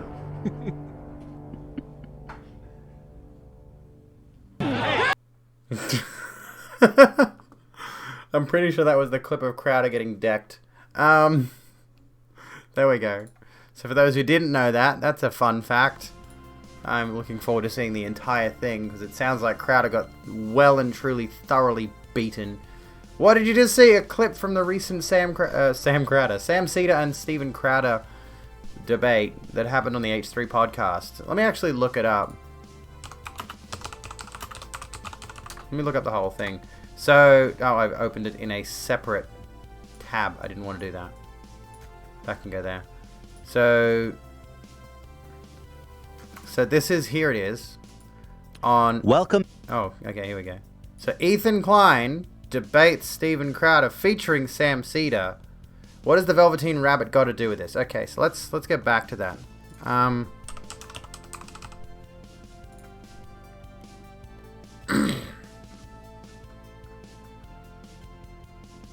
It's because the eyes are little beady button eyes, right? So classic children's book. Here we go. Can my stream stop fucking up? I know. Let me see here. Where is it? The joke is just dumb. He means he is... Oh, hang on. Maybe this is it. Let's have a look here. Let's have a look here. Hello, Kakyo. The rabbit doll has beady eyes. We know that much. It chronicles the story of a stuffed rabbit's desire to become real through the love of his owner. A stuffed rabbit sewn from velveteen. Like, you notice the guy made the remark about, does Seder even have a soul, right? So that sounds like it's basically kind of what's going on here. A stuffed rabbit sewn from velveteen is given as a Christmas present to a small boy. The boy plays with his other new presents and forgets the Velveteen Rabbit for a time. These presents are modern and mechanical, and they snub the old-fashioned Velveteen Rabbit. The wisest and oldest toy in the nursery, the skin horse, that sounds gross, which was owned by the boy's uncle, tells the rabbit about toys magically becoming real due to love from children. The rabbit is awed by this idea, however, his chances of achieving this wish are slight. One night, the boy's nanny gives the rabbit to the boy to sleep with in place of a lost toy. The rabbit becomes the boy's favorite toy, enjoying picnics with him in the spring. The boy regards the rabbit as real. Time passes and the rabbit becomes shabbier but happy. Meets some real rabbits in the summer and they learn that the Velveteen Rabbit cannot hop as they do. And they say that he's not a real rabbit. Hard to say if the story has any context. I don't think Velveteen Rabbit itself is anti-Semitic. I think anti-Semites. And yeah, the Pigpen references. If somebody can find me like a specific reference to that. So anyway, so this comment here says he means that he is soulless, like Velveteen the toy, and you know the story is the rabbit wants to become real or to have a soul, basically. It's a classic children's book. The joke is just dumb. He probably pissed himself, and the traumatizing event made him go back to the time where his dad was telling him the story of the Velveteen Rabbit before bed. But I think the joke that was being made is that an old anti-Semitic stereotype is Jews having dark, beady little eyes, and he was making the remark of the Velveteen Rabbit, which also has dark, beady little eyes, right? And then, of course, the soulless thing ties into that as well. That's what I've been able to glean. It's a very, very fringe anti-Semitic reference that, again, dog whistle kind of shit, but this is like deep-level dog whistling kind of thing.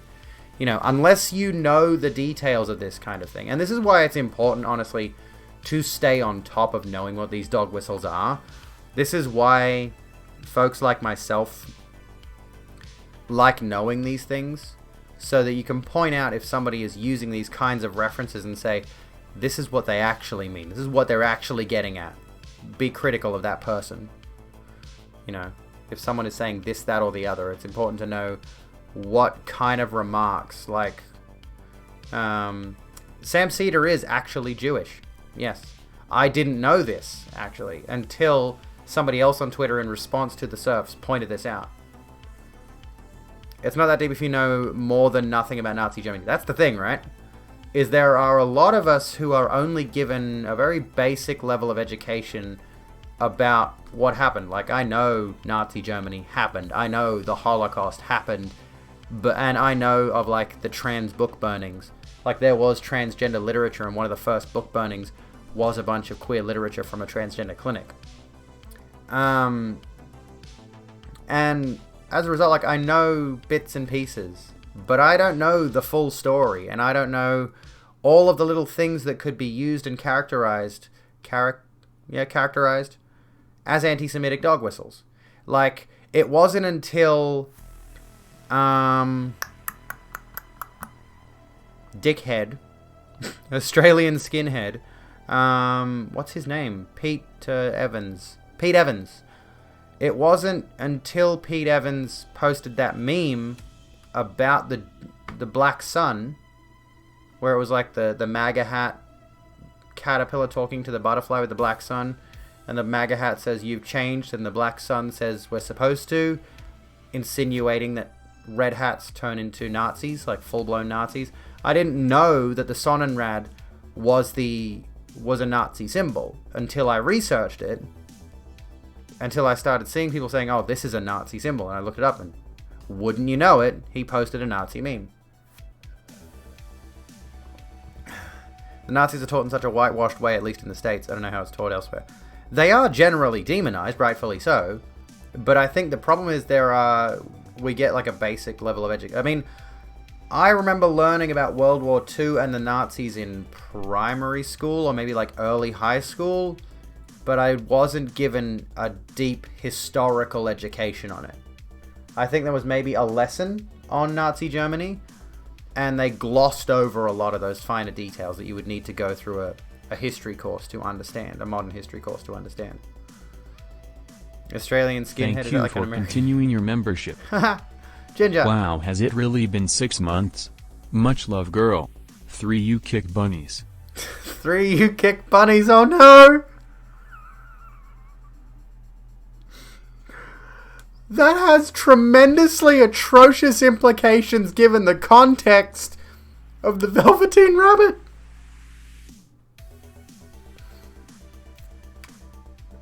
But you've just insinuated that if we continue on the dog whistle track, that I kick Jewish people.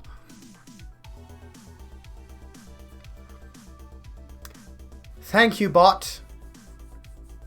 Thank you. I hate you so much. You did type ass. It's not your fault, Ginger. It's the bot. It's the text-to-speech. How dare it? Fuck me dead. Bot because of vendetta about bunnies.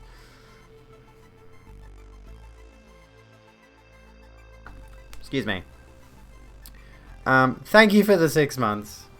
You are a legend. Thank you so kindly. Had a full semester on Nazi Germany in year 10. See, the problem is I didn't get to year 10. I did a later follow-up course on... and maybe one day I should sit down and actually go through a proper course on Nazi Germany. Maybe we should do some legitimate learning about this whole thing. But, we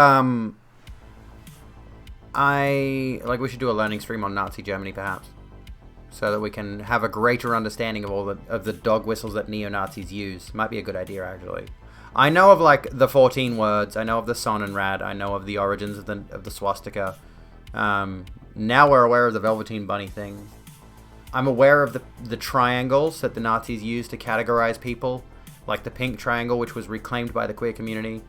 But yeah, I got to year 8 in school and I dropped out. And then I later went back to TAFE and got a school certificate equivalent, which is like a year 10 completion equivalent. And then further along, I did something called Open Foundation, which allowed me to enter university. So the equivalent of an HSC, right? Anyway, it's 10 o'clock at night. I feel like a Moscato. I feel like a bit of wine, friends. What do you think? What do you say? I'm going to go grab that. I'm going to go take a leak again. And then we'll come back and we'll... we can continue to discuss this if you want. This could be a good thing to discuss. If you've been enjoying the show and would like to see me wear this top in the future with the top 2 buttons undone and with massive cleavage, consider supporting my titty fund. Because I actually have significant dysphoria around my chest. But anyway, whatever. BRB, running an ad break. Don't go away. I love your faces and stuff. I do like you. You're all very nice. You treat me so well, like, honestly. You are all amazing. I should stop sentimentalizing and go get a drink and pee, because I'm actually busting. Be kind to yourselves and each other. I'll be back in a minute.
Hello.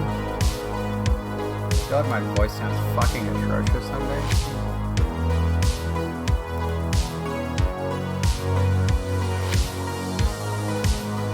Okay, I have decided that oh, that's not what I wanted. I really need to invest in like, I'm gonna put these over here. In like, some kind of lip gloss or lipstick that doesn't do whatever this fucking clumping shit is. I don't know how to describe it.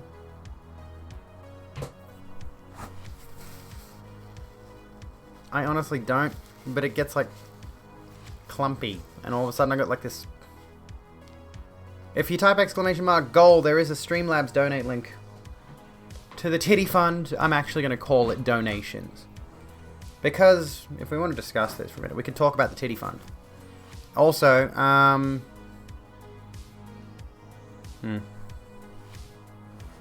this is a padded bra. I have a padded bra on, and this is a very tight top. Anyway, sorry, I'm getting this off my lips because it's like, ugh, gross. I don't even know what it is. It's not lip skin or whatever, but your girl got some mosquito. No, I haven't had top surgery, but honestly, I'm not gonna lie, the HRT has had an effect. There are definitely little breasts. But yeah, to tell you a bit of a personal story as to why I've finally decided to bite the bullet on this one and actually look at the idea of getting titty surgery. And yeah, I gotta admit, I do like the way this bra and this top works to make my tits look nice. Like, fuck yeah. Just casually talking about my boobs on stream. You go to, like it's got in brackets there, !goal. That's the one. Sorry, I should have specified. I mentioned there's a Streamlabs link, and I didn't think to say it's in !goal. Anyway, I learned something recently about my HRT, which gave me the tits in the first place. So, me and Jacinta were having this conversation about how there were men, and this is a bit weird to refer to myself in this way, but there were men placed on a particularly high estrogen diet consisting of a lot of soy and a lot of other things, and they eventually developed man boobs, right? And essentially, because of my innate biology, my male biology, let's not get into that discussion right now, but because I have high estrogen levels and low testosterone levels, boobs have happened. A little bit. Not much. However, once those men came off their high soy, high estrogen diet, the man boobs disappeared.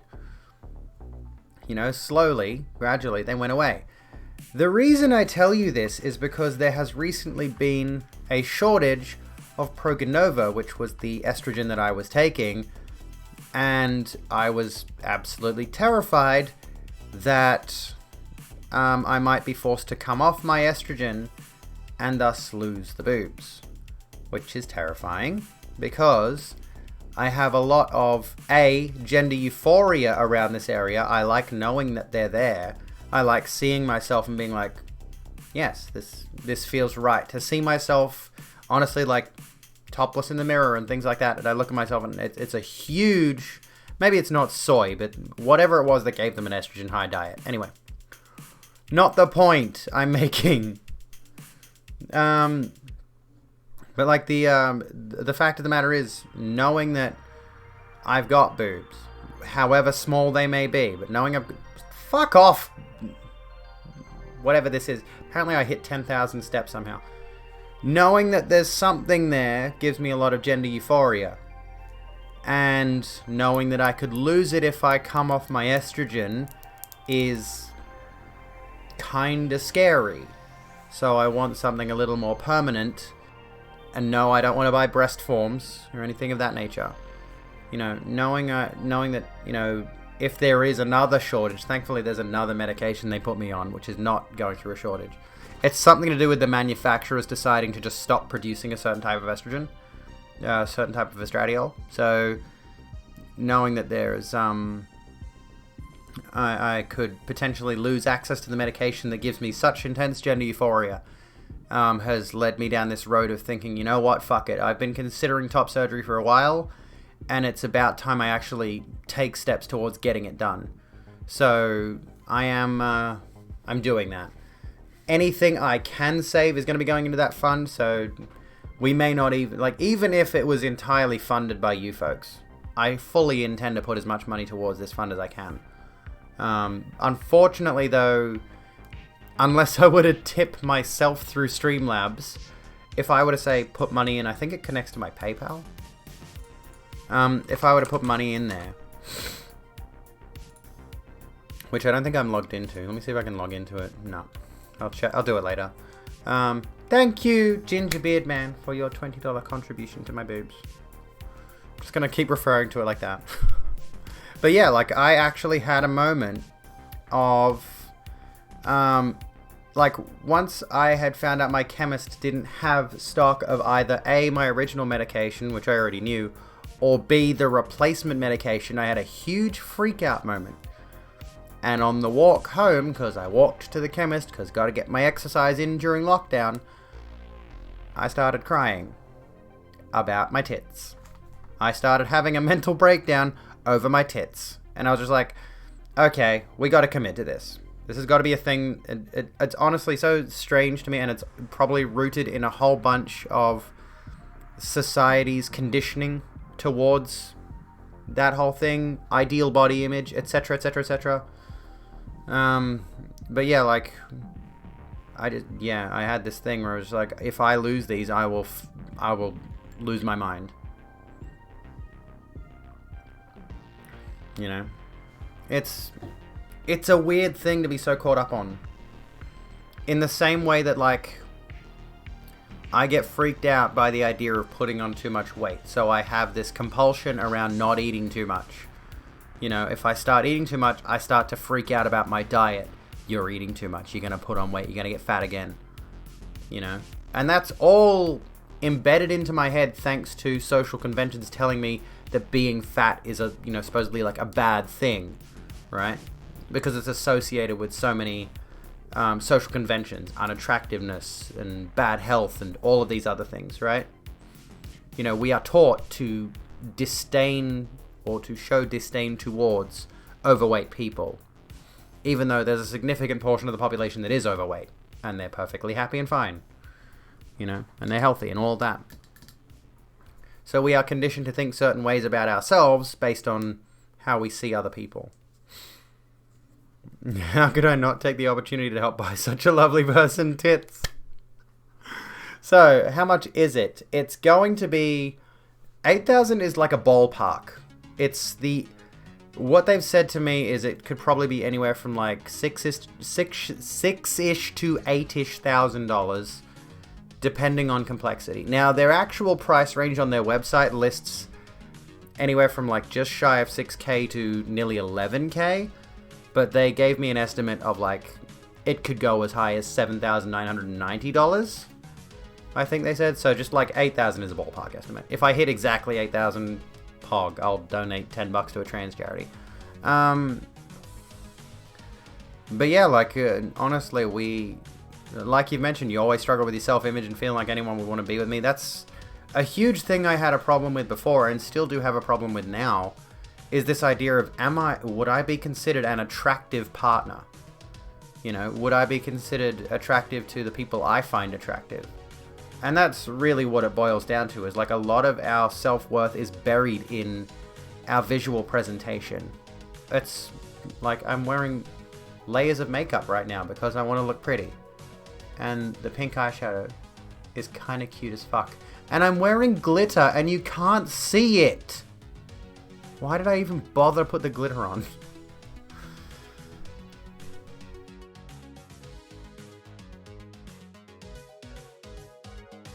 Excuse me. Yeah, it'll probably be about 8,000 for me. And I can't show you this picture even though it's just illustrations, but I got an email from the breast augmentation clinic that I've contacted, and they sent me a thing where it's like, if you want us to give you a pretty reasonable estimate... Hello, Gaffadil, how you doing? They said to me, if you want us to give you an over the internet estimate of how much yours will actually cost, I could probably put it in the Discord, actually. Yes, I will do that. Hang on. I'll just grab the image really quick and I'll drop it in the Discord. Where is it? So if you want to look at this, I'm not showing this on screen. I'll drop it in the Discord in like assorted media. And mark as spoiler.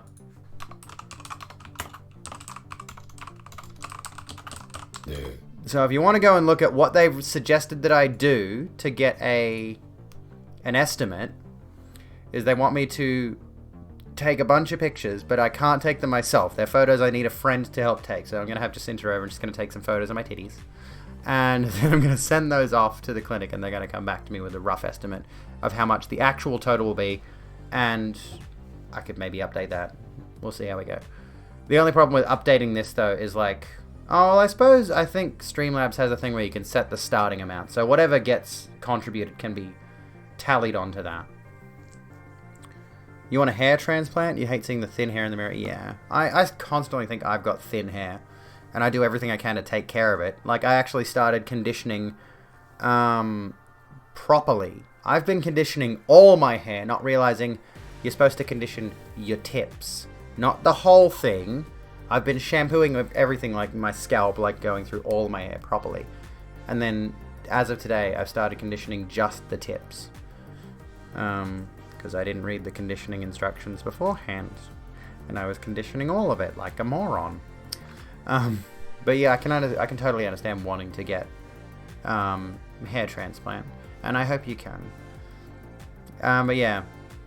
WA just went into lockdown, no laser for you this week. Actually, I should check when my next laser session is. That's a thing too. But like, I've got so many stupid expenses that I've got to cover. And there's a certain expense, like, you'll have to forgive me. I promise this is the last time I'm doing this. I afterpaid something, which is really nice. Let me find it. I could probably just look at my Instagram, that'd be easier. I may have afterpaid this coat that got 49 likes on Twitter. Shut up. Listen. It's gorgeous. Shut your face. This is the last time I'm doing the afterpay thing, I promise. So I'm paying like $50 a fortnight for that until that's paid off. And that's it. No more. From now on, Afterpay is just like, you get the thing now, but you have to pay it off in installments. So like, every fortnight, I pay $50 on that jacket, which is $200. So, it's really convenient, but it's also really bad, because you end up spending money you don't have. I look like Doctor Who? Yeah. There's a whole outfit actually, is that the, Let me go to my Instagram, because it's the same picture. Because I don't post to Instagram anywhere near as much as I post to Twitter. Let me just quickly find it. Is it... Yeah, this is the whole outfit I actually put together to go with this. Which has got like a button-down top and like... these pants. These pants with the bow. And then boots. I have also got like a $2 thing that I've found. A $3 little bow thing with a little pearl in the middle. That I'm going to go with that. And I also got a little bow tie hair clip. Which you won't see in the picture, but I love this look, and I want to wear this in public more often. Once we can go back into public. But it is a nice coat. So Afterpay is essentially credit. Yeah, what I've heard of what credit is. So you get it now, you pay for it later. You pay it off. And I've been pretty good with it. Like, I've gotten certain benefits from Afterpay because I pay it off routinely. I pay some of them off in advance if I've got extra cash aside. So I'm going to stop doing that, though, because I keep justifying to myself, oh, it's only a cheap expense. I'll only pay a little bit off it now. It's dangerous, and it is designed to target people who are bad with their money, like yours truly. And I have made the active decision recently that A, I'm going to find better employment than doing delivery fast food, because it's fucking shit. And B, I'm going to start taking that money that I've been putting towards these Afterpay things and start putting it towards the titty fund. I need to save for dysphoria reasons. We're trying to cure a medical condition.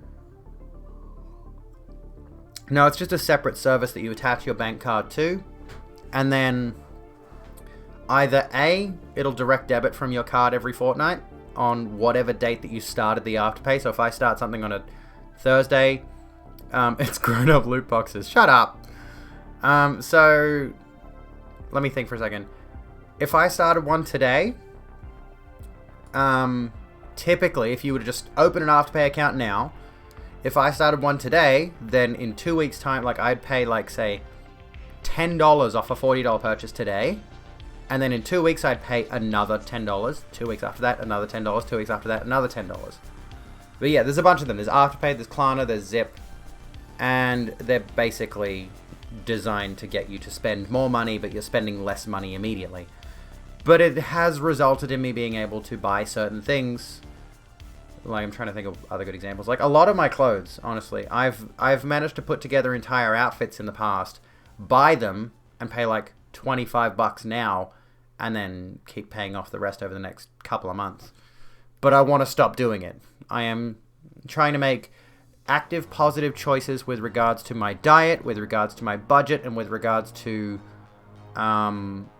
beating my cat. So, you know, I don't want to beat the cat anymore, because he's getting wise to it. No, I don't abuse my cat, don't worry, he loves me. My son, however, I don't beat him. But my son doesn't know how to leave the cat the fuck alone. And the other day, you should have seen my son's hand after he harassed my cat. Oh my god. It's like he put it in a meat grinder. He doesn't know how to leave that cat alone. And worse, my ex also has a cat. So he keeps tormenting both of these cats who hate him. He's going between my house and my ex's house with new scratches every week. 'Cause he keeps annoying the fucking cats. Oh my god. Okay, Vagabond. Having a 12th Doctor, yes. This news has just doubled your workload. What happened? Oh my goodness. Have a good one, Lydia. Don't abuse my cat, he loves me. Sounds a bit gaslighty, doesn't it? I don't abuse my husband. He just wants to transition into a woman. Oh, the lockdown. Oh no. Have a good night, Lydia.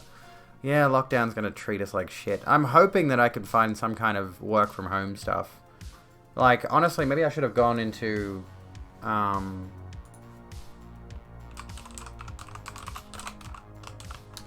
me see here. My friend's an accountant and she has good money. Should I become an accountant? Study accounting. Can someone explain to me something that I don't get? Certificate 4 in accounting and bookkeeping. That's something to look into. My friend, the sweet blossom that she is, decided to tell me, because like I said, she's an accountant. She was applying for a job as an accountant. She made this remark to me that, like, when she's talking to people about her career, she goes, I'm an accountant. Oh no, an actual accountant, like not an accountant. I'm like, she said that to me like I was supposed to get it. And I'm like, I don't understand. Is there a, excuse me.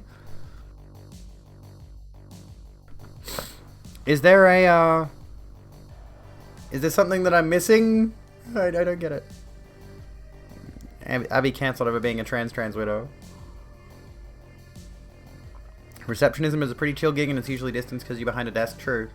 I should look into that. Looking lovely. Thank you, Mari. How are you doing? It's a sex worker thing. I thought so. I assumed so because she's had sex worker friends, so she'd be clued into this stuff. Yeah, I guess it would be. No, we don't have the vax widespread here, actually. That's kind of the problem, is we, I'll ask her for, like, a proper definition later on Messenger or something, but yeah. Like, at the time I was just like, oh, haha, I get it. Kind of. Not really. But yeah, we actually have a vaccine shortage here in Australia because our government fucking sucks and hasn't thought to put in the effort to get us enough vaccines. Our Prime Minister is a horrible diplomat. Yeah. Sex workers call themselves accounts to keep people shitting on them from being sex workers. Oh, I see. Glad to hear you're doing well. What is this you've sent me, Fiend? I'm an accountant provided to YouTube by DistroKid. Okay. Should we watch it? I guess we'll watch it. I didn't watch the thing Sammy dropped earlier.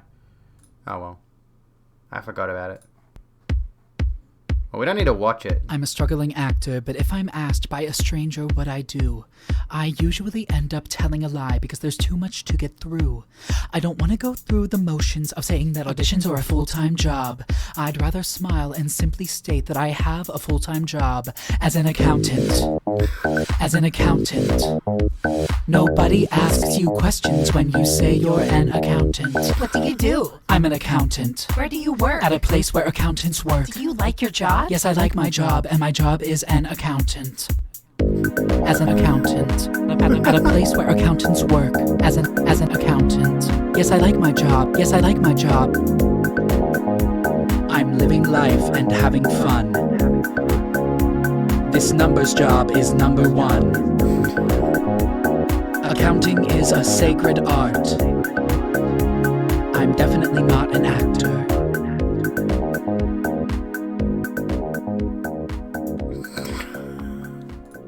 I think I get it now. I think I understand now. It's crazy. We have an oversupply here. We have idiots refusing to take it, and we're trying to literally bribe them into taking it. Yeah, I've heard such things where like they need to once the vaccines are dispensed to the locations, they need to be given to people. Like they can't just sit there forever. They expire. These vaccines do not last long. So people need to be taking them, but people are actively refusing to take them. And meanwhile, over here in Australia, we have a vaccine shortage. We just mentioned before that only 2 million people so far in New South Wales have been vaccinated in a country of like nearly 30 million people. And New South Wales is one of the more populous states. I forget if we're the state with the most population, the highest population or not. We should not be bribing them. We should just refuse them any services and put them under house arrest. Ideally, the problem with that, though, is they start screaming fascism the moment that you tell them that they're not allowed to leave their house unless they're vaccinated. They're not allowed to have any services unless they're vaccinated. And some places still legitimately do that anyway. Like, some places will legitimately tell you won't be served if you're not vaccinated. And of course, there is the whole discussion around the vaccine passports thing. Like, in order to continue receiving service and continue being able to go out in public and all that, there has been talk of a vaccine passport, which I think in the US they're doing. I don't think they're doing it here in Australia. I haven't heard any talk of them doing it here in Australia, but, you know, in order to go anywhere in public, you need to show that you've been vaccinated. Pride is for life, not just June. I forgot about that. So very okay with oppressing them. The unfortunate reality of the situation, though, is the moment you admit to that, they start to use that against you. And there are a lot of people who will be easily coerced. A lot of people who sit on the fence, who the moment they see right-wingers complaining, oh, the left is being fascist and forcing us to take the vaccines, they can take those fence sitters and push them further over to the right is this way. Push them over there. Pride is hard, like really fucking hard. It is. I have tried to put together a video for Pride Month. I couldn't do it. Because honestly, it's my first Pride and I feel like I shouldn't socially commentate on it in a video essay format, given that I don't know enough about it and I haven't spent the time to research it. I should have. I really should have. But instead I'm doing a video about gender inequality, which will be out sometime next month. But I really wanted to do a video that touched on Pride Month. Pride as a concept as well, like pride and shame. I wanted to do a whole thing there, and it's just, yeah. Pride is hard.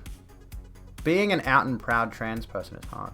Being someone who's openly saying to the world, yes, I am transgender, you know, it makes you deal with a lot of shit. You can't just hide it when you're being so obvious about it. I kind of, I know some people have a problem with Natalie, but I'm going to say this anyway.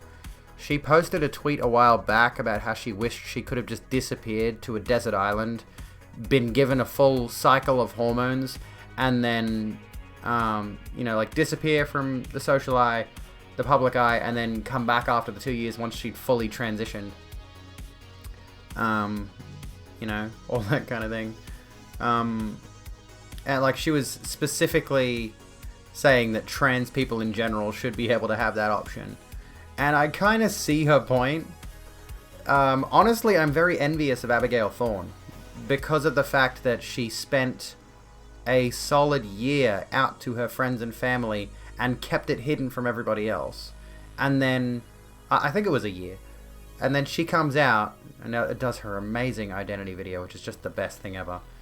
But yeah, then she comes out and she's just a girl straight off the bat. She goes from like releasing one video where it's purely masculine presenting to a month later, here's me as a woman and I'm just like, I don't know. And I want to ask this question to you folks who are a bit more intimately acquainted with trans folks. But I had this predisposition, I would call it, before I came out. I was definitely one of those people who would be like, oh, I can tell. Nowadays, and perhaps it's because I'm more clued into the trans community, and I realize that, you know, passing is such a stupid concept to begin with, but there are a lot of trans people that I legitimately cannot tell.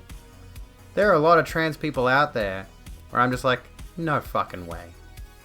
Trans men, trans women, where I just look at them, and like, especially trans men, because hormones give you facial hair. And generally speaking, psychologically, we are taught that facial hair applies to men, right? And I think, honestly, what happens there is, like, I look at a trans man's face, and I see the facial hair there, and my mind just immediately goes to, that's a dude. You know, without even thinking about it for a second. And I begin to realize, and I've had this told to me about my own features. A few friends have said to me, you've got feminine features. You've got, you know, you've got a bit of a soft face. You've got a bit of a womanly face to begin with. In fact, that was one of the things one of my friends said to me right as I was coming out, right as I was sort of self-discovering a bit. She says, I've got a soft face. And I begin to realize that a lot of what we preconceive as masculine or feminine features is entirely defined by what society tells us are feminine or masculine features. I've seen women, cis women, who've got strong eyebrow ridges, big noses, square jawlines, and yet I look at them and I still see a woman, despite those features that society's told me that those are masculine features. And I'm beginning to realize that a lot of what I've been taught to envision about another person is just entirely socially constructed. You know? Can't imagine how hard it is for LGBTQ plus people. I recently started wearing nail polish as a straight white cis man, and he's still having feelings of like, oh, what will people think? And like, my opinion there is, who fucking cares? But overall, it's helping you fight those feelings in general or for other things, but sheesh, if I have hesitation, I can't imagine LGBTQ plus people, so amazed by all of them. Yeah. And I mean, good on you for breaking those gender norms, honestly. That was one of the first things that I started dabbling with when I was coming out. Right before I came out, I started experimenting with a bit of makeup, like eyeshadow, bit of nail polish. I told my sister that as we walked past a laser clinic, it's like, oh, I went in there and I went and got my laser done. And she's like, why? And I was just like, oh, I was just curious.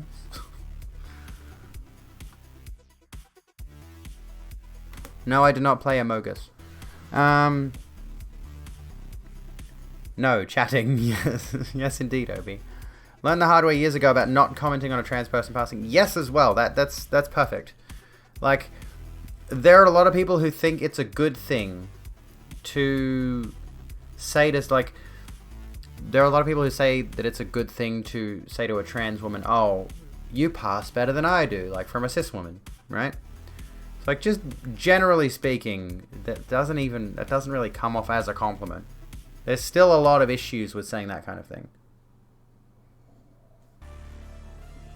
Look at Arlene Foster. Let's have a look.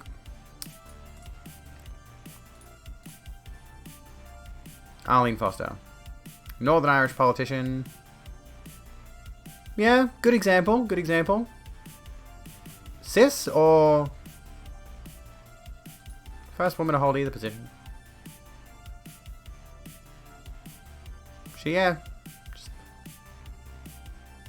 Hips don't lie. But, like, honestly, and, like, there is someone I'm thinking of right now who has got features that I would typically associate with a masculine person. There's a fellow streamer who I'm not going to mention who they are because I don't want to upset them or anything like that. But I'm just going to say this off the bat, that I look at them and no matter what, correlating, how you doing? Like, if I look at their features just on their own, my mind says to me, like, socially, I've been convinced that these are male features, and yet when I look at her, I see nothing but a woman. And as far as I know, she's cis. But, like, I look at this person and I'm like, brow ridge, nose, jaw, cheekbones, I think. Like, everything that your face is made up of right now should say to me, male, and yet I know you're female. And I just immediately make that connection in my head. Actually, there's a fun story about this. I downloaded Tinder. Oh my god. Not specifically for dating, more just to, like, meet new people, socialize. Maybe try to find someone that it might lead to something. I don't know yet. I don't know what I'm doing in that area. But I have, inevitably, honestly, matched with a couple of trans women. And we're pretty open with it to each other, honestly. And there was one in particular, earlier today. This is just a little thing I noticed. I was getting in my car to drive home, and a notification pops up that I got a message from one of those particular women, right? And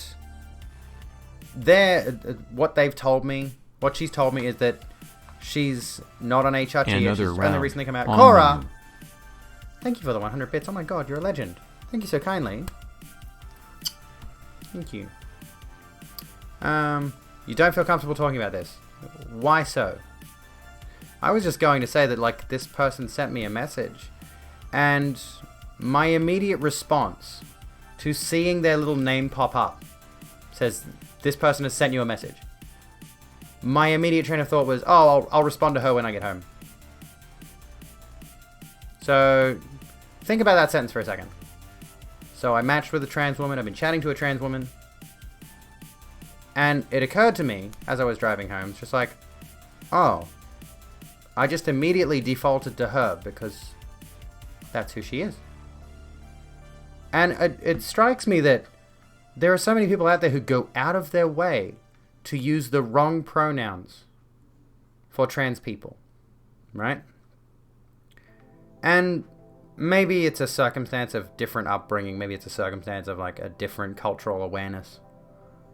But to my mind, it just feels like it should be that easy. Even if I am completely aware of the fact that someone has transitioned male to female, female to male, or is non-binary, or what have you. The pronouns just come. They just click immediately. I don't understand any difficulty that comes from that. I don't understand any people who struggle with the pronouns thing. I don't get what the problem is. Thank you, Botwick, for reminding people of the fact that I want boobs. Because of actual legitimate dysphoria. Need an app specifically so you can look for DOMs and switches. I mean, there's probably something like that. Need to get that trans dating app. I think it's called Discord. Oh gosh. I don't know if anybody else has that experience with the pronouns thing. Maybe you have more difficulty with it than I do. Maybe it's because I'm trans that I get it. But yeah, I honestly am curious which part of it you're uncomfortable with. I'd like to address that if you are. If you would be so kind. As opposed to illegitimate dysphoria. There are some people who have that thought process. That it's only legitimate dysphoria if you want to get SRS or whatever it is.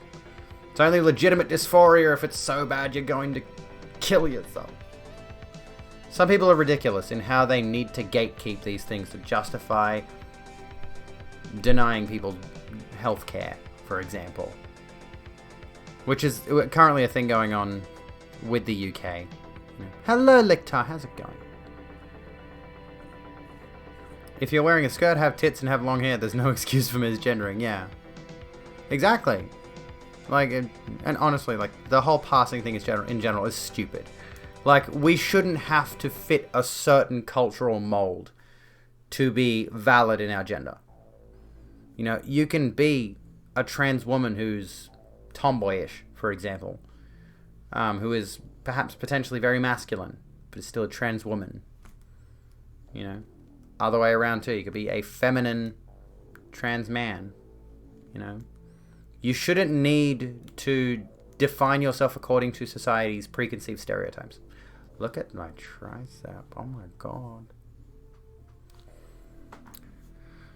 Oh, anyway, ad break. Sorry. I apologize. Honestly, there's no excuse for misgendering after someone has told you their pronouns. I mean, if you slip and catch and say sorry, that's one. Well, yeah, exactly. You usually default to they, them if you don't know. It's easy to use the right pronouns when you're introduced to them with their pronouns. Exactly. Excuse me. Exactly. Like, early in another person's transition, you still find yourself slipping with correcting until you get it right, yeah. My mother still slips up, and, like, the other day she called me, she went to say, oh, you're a good oh, hang on. Which was, she realizes her mistake. She gets it. But she is, you know, adjusting to a lifetime of having referred to me by anything male. Wait. If it's someone new and they give me pronouns right away, I can lock it down. Exactly. Honestly, exactly. Can immediately make the connection. Butch is valid, if it is. It's just your personal experience where you follow a number of trans people on here and you think you've only mistaken 2 of them for cis. Wouldn't normally comment on that, though. You know, a lot of people are in the middle of their transitions. And honestly, that's kind of a bit of the reason that I took the warts and all approach to this. I honestly could have done the philosophy tube thing, although I came out before she did, where I could have transitioned privately and just tried to maintain a masculine aura on stream.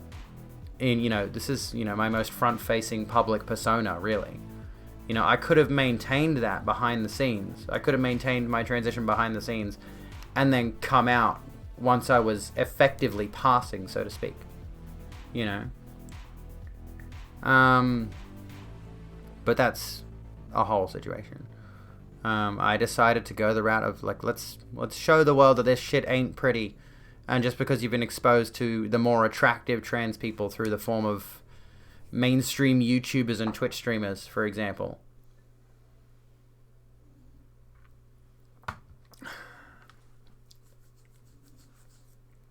You don't dress the way you do because it helps you pass. You dress the way you do because you like it. You wear wigs because you have androgenetic alopecia, which is getting better since being on HRT, but it is slow. Yeah. But I mean, yeah, exactly. Like, I wear what I wear. I do my makeup. I wear my hair a certain way. I wear certain clothes and all of that. Not because I want to specifically look like a woman, but because honestly it just makes me more comfortable nowadays. You know, if I go out in something that feels stereotypically masculine, which I don't, like, let's say jeans and a t-shirt, even if I'm going out in just a top and pants combo, it's usually tights and a baggy top, so that it covers that lower area. But yeah, generally speaking, like, I don't wear, what was I gonna say? I don't wear stereotypically male stuff, I suppose. Sorry, the wine's hitting me, so I'm a little bit slow.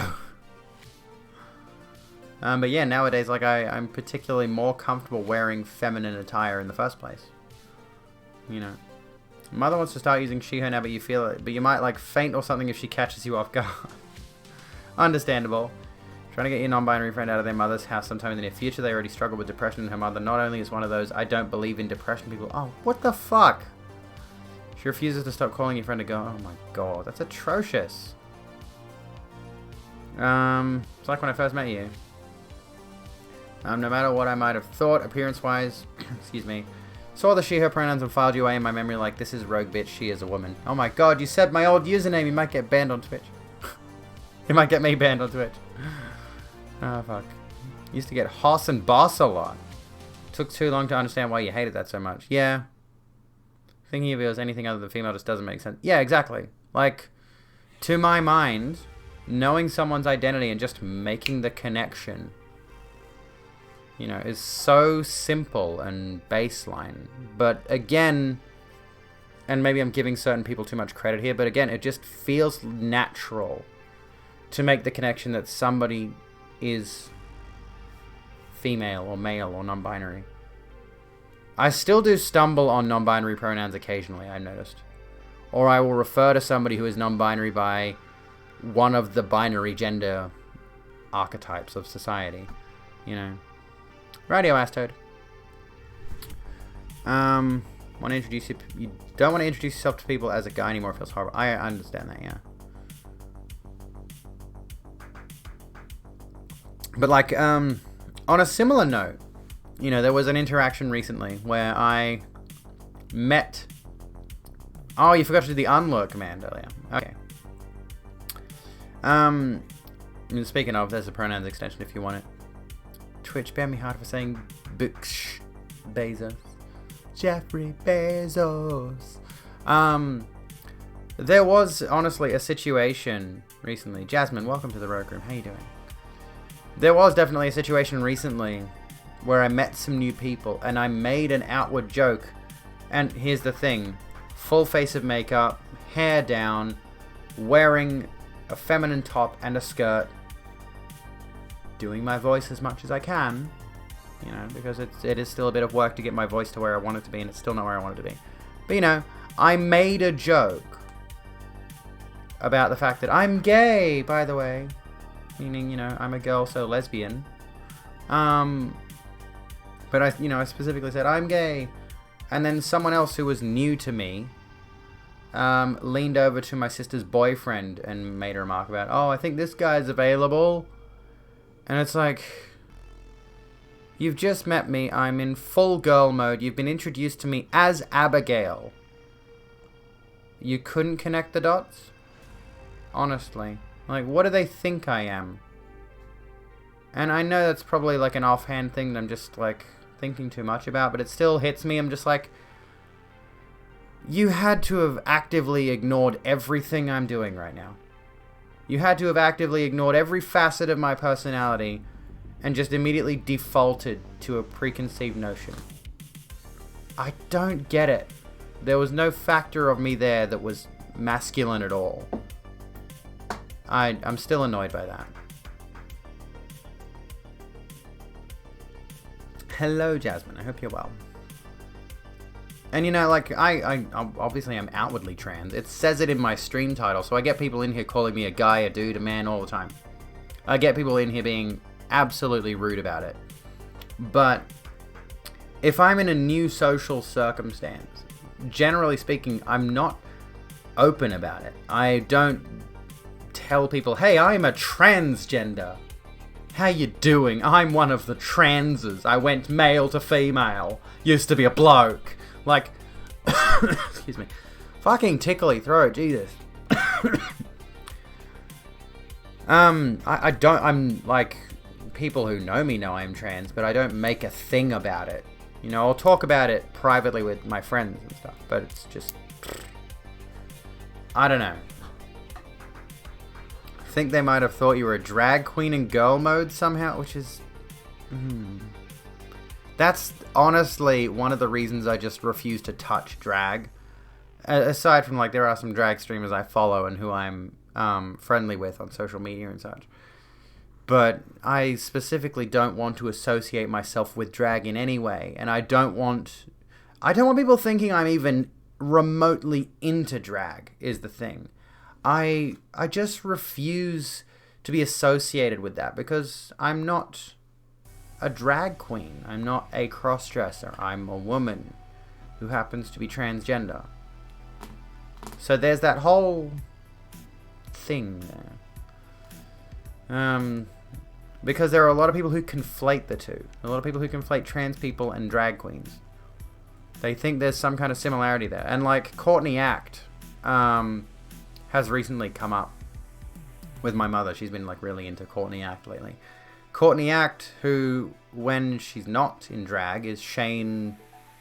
forgotten what his other name is.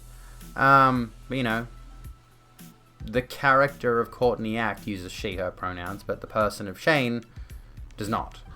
You know. And to to those particular people, and maybe it's more of like a gender fluidity thing, it's hard to tell.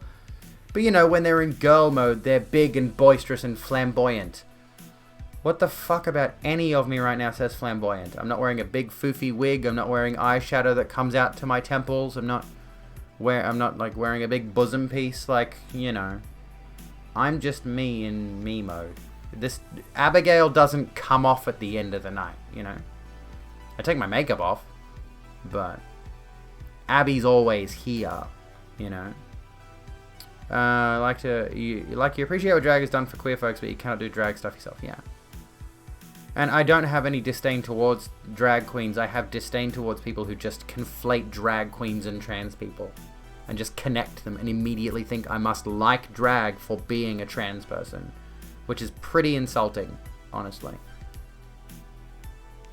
Sad thing is, from what Mona's told you, drag used to be a way for trans women to be themselves. It was a way to put on the gender-affirming clothing as us and such, but it's been appropriated by gay men. I mean, I think drag is generally pretty open, and there are a lot of drag queens who are like, anyone can do drag. Doesn't matter if you're trans, cis, male, female, non-binary, whatever you are, you can do drag. Anyone can do drag. There are drag kings.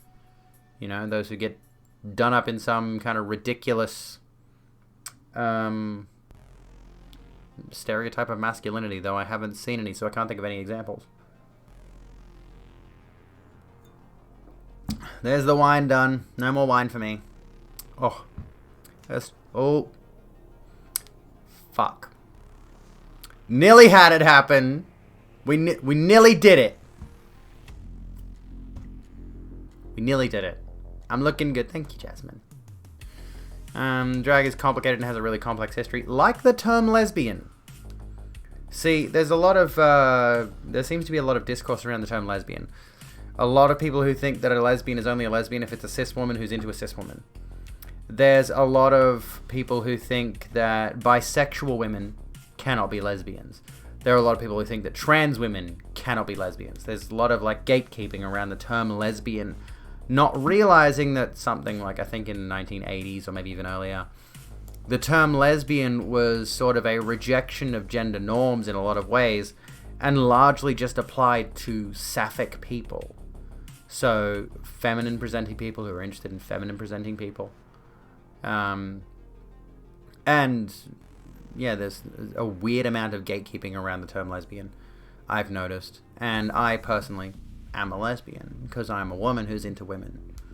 That's just the way I define it. If I end up with a trans woman, it's still a lesbian relationship. You know, that kind of thing. Right? I am interested in women specifically.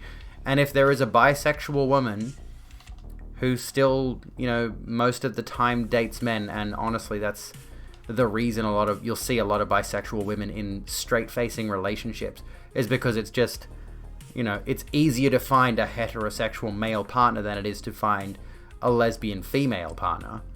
But bisexual women are just as much lesbians if they choose to adopt that term themselves, of course. If a bisexual woman doesn't want to be referred to as a lesbian, that's entirely on her. She can make that decision for herself. But like, bisexual women are considered under the lesbian umbrella, much like trans is an umbrella that includes non-binary people, you know. But it's also important to note there are non-binary people who do not like the term trans for themselves. But anyway, you start your female hormone shot next month. That's awesome. That's freaking awesome. Congratulations. From what you've met of bisexual women, they are usually mostly lesbian with a single male partner. Yeah. I've noticed that too. There are a lot of sapphic bisexual women. And like, the only reason that they're with men is because, like, well, he'll do. Because some people want to be partnered. Honestly, I want to be partnered on Twitch. But some people legitimately just want to be partnered and will seek out a romantic partner. And if it fits into their social attractions, they'll go for them, you know? Even if it's someone they're not specifically compatible with or whatever. Like, I've met people... excuse me. I've met quite a few people who are just in a relationship because effectively this person will do. Not because... and I'm very picky. I am very, very picky, especially these days. because I used to have that attitude. I used to have that attitude of, excuse me, the only reason I would seek people out was because I was just attracted to them and I wanted somebody to fill that void. Nowadays, I'm a lot more comfortable being by myself, but there is still that emotional connection that I crave. I do still want that feminine intimacy, you know, which I am missing in a lot of ways, but can be resolved with, let me think for a second. It can be resolved by spending time with my women friends. Like, I enjoy being around them. I enjoy just being in the same space as them. You know, it's not so much about seeking a partner as it is about seeking companionship for me. Hello, Mohammed. How you doing? Woofa doofa, my internet can't do streaming tonight. Rightio, Obi. Have a good one. I'm gonna send you a message, Obi.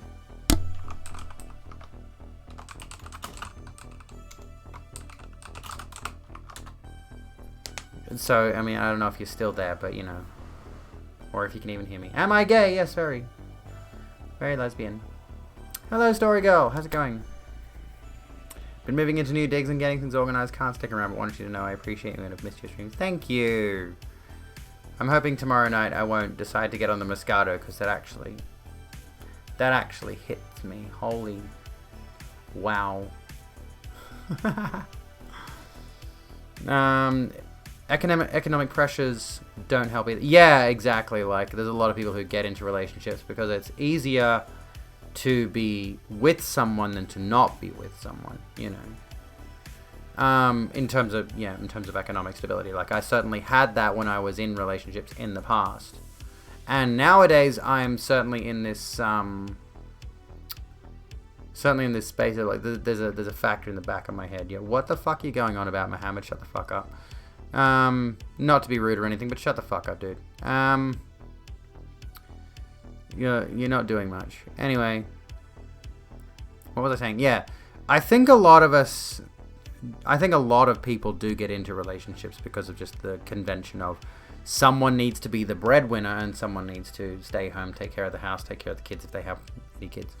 And there is a part of me in the back of my head that's like, maybe I should be in a relationship so I can have somebody who can help me make it through this fucking chaos that is my life. Excuse me. Sorry. And that's honestly one of those difficult things where it's like, I specifically want a partner for the companionship, but the financial aspect is something I've definitely considered as well, like being able to be a little bit more financially stable, be able to afford a nicer place than where I'm living now. But, you know, we make do with what we have. You know, some of us do not have the luxury of being in a partnered relationship that benefits all parties. Oh yeah, follow me on Twitter, that's a good idea. Not. You can if you like. Dream life would be a stay-at-home dad, and I mean, that's the thing, right? Is you can certainly be that these days. In my recent research for doing this upcoming video, which touches very heavily on gender equality, there is a lot of discussion in particularly the fictional woman, but also some of the scientific texts I'm reading about the thing, about the topic.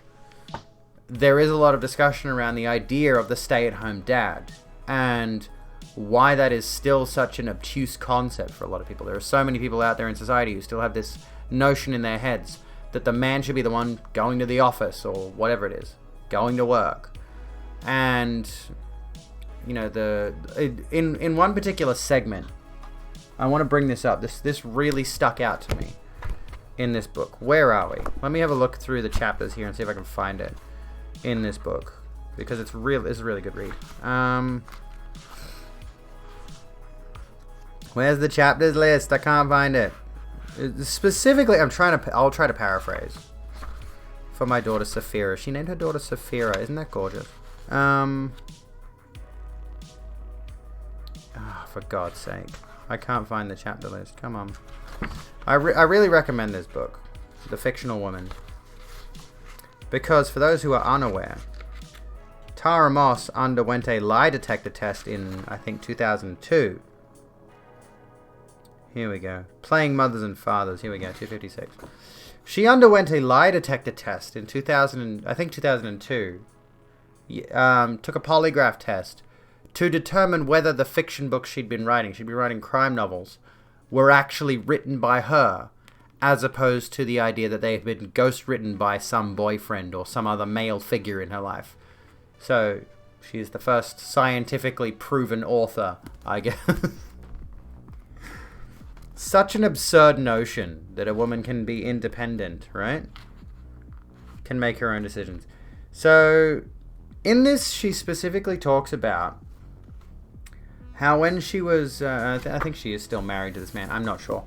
But when she was out in public, right, shortly after having her child, she would get asked questions like, where's the baby?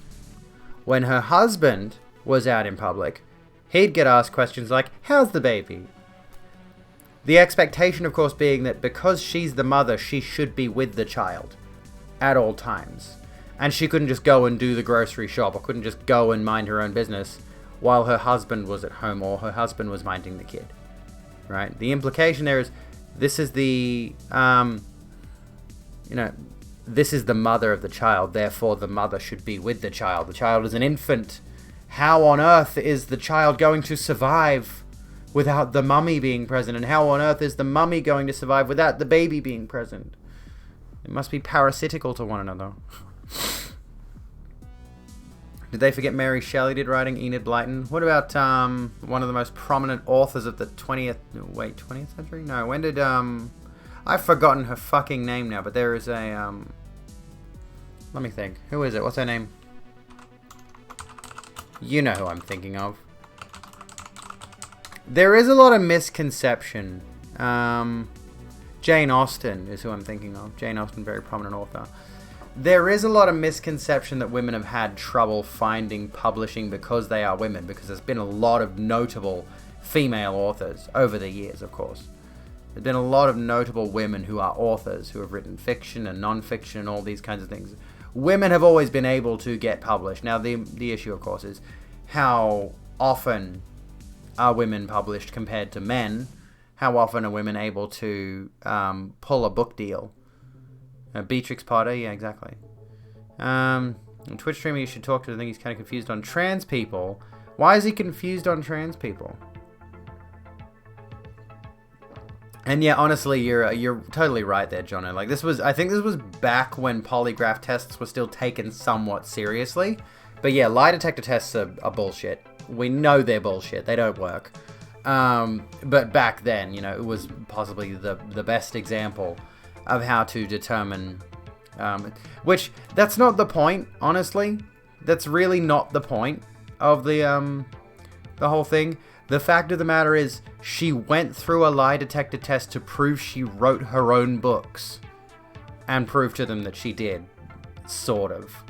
But at the end of the day, it's absurd that anyone would think to put a woman through a lie detector test to prove that she'd done her own work. Like, why is that a thought that ever enters a person's head? Why does the first idea of a woman, particularly, it is mentioned, like, Tara Moss is fucking gorgeous, right? She's a very attractive woman. She started her career as a model.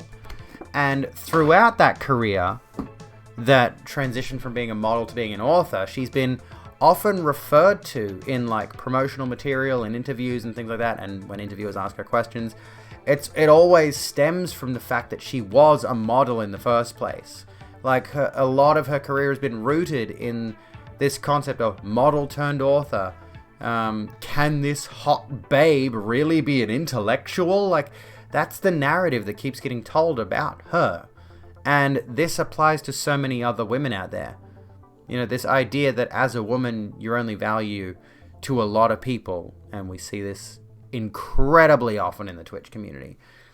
The only appeal that a woman is supposed to have, according to many people's social conventions, that are preconceived, that are drilled into their head from a young age, and they never grow out of this, is that a woman should be a mother, a homeowner, a wife, not a homeowner, a homemaker, sorry. No, the man owns the home. A mother, a homemaker, a wife. And if a woman dares to breach that territory and go beyond those little walls that society has conditioned us to believe they have, then it's either A, hard to believe her, or she's, not a real woman, is one that I've seen a lot of times. Especially, like, this... One, look good, two, don't rock the boat. That's a good way to put it.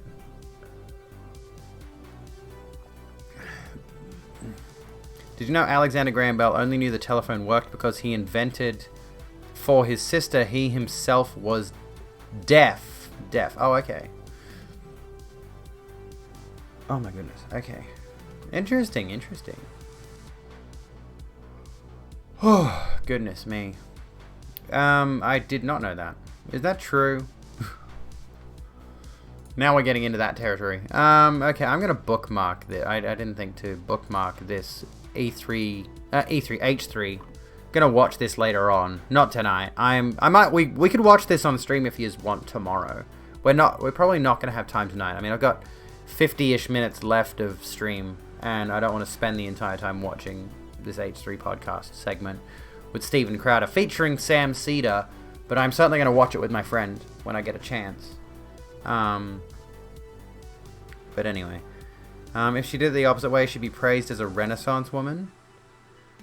Do you mean like starting as a writer and progressing to a model? Are we still talking about Tara Moss? Oh, hang on. There's the theory that Jane Austen was not a woman. Oh my god, please tell me you have a link to that. Hang on, let me find this. Let's look this up. I wouldn't be shocked.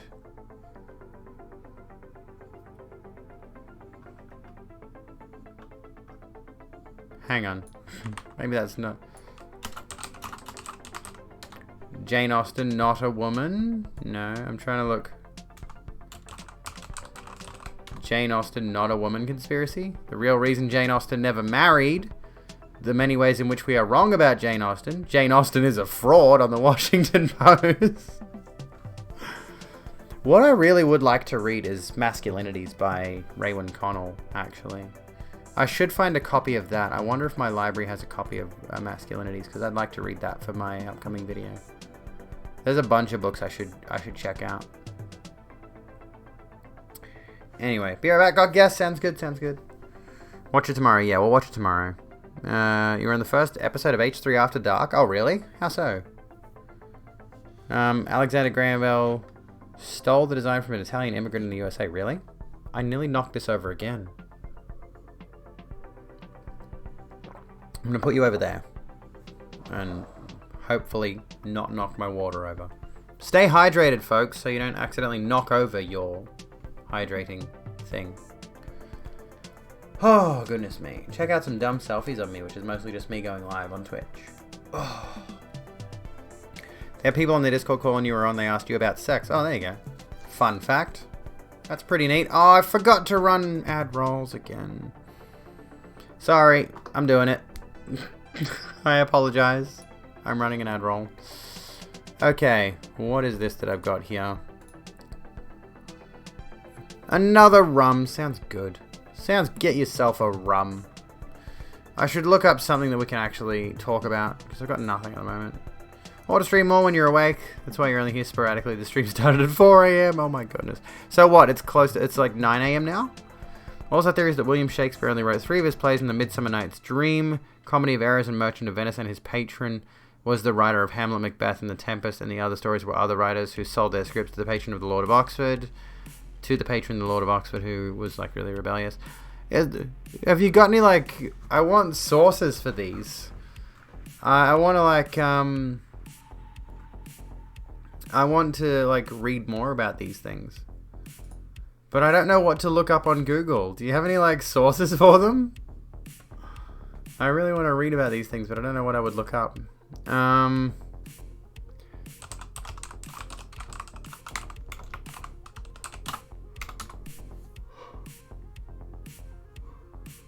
Oh, excuse me.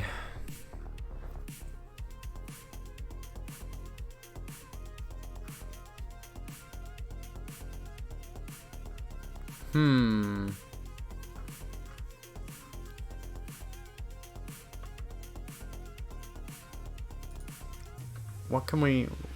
How do we research this?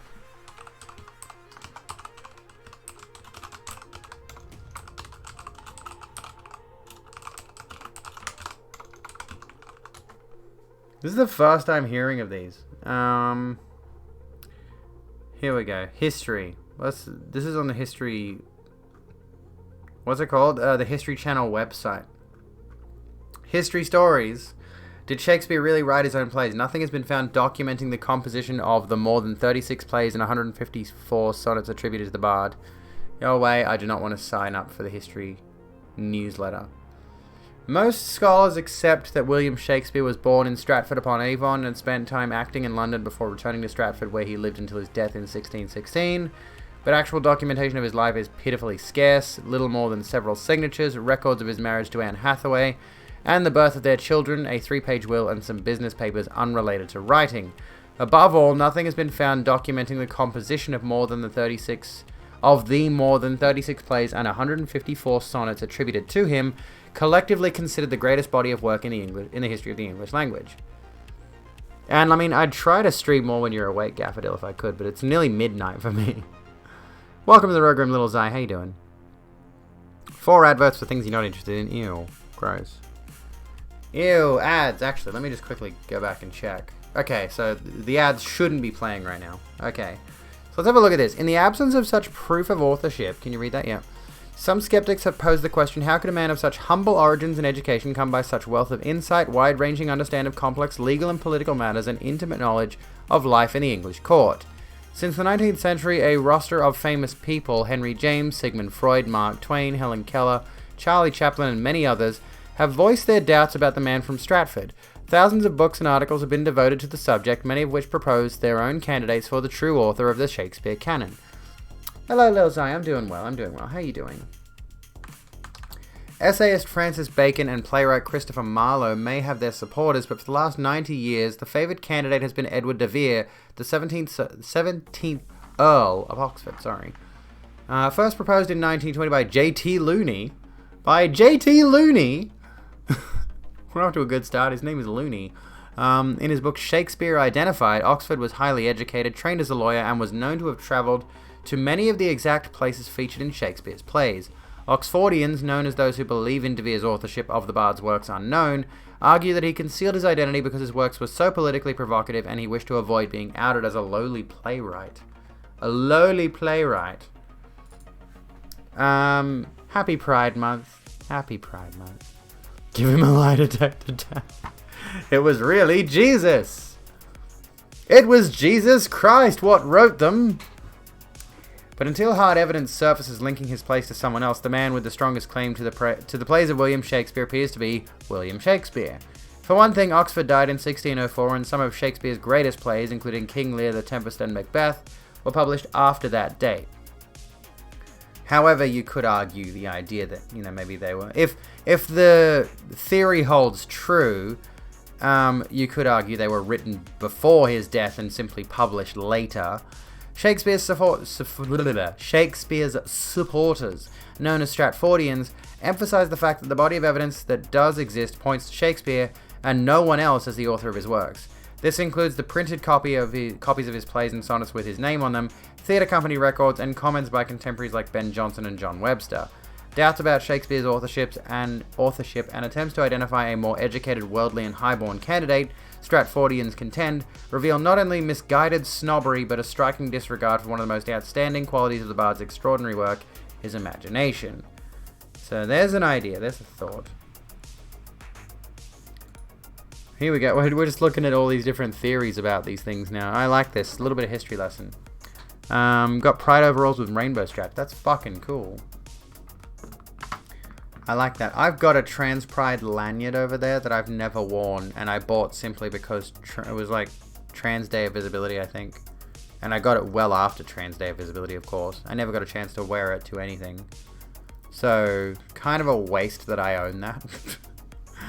How many people would flip their shit if we got a big movement of people saying Jesus was trans? Actually, funny you should say... No, hang on. Funny you should say that. Non-binary T. It's official. God is non-binary. There was something... Here we go. Excuse me. This is not what I was thinking of, but there was recently a trans... Oh, that's wrong. We don't use that scene anymore. I've got to delete that one. God is non-binary is something that came up relatively recently. But I didn't actually look too deeply into this. But I do recall reading something about a poet who... a trans woman poet. I think poet or just like stage performer or whatever it was. Who made the comment that God must be non-binary. Which has got to piss off some Christian folks. Also have to remember the church went after theatre a lot, especially for the fact that boys played women, and the biblical hate for men doing drag, and people... Thank you for continuing Silent, your thank you membership. for the 5 months. Goodness me. And people could be tried under a religious court and be burnt on the stake. Oh, yeah. Want to call your envy friends God, gender, or gender gods? Please do. No, yeah, I just remember reading something. That's not the specific thing I'm thinking of. I don't think. But there was something about a trans woman doing a performance that insinuated God's non-binary, which you could definitely argue for a number of reasons, just on foundational understanding. Yeah, you posted the telephone link. I've got it here. Who is credited with inventing the telephone? Answer: Alexander Graham Bell is often credited with being the inventor of the telephone, since he was awarded the first successful patent. However, there are many other inventors such as Elisha Gray and Antonio Meucci who also developed a talking telegraph. First Bell telephone, June 1875, Emil Berliner collection, motion picture broadcasting and recorded sound division, Library of Congress. Attributing the true inventor or inventors to a specific invention can be tricky business. Often credit goes to the inventor of the most practical or best working invention rather than to the original inventors. This happens to be the case with the invention of the telephone. There is a lot of controversy and like we got some illustrations here. There is a lot of controversy and intrigue surrounding the invention of the telephone. There have been court cases, books, and articles generated about the subject. Of course, Alexander Graham Bell is the father of the telephone. After all, it was his design that was first patented. However, he was not the first inventor to come up with the idea of a telephone. Louise Brooks, holding telephones with various other models on the table before her, 1936. New York, World Telegram and the Sun newspaper photograph collection. Prints and Photographs Division, Library of Congress. It's kind of astounding to me that the telephone hasn't really been around that long in the grand scheme of things. It's honestly shocking. Antonio Meucci, an Italian immigrant, began developing the idea of a talking telegraph or telephone in 1849. In 1871, he filed a caveat, an announcement of an invention for his design. For his design of a talking telegraph. Due to hardships, Meucci could not renew his caveat. His role in the invention of the telephone was overlooked until the United States House of Representatives passed a resolution on June 11, 2002, honoring Meucci's contributions and work. You can read the resolution, 107th Congress, on congress.gov. The Party Wire by Norman Rockwell. To make matters even more interesting, some researchers suggest that Elisha Gray, a professor at Oberlin College, applied for a caveat of the telephone on the same day Bell applied for his patent of the telephone.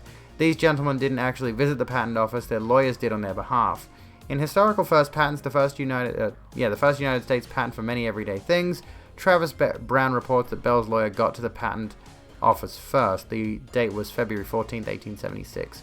He was the 5th entry of that day, while Gray's lawyer was 39th. Therefore, the U.S. Patent Office awarded Bell with the first patent for a telephone, U.S. patent number 174,465, rather than honor Gray's caveat. Excuse me. However, some authors dispute this story and suggest there was malfeasance by certain individuals at the patent office and possibly Bell himself.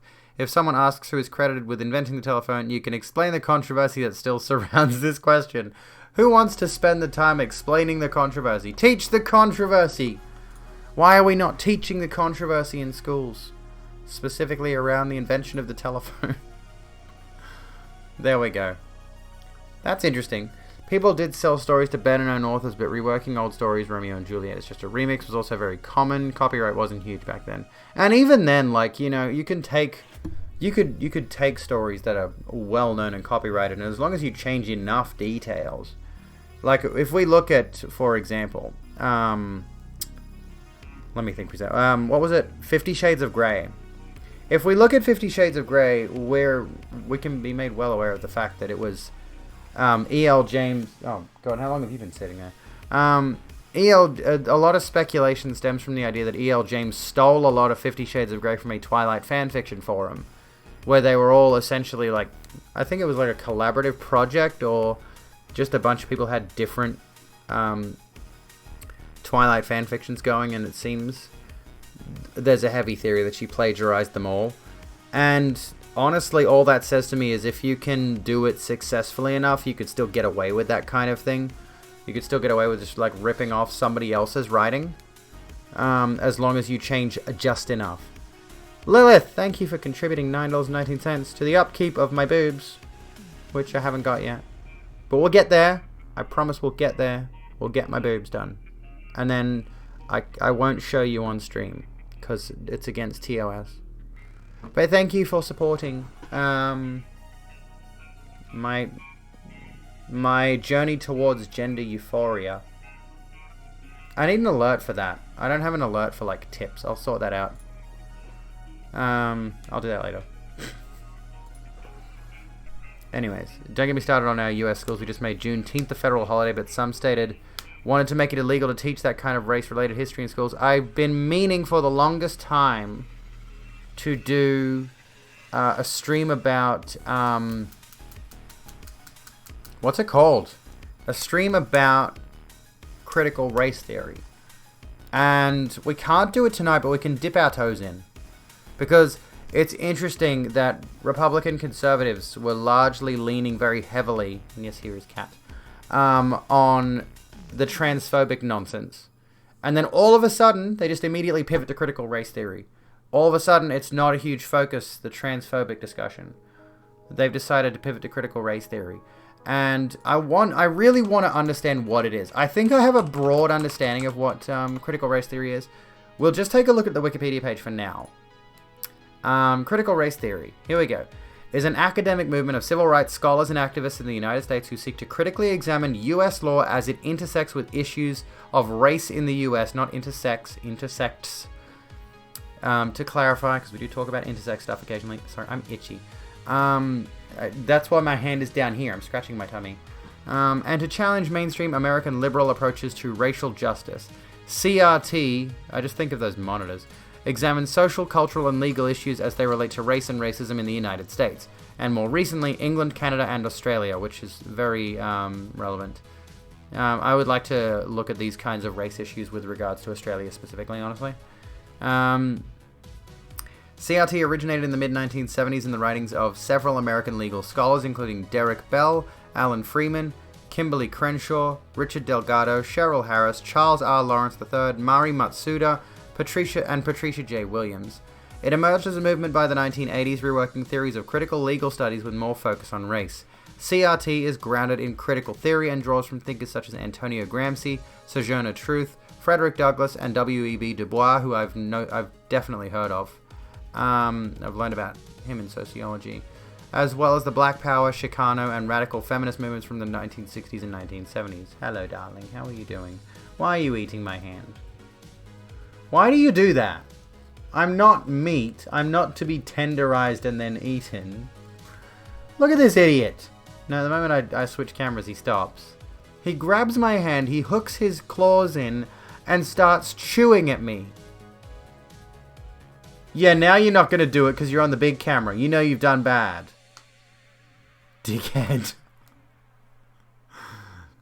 While critical race theorists do not all share the same beliefs, the basic tenets of CRT include that racism and disparate racial outcomes are the result of complex, changing, and often subtle social and institutional dynamics, rather than explicit and intentional prejudices on the parts of individuals. Which is the point, the pertinent point to be made here. Rather than explicit and intentional prejudices on the part of individuals. So, this is what I've understood. People have an issue with critical race theory because it infers that the institution, which is largely predicated on the actions of white culture, imperialist and colonialists. Culture's not the right word for it, but imperialism and colonialism, which largely stems from white British expansion. A lot of people are saying that because of that connection there, they think it's an attack on them. Modern white people think it's an attack on them as individuals or their ancestors specifically, which in a lot of ways it is, because there are a lot of white people in the US who are descendant of slave owners, right? You'll notice a lot of black people in the US have got very white sounding names. Smith, Brown, Washington and Jackson are pretty common ones as far as I'm aware, and Johnson and things of that nature. And the reason is because slaves back in slavery times were given the surnames of their slave owners as a measure of ownership. Obviously, this slave is my slave; they've got my surname, sort of thing. Hegemonic culture is actually a good one, I think, Alex. Hello, Mafty. How you doing? So, as a result of that, CRT scholars also view race and white supremacy as an intersectional social construction, which serves to uphold the interests of white people, against those of marginalized communities at large. In the field of legal studies, CRT emphasizes that merely making laws colorblind on paper may not be enough to make the application of the laws colorblind. Ostensibly, colorblind laws can be applied in racially discriminatory ways. Intersectionality, which emphasizes that race can intersect with other identities, such as gender and class, to produce complex combinations of power and disadvantage, is a key CRT concept. Academic critics of CRT argue that it relies on social constructionism, which is a theory of knowledge in sociology and communication theory that examines the development of jointly constructed understandings of the world that form the basis for shared assumptions about reality. Elevates storytelling over evidence and reason. Rejects the concepts of truth and merit and opposes liberalism. Now, what is the definition of liberalism in this particular circumstance? Does it say it there? We got to look at American liberal. Liberalism in the United States is a political and moral philosophy based on the concepts of unalienable rights of the individual, the fundamental liberal ideals of freedom of speech, freedom of the press, freedom of religion, and the separation of church and state, right to due process, etc., etc. Anyway, where were we? Since 2020, conservative lawmakers in the United States have sought to ban or restrict critical race theory instruction along with other anti-racism programs. Critics of these efforts say the lawmakers have poorly defined or misrepresented the tenets and importance of CRT, and that the goal of the laws is to silence broader discussions of racism, equality, social justice, and the history of race. CRT has since 2020 been seen as part of the culture wars in the political landscape of the United Kingdom and Australia as well. You whispered me sorry, Kat, you're in the way of my stream deck. A David Pakman video. This might be a good idea to watch this. Okay. Yes, I do recall seeing photos of this.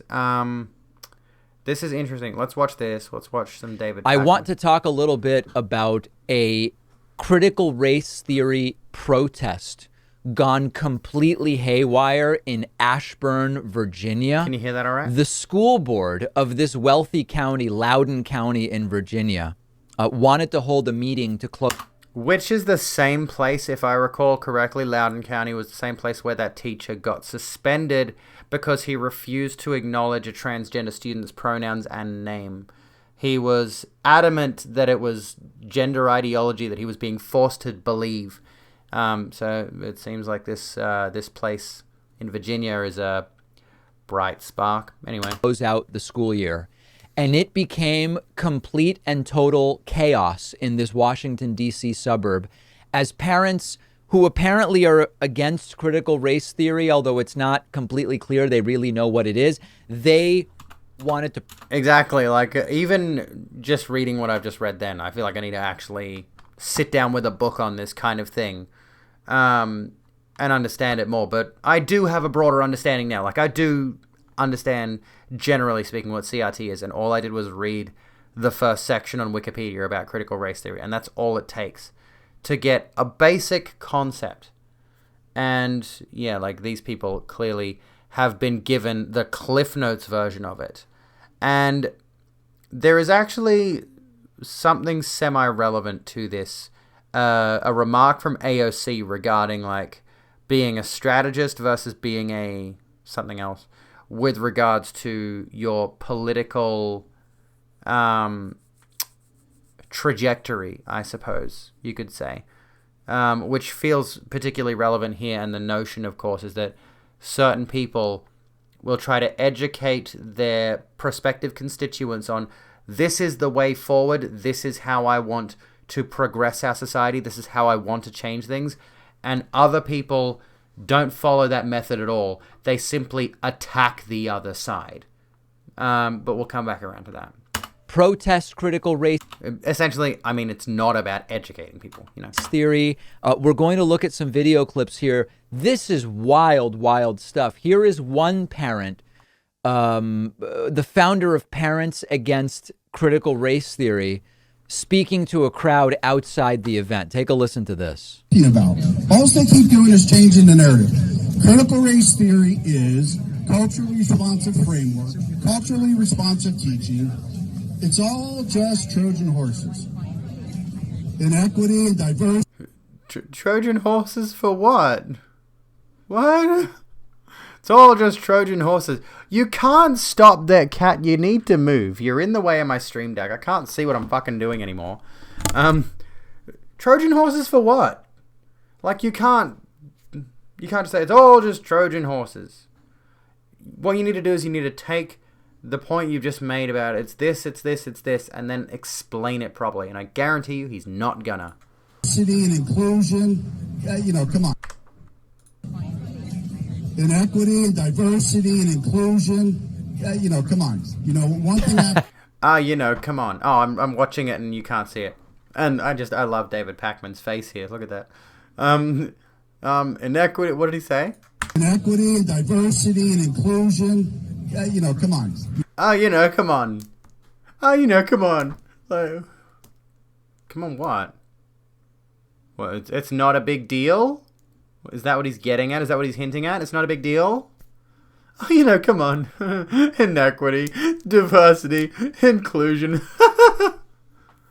Honestly, brings me back to I'm going to keep referencing the book. Brings me back to something I did, honestly, around the time this book came out, by Tara Moss, which was about 2013, if I recall correctly, if my timelines are lining up. My mother was telling me something. This was well before I'd come out. I was very heavily repressing, very deep in the toxic masculinity thing. Very much rooted in this idea that there's no gender inequality these days. What are you going on about? That's bullshit. There's no gender inequality these days. My mother said something about how there was not enough women CEOs. And I decided to rebuke her by saying, oh, well, who cares if there are man or woman CEOs? CEOs are so detached from the rest of society. And I still believe that to a point, but she was making a very valid point to me about gender inequality, which was still prominent then and is still prominent now. Hello, Mallory, how you going? And it's the same thing here. It's like, these people will look to anyone, like that video we watched of Wild Bill recently, where he pointed out successful black men. Like, I think that guy was actually... No, he was talking about anti-white racism from black people, right? From people of color. And he decided his argument against the idea that society was racially unequal was that there are successful people of color. That was his entire argument. Completely dismissing everything that is still going on in the United States, in the United Kingdom, in Australia, and across the rest of the world as well with regards to race. Hello, cat. CEOs are bad regardless of sex. Yes. Like, honestly, if you are going to make an argument about gender inequality, don't use the CEO thing. As much as I hate to say it, don't use the CEO thing. There's numerous, so many other examples you can use. There are so many other examples you can use of gender inequality and racial inequality that do not relate to CEOs. Please use something else. But anyway, blackness fatigue. That was it. Yeah. You know, one thing Yeah, who would want any of that stuff, guys? I mean, that's just crazy. It's crazy what they're trying to teach. Now, I am a critic of critical race theory. One of the things that happens in academia is you have a theory and then you have critiques of the theory, and that's all normal and good. But we don't want to teach inclusion. We don't want to teach the value of equality. I mean, he doesn't even really seem to understand what critical race theory is. Then, of course, they broke into the national anthem. Listen to this.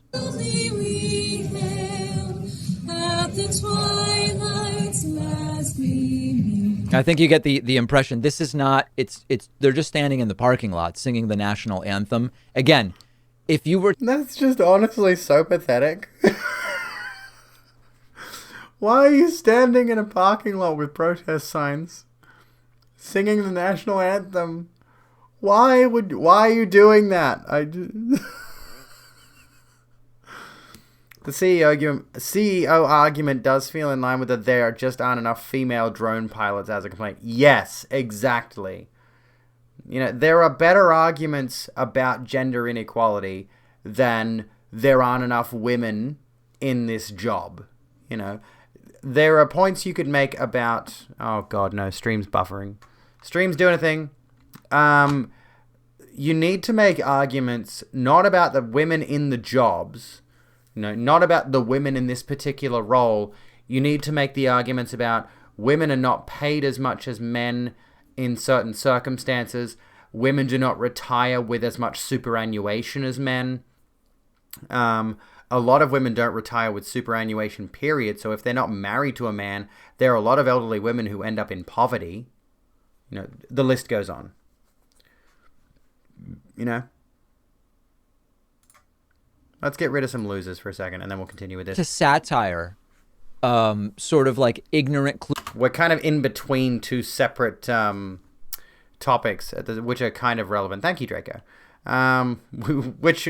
Again, this is honestly really relevant to the CRT thing in its own way, because CRT does... oh yeah, I could do an ad roll. Why not? Fuck it.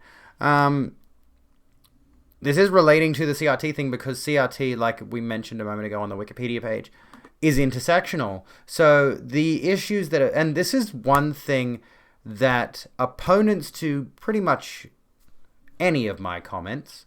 Look at the cat. With regards to gender, like a number of times now I've made comparisons between gender and race because, like we mentioned earlier in the Wikipedia thing, they intersect, they cross over. These ideas are related intrinsically. Gender, race, class, disability, and so on. All of these ideas intersect, and in that way, you can make comparisons between what people are saying about critical race theory and about trans issues and about class issues and all of these different things. Because a lot of the time, the problem is, well, you know what the problem is. White, cis, heteropatriarchy. God, I sound like such a 2016 Tumblr stereotype, but fuck it, we're going to keep going anyway. But all of these issues, and yeah, I think of the TV as well, all of these issues intersect. All of these things cross over. And you can have a discussion about race. You're right there. You can have a purely critical race theory focused discussion, but it's important to realize that a lot of these things just cross over innately. Anyway, let's keep going. Clueless protests of critical race theory. This is what they would look like. Then the crowd inside the event wouldn't shut up, and they had to threaten to end the meeting. Disgusted by your bigotry and your depravity.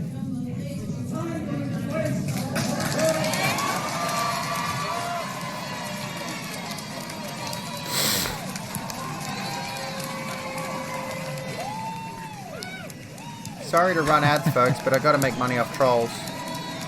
CRT cats respect trans. So there were threats that if these people don't quiet down, they're gonna have to end the meeting. And then they did actually end the public comment section, and people went completely nuts.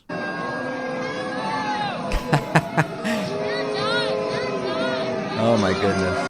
When they're saying you're done, what are they talking about? What are they getting at? That's right, girls!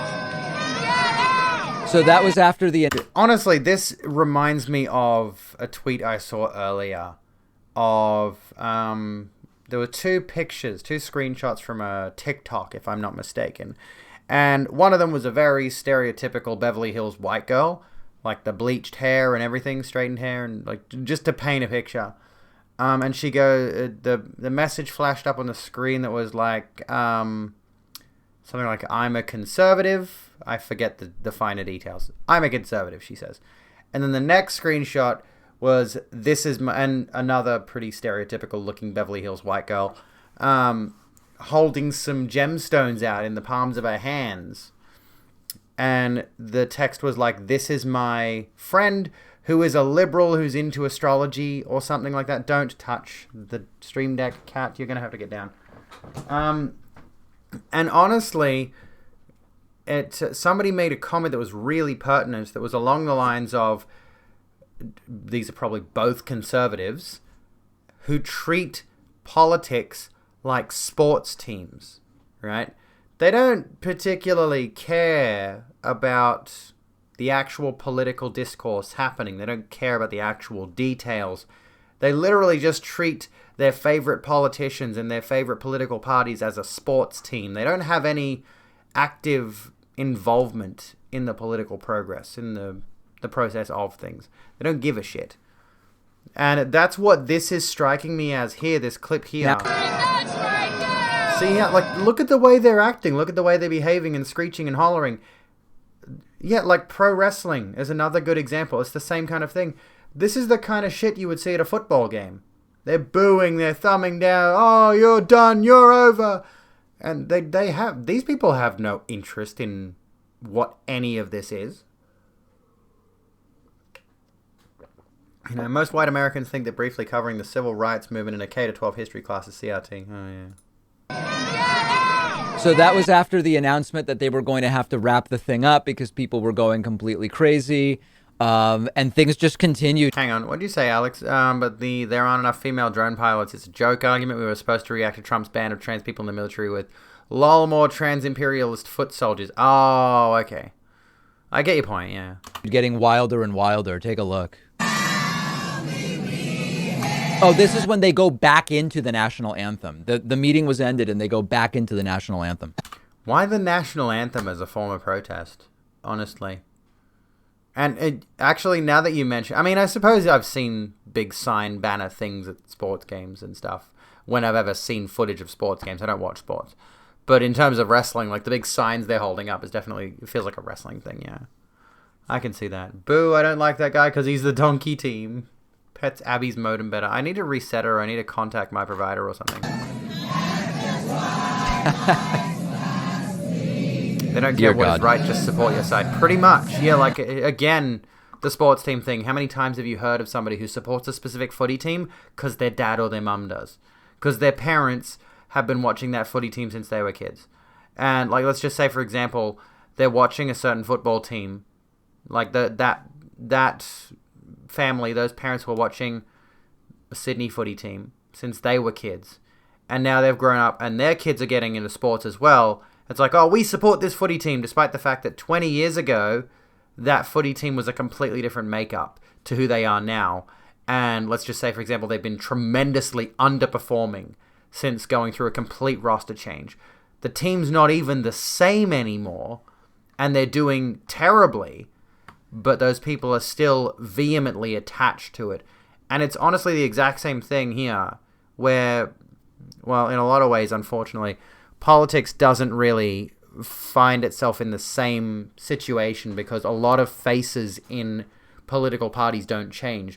You'll find a lot of politicians stay in their careers well into past retirement age. And of course, you'll get new young politicians as well. Like, we've seen a bunch of young new faces like AOC and stuff like that. But, you know, it's...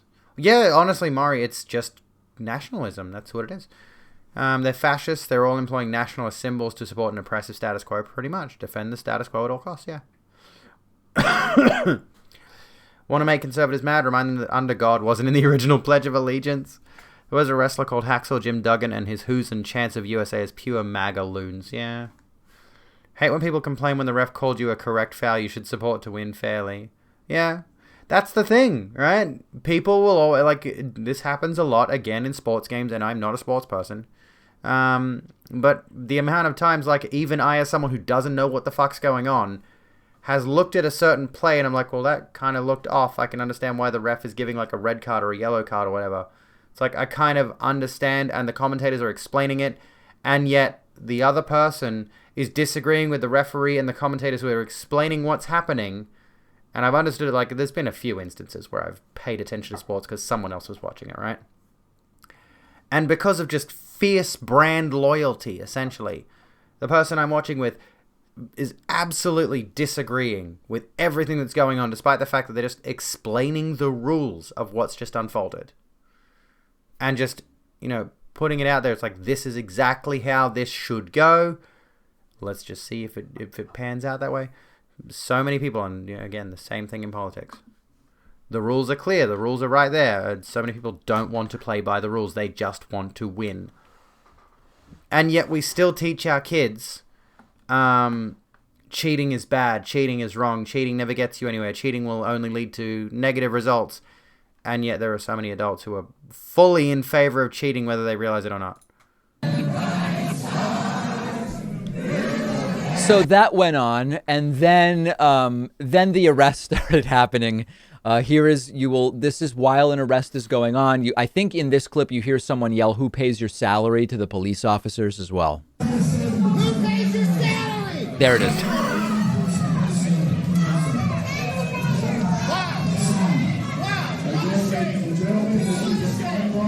What a shame.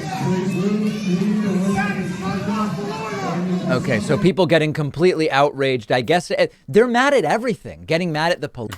On the left, we don't pay taxes. Police, getting mad at the school board, getting mad at the everybody's furious with everybody.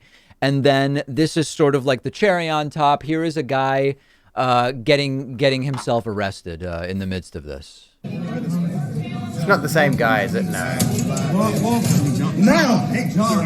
By the way, you know, we talk about resisting arrest is used as a catch-all when police want to manhandle someone.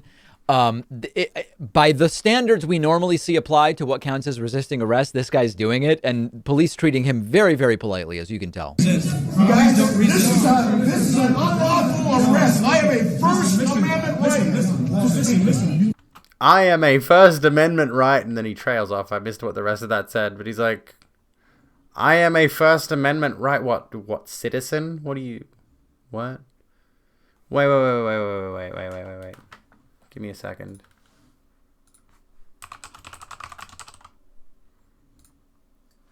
The First Amendment, Congress shall make no law respecting an establishment of religion or prohibiting the free exercise thereof or abridging the freedom of speech or of the press. Okay. I swear he said I am, but anyway, neither here nor there. You're right. Okay, thank you. Here's someone thinking rationally. Listen to me.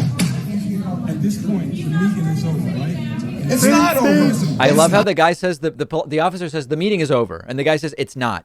You can see if you're watching the video that there's almost no one left. So the meeting clearly is over. I think that's more of an empirical question. The meeting has ended, but just another complete and total humiliation. And hang on. This is sort of a mind virus. This is an example of where the idea of critical race theory as an indoctrination strategy in high schools has spread like a virus among some of these right-wingers. And like a coronavirus conspiracy theory. And they can no longer think sensibly. They can no longer behave like adults. It's a real sad thing to see, but they seem to have really latched onto this in a pretty serious way. I don't expect this to go away anytime soon. And we may do even a deep dive on critical race theory at some point in the next few weeks, because it is becoming, I mean, listen, these are adults, tomorrow? Supposedly. Did I ask and that look already? at what the idea, the misunderstood idea that they have of critical race theory has done to them. I'm all for serious critiques of critical race theory. I've done them. I think it's reductive, and I think it's not the type of theory that will further race relations. But I'm not going to be showing up and getting myself arrested and screaming. I'm just glad to talk to What a people about it junky in a calm, microphone, sensible, and rational way. I don't expect this to end anytime soon. We'll have some more of these clips on the show's Instagram, which you can find at David Pakman Show. You can also find me on Instagram at david.pakman. We'll take a quick break and be right back. No, you won't. And then I think he gets into his ad rolls or something like that. We could take a look at critical race theory tomorrow. I also wouldn't mind looking at male genders. If you want to look at male genders with me, there's an idea. Which is, of course, the alpha, gamma, sigma males thing. I kind of am interested in that whole load of bullshit, honestly. Astrology for men. Should we look at astrology for men? I haven't done that yet. It's more than one male gender. Hello, Bun Bun. How you doing? And yeah, he was an unscrupulous chaser. He was. John McAfee, who was, yes, that McAfee, as in McAfee antivirus. But yeah, let me just see something really quickly, because we're pretty much at the tail end of our stream. Yeah, I was thinking tonight, we'll call it there. We're a few minutes early. It doesn't really matter that much. We're gonna go raid Soul Reaper tonight, who is playing some Legend of Zelda Twilight Princess HD. Tomorrow, I think, yeah, we will do a bit of looking into critical race theory, and whatever else comes across. I will try to find as many reliable resources as I can, so that we're not stuck not knowing what to do for the entire stream like I've done tonight on my return stream, where I've been fumbling about, not having a clue of what to do and drinking alcohol. However, I have had fun. It has been nice to come back. It has been nice to actually have something to do after 6 p.m. Because, let me tell you, I don't know how to focus at all. I don't know what to do when I have free time. I can't find myself enjoying video games most of the time these days. It's... again, like coming back before to what I was saying, I only found myself enjoying chilling out playing WoW last night. It was strange, because I left that game behind on purpose. I certainly don't expect me to make that a stream thing. Much as I do enjoy it, I don't see myself coming back to it. Missed ya? Oh, I'm about to end stream, sorry. We're just chilling out in the tail end here. And then we're going to go raid Soul Reaper, because... Hang on a moment. Let me just quickly find something. Yeah. So let me just see for a second. What was I gonna do? Oh yeah, it's his birthday.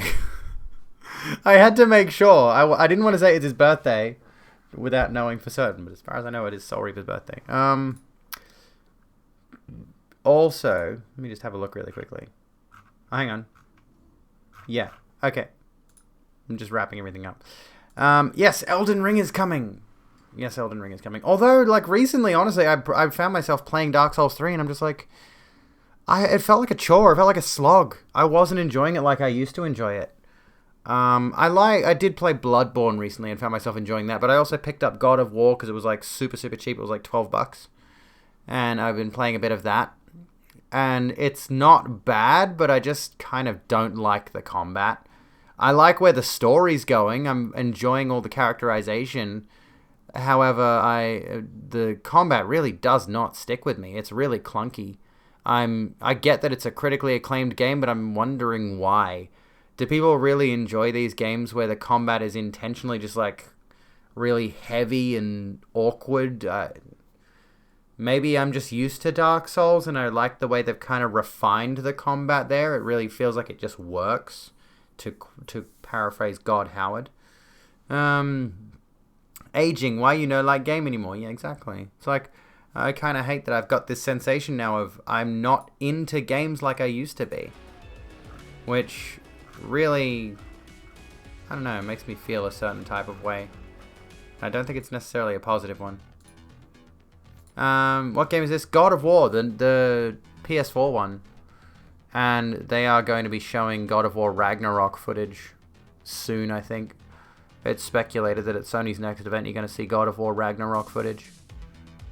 But yeah, oh, okay. Now there's an Error 2000 on Soul Reaper's stream. I hope Twitch isn't totally buggering up. Oh no, it seems to be fine. Okay. Well, that's about it for me. I'm going to call it there for now. If you have not already, please consider checking me out on social media. I am going to try to turn our little Trans Widows thing into a video for the YouTube channel. So follow me on my YouTube channel if you have not already, at Abigail Beck. Twitter, Abigail Beck. Instagram, The Abigail Beck. Facebook, The Abigail Beck. Join the Discord server if you've not already. And I mean, if you really wouldn't mind funding getting rid of some dysphoria, there's the link to that. Should play Remnant from the Ashes as it's just a better game. Honestly, what I've seen of it doesn't impress me. I'm kind of, I don't know where I'm at with regards to playing games at the moment. So, like I mentioned before, I kind of just want to finish Fallout New Vegas and pick something I would genuinely enjoy for Friday games. Because at the moment, you know, what I've been playing hasn't been scratching that itch. So yeah, I'm kind of like iffy on video games right now. At any rate, we're going to go say hi to Soul Reaper. Thank you everybody for hanging out. You've all been lovely. You've all been fantastic. I love your faces. I'll be live tomorrow, 6 p.m. Australian Eastern Standard Time because it's still locked down and I still need something to do. And then Wednesday will be Workout Wednesday. We're going to do that whole thing. Have a good one, folks. Ta-ta. I'll see you when I'm looking at you. I love your faces. Good night. I swear it's always this fucking song.